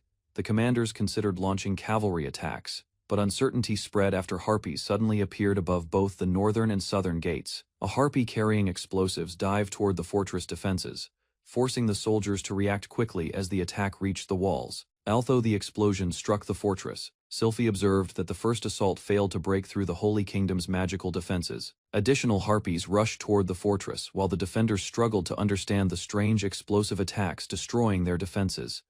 Massive explosions shattered the city gates and nearby structures, throwing soldiers into chaos as the assault spread through the fortress. Mazel realized the reports about the gates of hell referred to the enemy's explosive strategy that bypassed normal magical defenses. Sylphie calmly observed the burning city. After both northern and southern gates were successfully destroyed by the coordinated harpy attack, as enemy troops entered through the ruined gates, the fortress commanders hurriedly organized squads and prepared desperate resistance inside the city. After the fortress gates collapsed, Mazel urgently warned the archbishop to prepare for evacuation before the enemy forces fully entered the city. Meanwhile, soldiers formed defensive lines inside the streets, as enemy mages and harpies advanced deeper into the fortress. Fear spread through the city when the archbishop blamed Mazel for the failed defense, while preparations for escape quickly began. Mazel appointed a trusted subordinate to command Erichburg during the growing chaos inside the fortress. Soon after, Sylphie personally entered the city, and the defenders recognized the feared witch of the Black Forest leading the invasion. Sylphie suddenly attacked Mazel's guards, severely injuring one soldier before the others rushed forward to protect their commander. A surviving guard attempted to strike Sylphie from behind, believing he had found an opening during the chaotic battle. Before the attack could land, Sylphie reacted instantly and blocked the strike with calm precision, surprising the desperate soldiers. Using a hidden firearm, Sylphie shot the attacker at close range and defeated him, while the remaining guards lost their courage. After crushing the resistance, Sylphie ordered the surviving soldiers to surrender before walking deeper into the conquered fortress. Sylphie and her soldiers defeated the remaining defenders inside the fortress, while the wounded guards struggled to continue resisting. After witnessing the overwhelming defeat, the acting commander surrendered Erichburg to avoid further casualties among the surviving soldiers. Soon afterward, the battle officially ended, and the Marinard Kingdom raised its flag above the ruined city as the Liberation Army celebrated victory. Aya returned from scouting ahead and informed Kosuke's group that the road to Archburg was safe. Soon, the travelers climbed a long hill while the horses carried them steadily toward their destination. Everyone waited quietly as the city slowly came into view. Surprise spread across the group after they finally witnessed the massive size of Archburg from afar. The crowded town looked far larger than they had expected. After passing through the entrance, Kosuke's group traveled along damaged streets lined with broken buildings and signs of past destruction. The silent atmosphere made the city feel uneasy. At the end of the journey, Sylphie rushed forward and happily welcomed Kosuke back to Archburg. Sylphie quickly hugged Kosuke after confirming that he returned safely from the dangerous trip. Kosuke stepped back in surprise when Sylphie suddenly moved closer with serious concern on her face. Soon, the group explained that Kosuke remained unharmed because they carefully protected him during the journey. Sylphie still looked doubtful after hearing the explanation. Era then proudly declared herself as Kosuke's older sister figure, causing confusion among the others nearby. Later that night, the group rested inside an inn while Era insisted that Kosuke should call her Wani-chan, leaving him completely speechless. Kosuke struggled to refuse Era after she began acting upset and tearful inside the inn room. Soon, Era happily moved closer and treated Kosuke gently while continuing her older sister act. Kosuke became increasingly embarrassed as Era kept demanding attention and care from him. The teasing quickly escalated when Era pulled Kosuke onto the bed and continued pampering him while the others secretly watched nearby. By the end of the night, the entire group learned about the strange situation, leaving Kosuke completely overwhelmed and unable to hide his embarrassment. The following morning, Kosuke walked through Archberg with tired eyes and an exhausted expression after barely resting at the inn. His companions quickly noticed how miserable he looked during the trip through the crowded streets. Soon, Kosuke complained that Melty had forced him to keep working throughout the entire night without giving him proper time to rest. Despite his frustration, the group continued traveling around the city while joking about how difficult the previous night had been for him. Kosuke still looked completely worn out. Later, his companions suggested several ways to enjoy the city, but Kosuke rejected dangerous or troublesome activities that might create even more problems. Eventually, he decided that quietly relaxing at a pub sounded far safer and more comfortable. During their walk through Archberg, Kosuke revealed that he enjoyed researching materials and creating new items whenever he had free time. His companion listened with growing curiosity about the strange crafting ability. The conversation soon shifted toward the enormous amount of supplies hidden inside Kosuke's inventory. Without much concern, he admitted that he carried far more equipment than ordinary travelers. Interested by his explanation, the pair agreed to organize the stored materials together. Kosuke warned that the process would require a large open area to safely spread everything out. Outside the southern gate, an abandoned piece of land caught their attention because the empty space looked perfect for the task ahead. The group immediately decided to inspect the area more closely. Before unloading the inventory, Kosuke asked everyone to remain at a safe distance while he prepared the massive collection of items. Kosuke spent a long time unloading materials from his inventory, while his companion watched the endless supplies pile up around the empty field. Once everything was arranged, the open land became completely covered with stacked goods, building materials, and strange items gathered from different places. Curiosity quickly grew after several floating cubes caught everyone's attention. Kosuke calmly explained that the unusual blocks could transform into large construction materials whenever needed. Further inspection revealed rows of unfamiliar weapons and dangerous tools that had never been seen inside the city before. While walking through the crowded storage area, Kosuke admitted that the entire collection had become far larger than originally planned. While organizing the supplies, Kosuke explained that his crafting ability depended entirely on having enough materials and ingredients stored beforehand. His companion carefully listened as Kosuke described the limits of the strange power and the reason he constantly carried enormous amounts of supplies inside his inventory. Suddenly, the calm conversation ended when the beastman companion unexpectedly attacked Kosuke and knocked him backward with surprising force. Before Kosuke could react, a blade was pressed against his neck, while the furious companion demanded answers about his hidden abilities and suspicious collection of items. Although the threat looked serious, the beastman calmly assured Kosuke that no real harm would come to him if he cooperated peacefully. A sudden attack interrupted the tense standoff, forcing Kosuke and his companion to collapse onto the ground, while the dangerous situation spiraled out of control. As night fell, several guards arrived carrying torches, and immediately searched the surrounding field for the missing pair. During the investigation, the group discovered strange farming tools crafted from valuable mithril. The unusual items convinced everyone that the massive storage area truly belonged to Kosuke. While examining the endless collection of materials and weapons, the others began discussing the possibility that Kosuke had suddenly disappeared from their world without warning.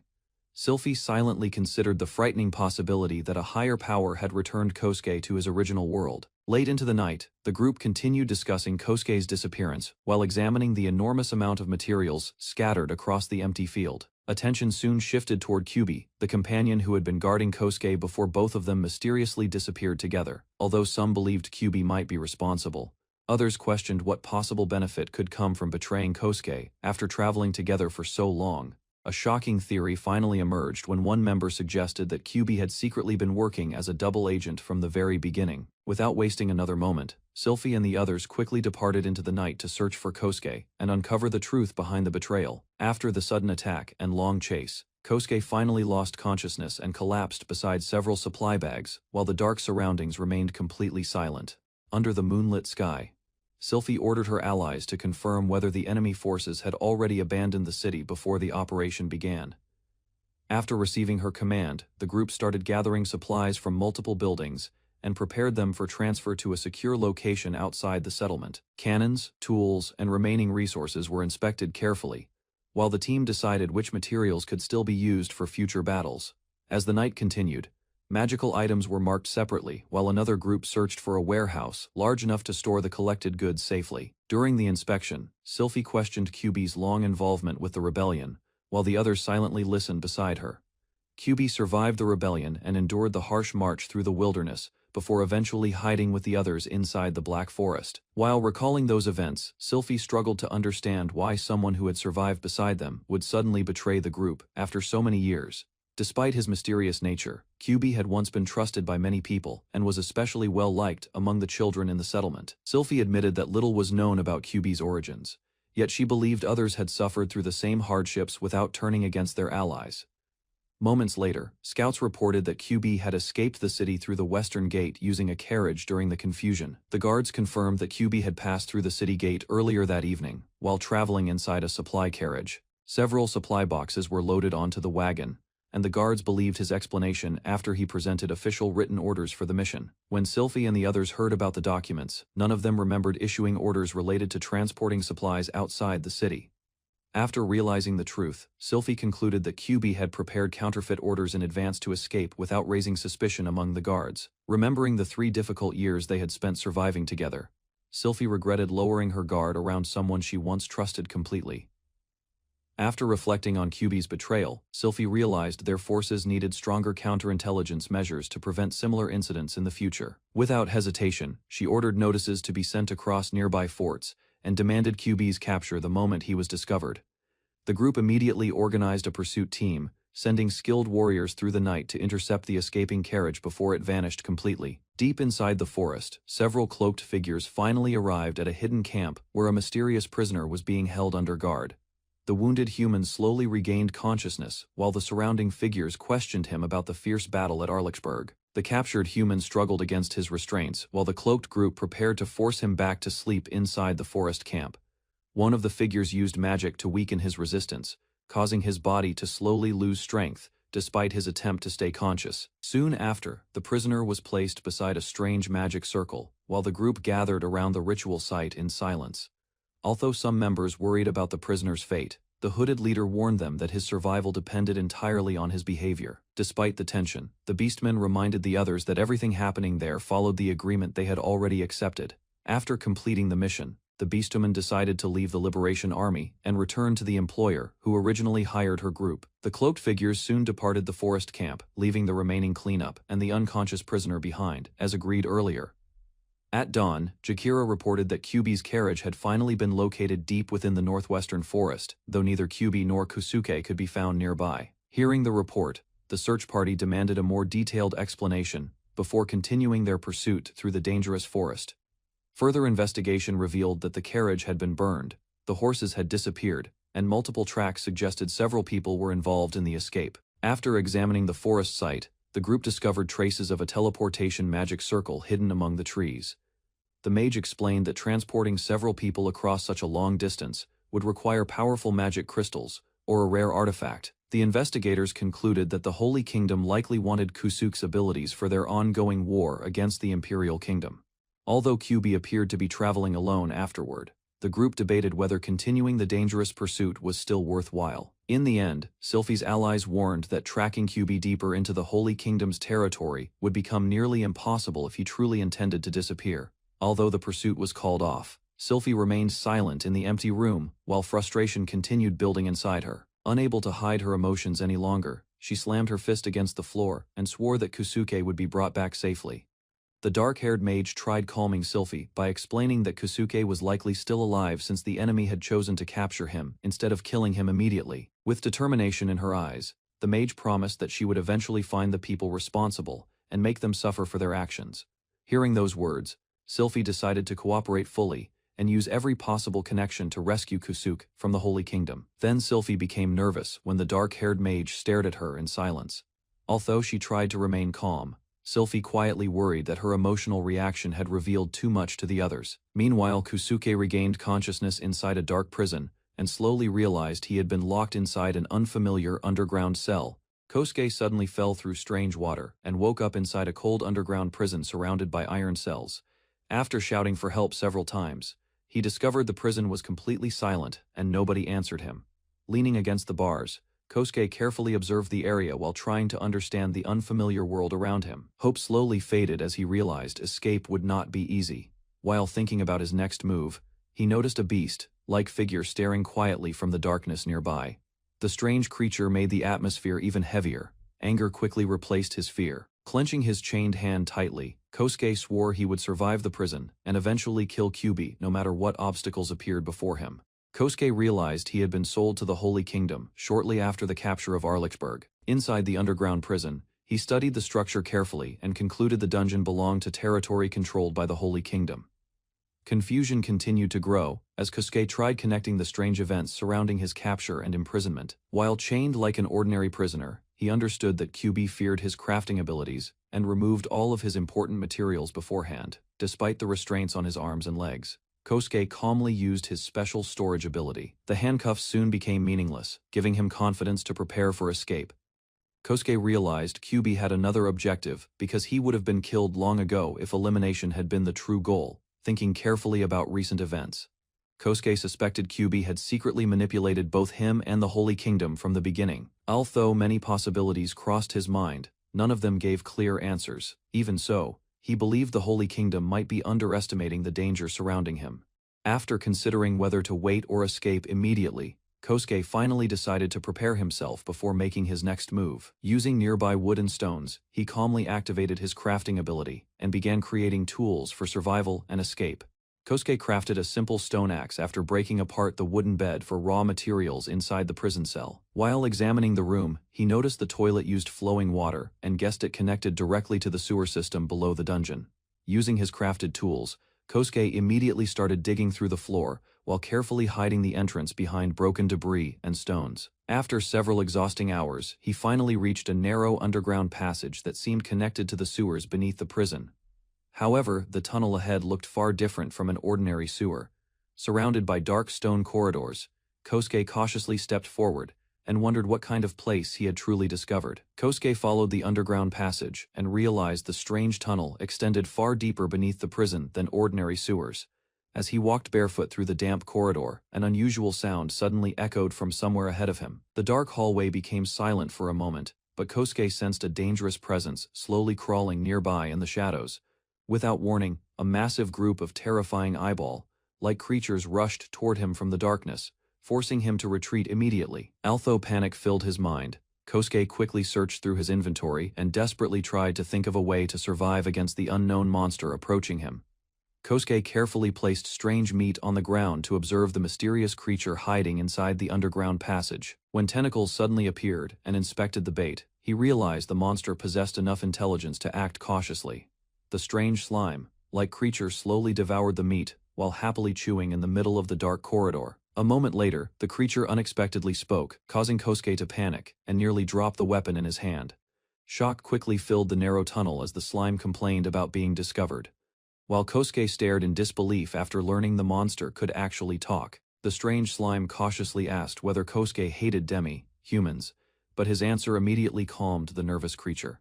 Kosuke briefly explained how he became friends with demi-humans before being captured by the Holy Kingdom and imprisoned underground. After hearing his story, the slime curiously touched him and became excited after learning about the outside world and Kosuke's experiences. The creature eventually decided to trust him completely, wanting to help. The slime offered to guide Kosuke toward a safer place deeper inside the underground passage. As they traveled through the dark corridor together, Kosuke introduced himself while the cheerful slime proudly revealed its name was Lime. While guiding Kosuke through the underground passage, Lime explained that several other slimes also lived beneath the royal capital. After hearing the location, Kosuke realized he had been secretly transported to Marinsburg, far from the place where he was originally captured. The discovery immediately caught his attention because Sylphie's family and the Melnard royal family were staying inside the castle above them. Lime then continued leading him deeper through the strange underground tunnels connected beneath the capital city. Soon, the dark passage suddenly opened into a bright underground area. Lime happily introduced Kosuke to the hidden place, while he struggled to adjust to the unexpected light. After entering the hidden underground area, Kosuke discovered the tunnels were illuminated by strange magical lights. Suddenly, several slimes gathered together and carefully observed the unexpected human standing inside their home. Moments later, the slimes transformed into humanoid forms, leaving Kosuke shocked after realizing slime girls truly existed beneath the royal capital. Kosuke awkwardly entered the underground slime settlement, while several slime girls quietly observed the unfamiliar human visitor. Soon, he became shocked after realizing the slime named Lime could freely transform between a small slime body and a humanoid form. Another slime introduced herself as Bess and explained that Lime's slime body and humanoid body were actually the same being. A third slime named Poizo then revealed that slimes could create separate bodies called clones whenever necessary. After learning more about them, Kosuke introduced himself properly and mentioned his connection to Sylphie and the Liberation Army, immediately gaining the slime's attention. While talking about Sylphie and the Liberation Army, Kosuke noticed the slime girls reacting closely around him with great curiosity. As he explained his capture and escape, the slimes continued touching him, leaving Kosuke confused by their unusual behavior. Lime eventually explained that slimes could naturally exchange information through physical contact with one another. After noticing Kosuke's dirty condition from prison life and traveling underground, the slimes became concerned about his appearance. The slime girls then decided to clean him themselves, while Kosuke awkwardly accepted their enthusiastic attempt to help him relax. Several slime girls gathered around Kosuke and immediately started cleaning the dirt covering his body after his escape from prison. Despite his confusion, the slimes firmly held him in place while removing his worn and dirty clothing piece by piece. Soon afterward, the unusual cleaning became far more overwhelming as their soft slime bodies covered him from every direction, completely surrounded. Kosuke struggled to understand the strange method, while the slimes carefully continued washing his exhausted body. Ignoring his embarrassed reactions, the slime girls focused on removing every trace of dirt before finally allowing him to rest comfortably underground. Half asleep underground, Kosuke struggled helplessly, while the slime women continued surrounding and caring for him throughout the night. Silence filled the dining room while Sylphie and the others remained seated around the long table. A strange feeling slowly made everyone uneasy. Suddenly, Sylphie became worried after thinking she had heard Kusuke scream from somewhere deeper inside the mansion. Her concern quickly caught the attention of the others nearby. Confusion followed when nobody else heard any unusual sound. The women exchanged uncertain looks while trying to understand what had happened moments earlier. Soon, one of them noticed the flower vase on the table looked different than before. The missing flower immediately drew everyone's attention. After realizing the decoration had disappeared without explanation, the group quietly accepted the mystery and prepared a replacement for the empty vase. Sylphie immediately realized something was wrong and ordered the group to find Kosuke as quickly as possible before the situation became worse. The search continued across the town as everyone carefully retraced their steps after losing focus during the earlier investigation. Determination slowly replaced their confusion. Meanwhile, Kosuke had already been captured by several slime women inside an isolated place. The creatures happily surrounded him after pushing their teasing too far. Exhaustion finally overcame Kosuke as he curled up on the floor, unable to endure any more attention from the energetic slime group around him. Seeing his condition, the slime women gathered nearby and tried convincing Kosuke to reveal everything he knew without hiding any secrets from them. After calming down, Kosuke finally agreed to explain everything in exchange for information about the castle and the king. Slowly, Kosuke began describing how he first woke up alone in the wilderness.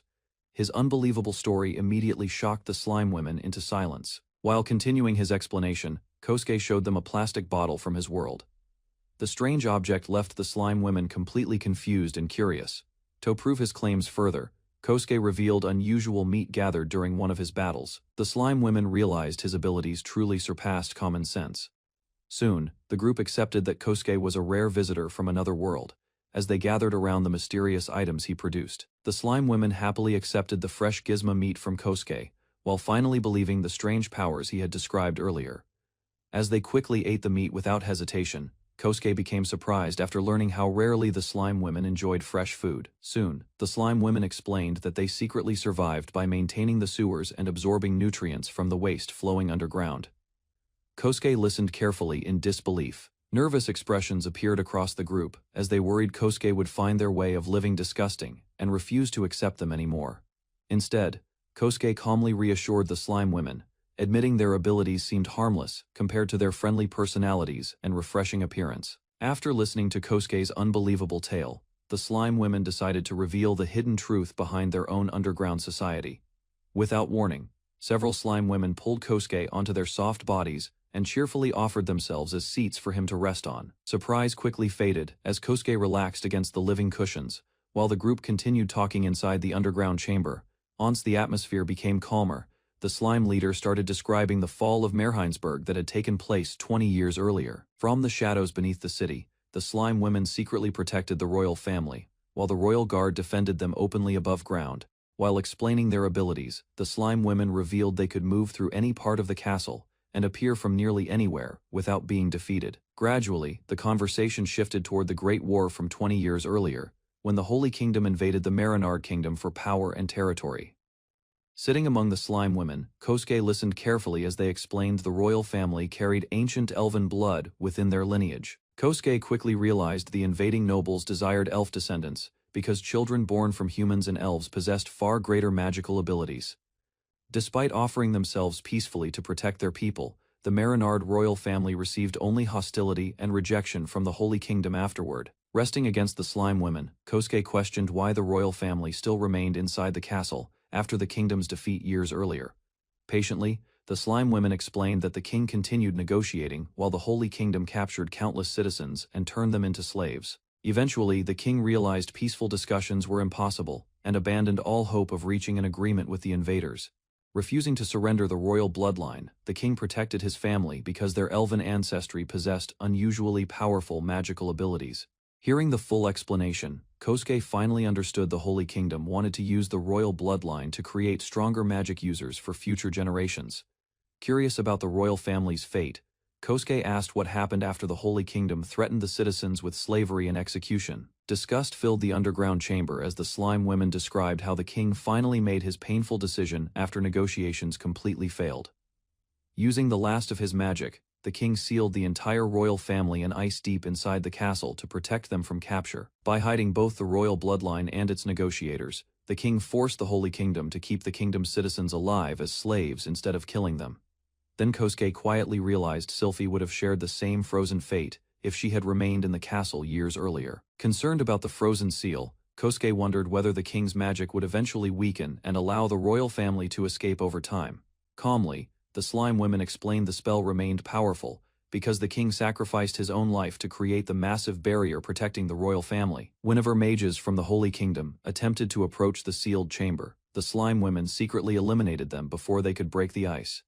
The discussion soon shifted toward the rebellion from 3 years earlier, which actually began because of the Holy Kingdom's cruel rule over the citizens. Even after hearing everything, Kosuke remained surprised that the royal family's survival had stayed hidden for so many years beneath the occupied castle. During the discussion, the slime women revealed they were originally water spirits who fused with slimes after forming a contract with the previous king. Although Kosuke compared them to demonic spirits, the slime women immediately denied it while playfully clinging to him underground. Conversation soon turned toward Sylphie after the slime women explained the former king believed she could someday reclaim the kingdom. Quietly reflecting on everything he had heard, Kosuke started believing Sylphie's father may have possessed some ability to foresee the future. After finally learning most of the hidden truth surrounding the kingdom, Kosuke crossed his arms and began thinking about his next move carefully. Carefully thinking through his next move, Kosuke decided to build new crafting equipment and somehow contact Sylphie before moving forward. With a serious expression, he explained to the slime women that gathering materials for furnaces and workbenches had become his top priority. Instead of offering help freely, the slime women quickly asked for rewards, especially more fresh gizmo meat from Kosuke's supplies. Entertained by their straightforward attitude, Kosuke accepted the arrangement while the group promised to cooperate and exchange useful information with him. Curious about possible resources underground, Kosuke then asked whether large amounts of discarded junk or garbage collected anywhere inside the sewers. While talking with the slime women, Kosuke learned they trusted him because his strange aura felt calm and comforting to spirits around him. Remembering Sylphie's earlier explanation, Kosuke realized several spirits had already become unusually attached to him since arriving in this world. Soon afterward, the slime women agreed to guide Kosuke through the underground tunnels, while continuing their secret patrol beneath the castle.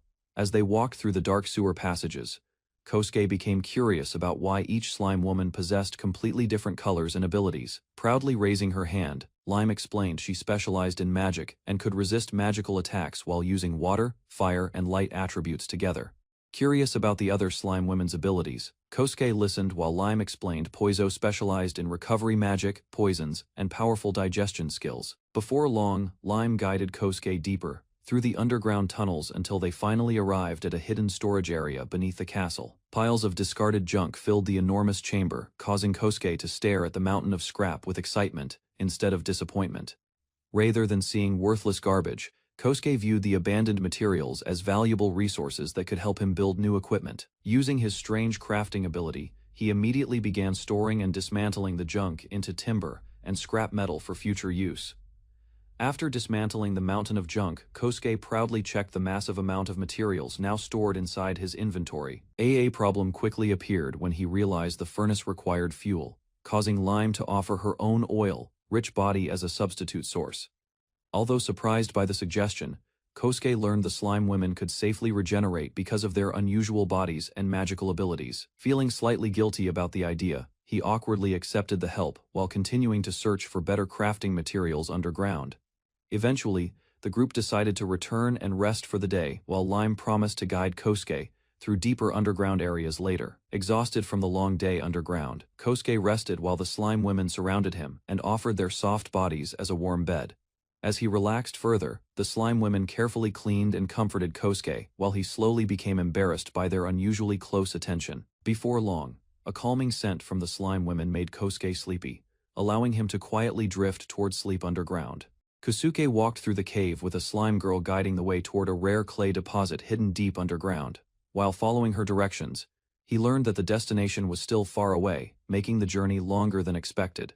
Soon, he noticed changes in the slime girl's appearance and realized her body could be reshaped freely. Curiosity grew as she displayed that ability more openly, causing him to become increasingly uneasy. Rather than getting distracted, Kosuke focused on the mission and continued forward, determined to reach the valuable clay source. The slime girl experimented with different shapes while walking beside Kosuke, trying to find a form that would be useful during their journey.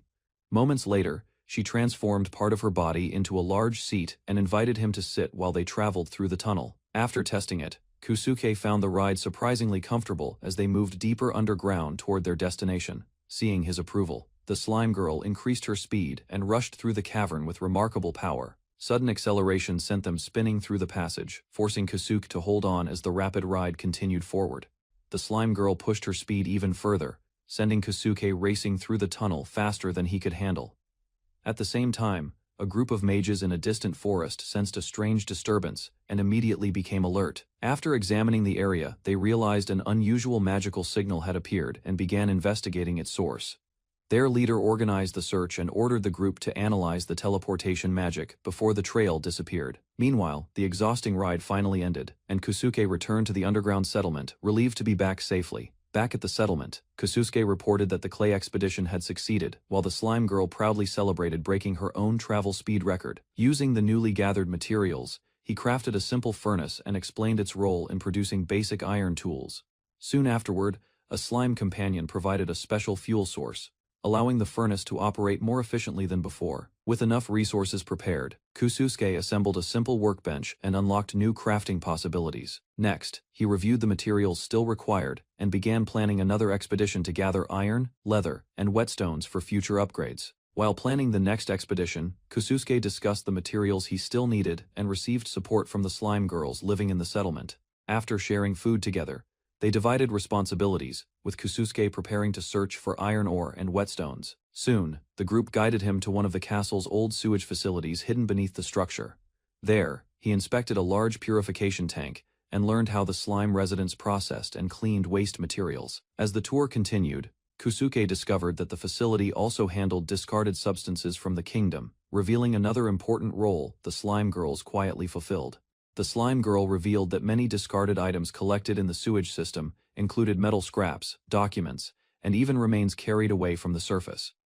Among the recovered materials, she presented a strange lump of metal that had accumulated at the bottom of the purification tanks over time. Recognizing its value, Kosuke concluded that the substance could serve as a steady source of iron for future crafting projects. Soon, his attention shifted toward mithril, a rare metal needed for a communication device he hoped to build. Unfortunately, the slime girl explained that most mithril in the region had long been seized by the Holy Kingdom. While discussing mithril, Kosuke learned that most of the rare metal was controlled by nobles and religious authorities, making it difficult to obtain. Later, one of the slime girls returned with a whetstone recovered from supplies taken by the Holy Kingdom, solving another material shortage. Rather than calling it theft, the slime residents viewed the recovery as reclaiming property that had originally belonged to the castle. With the necessary components secured, Kosuke prepared to upgrade his furnace and continue expanding his production capabilities. Just as the upgrade process began, he suddenly remembered an unfinished task, causing the group to pause before moving forward. The furnace upgrade activated with an intense flash of light, catching everyone off guard and forcing Kusuke to apologize for forgetting the effect. Once the brightness faded, the upgraded furnace stood completed, encouraging Kusuke to focus on improving the workbench next. Meanwhile, he outlined a plan to gather more materials, including steel components and mithril needed for future projects. Far above, officials within the royal palace grew increasingly anxious as important visitors and political pressures approached. Elsewhere, a church official realized that recent events were attracting unwanted attention and began preparing for a difficult investigation. Far from the underground settlement, a saint learned of unusual developments and realized that efforts to hide the truth might soon fail. Meanwhile, a worried governor feared the political consequences, knowing that powerful figures could remove him from office if the situation worsened. As pressure continued to build, he searched for a way to protect his position before outside authorities arrived. Underground, Kusuke completed his preparations and carefully checked his equipment before setting out. Disguised as a traveling mercenary, he left the hidden base through a secret passage, while the slime girls escorted him to the tunnel's final exit. Before leaving, Kusuke reassured the slime girls that he would return soon, while they offered their support and wished him a safe journey. After exchanging farewells, he followed the underground passage alone and headed toward the hidden exit leading to the surface. Moments later, bright sunlight poured into the cave entrance, forcing him to shield his eyes after spending so long underground. Stepping outside, Kusuke paused to take in the forest surrounding the concealed cave and confirmed that no one was nearby. With renewed determination, he set off through the wilderness, ready to begin his search for mithril and other valuable resources. Ko walked alone down the forest road, recalling that Lime and the others warned him about goblins he might encounter, though none appeared along the way. He moved through the trees, reasoning that posing as a mercenary from the east gave him a solid cover story while the busy eastern road hid the hidden passage near Melonsburg. Reaching the royal castle grounds, Ku stared up at the towering spires and thick ramparts, admitting the sight surpassed even a Richburg in scale and grandeur. He remembered the distance he had traveled from Erichburg across the mountain range, then noticed rows of tents where mercenaries gathered near the roadside camp. At the city gate, guards asked him to hand over his weapon and noticed his dark hair, remarking they had never seen a traveler quite like him. One guard asked for his name and reason for entering, and Kaoyu answered plainly that he was Kao, searching simply for a job. They spoke about the tense mood spreading through the city, and Kaoyu learned entry cost 1 silver, deciding he would stay at least a week. He handed over the coin, received his entry pass, and the guard confirmed the payment with a quick nod. The pass allowed him free passage through the gates for 7 full days without additional charges each time. The guard warned him that moving large goods in or out would bring extra taxes, since the pass only covered temporary visitors. Ku collected his weapon back, got reminded not to swing it carelessly within the city, then stepped through the gate full of wonder. Looking over the crowded streets and market stalls, he decided finding lodging came first, and a young boy offered to guide him. The boy agreed happily once paid, promising to find somewhere with clean beds, decent food, and no lice.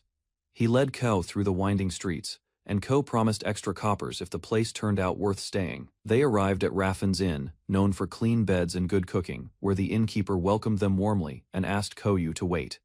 Ko asked about room prices, and the innkeeper explained the cost with or without daily meals included. He also asked about exchanging imperial currency, mentioned staying 3 nights, and the innkeeper asked him to write his name down.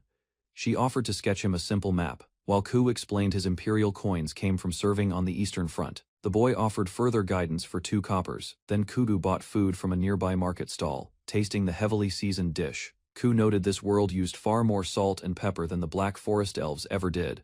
Kusuke and his younger companion arrive at a shop, discussing how his cooking skills had grown. The girl calls him while thanking a townsperson. Inside a busy shop, Kusuke tells the girl to wait somewhere quiet while he finishes his business, promising to guide her somewhere else. Once he wraps things up, a clerk asks whether Kusuke needs a loan or currency conversion, and he explains he wants to exchange imperial currency, prompting the elderly merchant to offer him a seat. The old merchant examines a large pile of coins Kusuke pours out, surprised by the sheer volume and confirming he wants everything converted into Holy Kingdom currency. The merchant questions whether the coins came from the eastern battlefields, and Kusuke admits they were looted from imperial soldiers, mentioning Raffin's Inn recommended the shop to him. Kusuke privately reflects that bees helped him obtain genuine imperial cash, which he used alongside gold and silver to craft convincing replicas for trade. The merchant lays out neat rows of coins after processing, warning Kusuke the total came out differently than expected. Once fees were applied, the merchant deducts 7% as a service fee, revealing the final sum reaches several gold and silver pieces, leaving Kusuke stunned at the total value. Kusuke asks if he could purchase a mithril ring or ornament, explaining the request stems from a personal reason he prefers not to fully disclose. The merchant nods with understanding while Kusuke rubs his neck awkwardly, admitting he has specific reasons behind wanting the mithril item. The merchant explains mithril supply has vanished since trade with the Black Forest elves, once the main suppliers was cut off entirely for some time. The merchant jokes about Kusuke possibly being a devout follower of Adol, and Kusuke denies it while glancing toward his companion nearby. The merchant suggests the local cathedral, the center of Adolism, likely stocks mithril rosaries available for those willing to donate. The merchant advises Kusuke on how to phrase his request properly, since simply asking to buy a rosary outright would not work well. Kusuke rehearses a devout phrase about wishing for blessings and taking his beloved's hand, impressing the merchant with his sudden persuasive charm. Busyness concluded, the merchant thanks Kusuke and offers to handle any future gold, silver, or imperial currency he might bring in. Kusuke asks his companion to guide him from the inn to the cathedral, and she agrees, asking if he also wants to meet the scientist.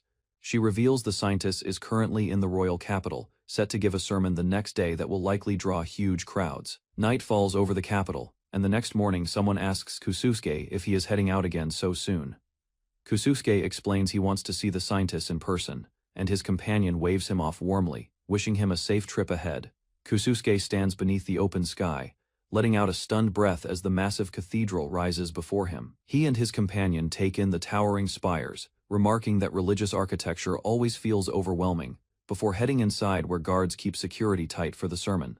Standing inside the grand hall, Kusuke admits he is not a believer, yet even he can't help feeling awe at the sheer scale of the building. Surrounded by whispering worshippers begging forgiveness for their sins, Kusuke mutters to himself, drawing an uneasy glance from the man standing behind him. As the line moves forward, Kusuke wonders what he even came to say, admitting he joined the queue toward the scientist on a sudden whim. Face to face with her at last, the scientist quietly addresses him as, "You sir," leaving Kusuke stammering while worshippers nearby continue praying loudly around them. A sudden scream erupts as a stranger lunges toward the scientist, and Kusuke instinctively grabs the attacker's arm to stop him from getting closer. A scuffle breaks out between Kusuke and the assailant, both stumbling as Kusuke shouts in confusion over what is actually happening in that instant. Chaos spreads through the cathedral as Kusuke collapses to the floor, dazed and questioning whether his adventure could truly end here, in such a random way. He slowly regains consciousness in an unfamiliar room, staring up at an unfamiliar ceiling while trying to piece together where he might currently be. Kusuke recalls being struck cleanly before losing consciousness, then notices someone else resting nearby, causing him to sit up in complete surprise. The figure beside him turns out to be the scientist herself, watching him quietly as he realizes with shock exactly who shares the room with him. Kusuke stares at the woman beside him, silently taking in her shining hair, pale skin, and crimson eyes before she finally addresses him directly. She asks whether he is a god, or perhaps an apostle sent by one, leaving Kusuke completely baffled by the strange question. She introduces herself as the chosen scientist of the Adol faith, scolding him for speaking to her without proper reverence given her status. Startled by his blunt attitude, she calls him disrespectful, while two nuns nearby wonder aloud what exactly is happening in the room. The nuns ask how much Kusuke actually remembers from the incident, and he admits honestly that he isn't entirely sure himself. He recalls receiving a blessing when the man behind him suddenly screamed, and after turning around, he ended up fighting and getting stabbed. The scientist notes that most people freeze in that situation, remarking his instinct to fight back suits a self-proclaimed mercenary rather well. Kusuke questions why he ended up recovering in such a fine room under her personal care, despite being stabbed in a dangerous spot. She reveals the blade had been poisoned, and that she personally performed a miracle to heal and detoxify him afterward. Kusuke jokes about her tone toward her own supposed savior, and she calmly explains the weapon was coated with deadly basilisk venom. He admits defeat with a groan, and she reminds him that respect toward others invites respect from them in return. She thanks him properly for risking his life to protect her, and he accepts her gratitude with quiet reassurance in return. She warns that her miracles never come cheap, meaning he now owes her a debt for the healing she provided him. When he jokes that all lives should be equal in Adol's eyes, she and the nuns react with amused, unimpressed expressions. She thanks him sarcastically for the compliment, prompting him to remark that she must be incredibly fun at parties. Trying to steer the conversation back, she insists he must be a god or one of Adol's apostles after all.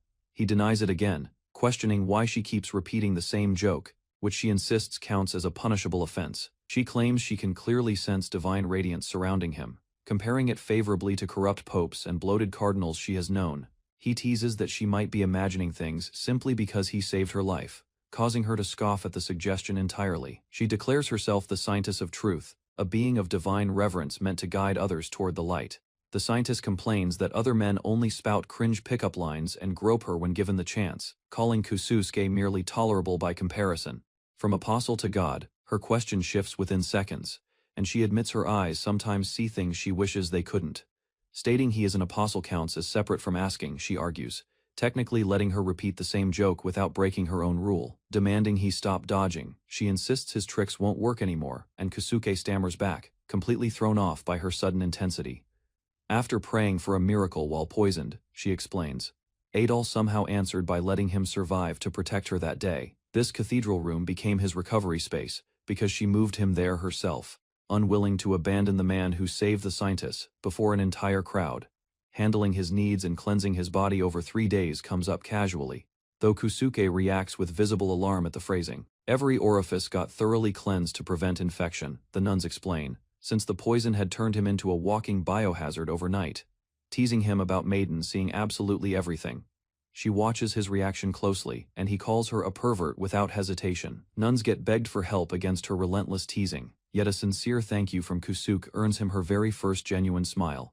Getting up too fast draws an immediate reaction from her, pinning him down while warning that recklessness now could undo all her effort. Rot would consume his organs within seconds outside, she warns, since only the cathedral's blessing and her prayers keep him breathing at all, flatly declaring he will die. She overrides every protest, insisting he remain until she personally decides otherwise, no exceptions allowed. Sarcastic gratitude follows his forced cooperation, and after a dramatic sigh, she agrees to linger a little longer by his bedside. Pressing him again about his unanswered question, she threatens another prayer session if he continues dodging the topic entirely. Convinced beyond doubt that he is divine, she leaves Kusuke scrambling internally for some explanation that might finally satisfy her. Duty calls her away when a nun interrupts, and dizziness from the poison hits her again just before she exits the room. Real answers get demanded for next time as she promises to return, while the nun watching quietly deems the exchange good enough. Trouble gets brushed aside as God's will, the nun insists, and Kusuke thanks her while promising to remember the offer. Finally alone, Kusuke pulls up his status screen, wincing at how critically low his health and stamina have fallen from the poison. 2 women, transformed into slime-like beings, admitting she'd told Lime and the others she would only be gone for 5 days total. Kusuke starts planning his escape from what he now considers a holy prison, wondering if crafting an antidote using Poiso's formula could counteract the poison, resolving to sneak a dose later, once no one watches him.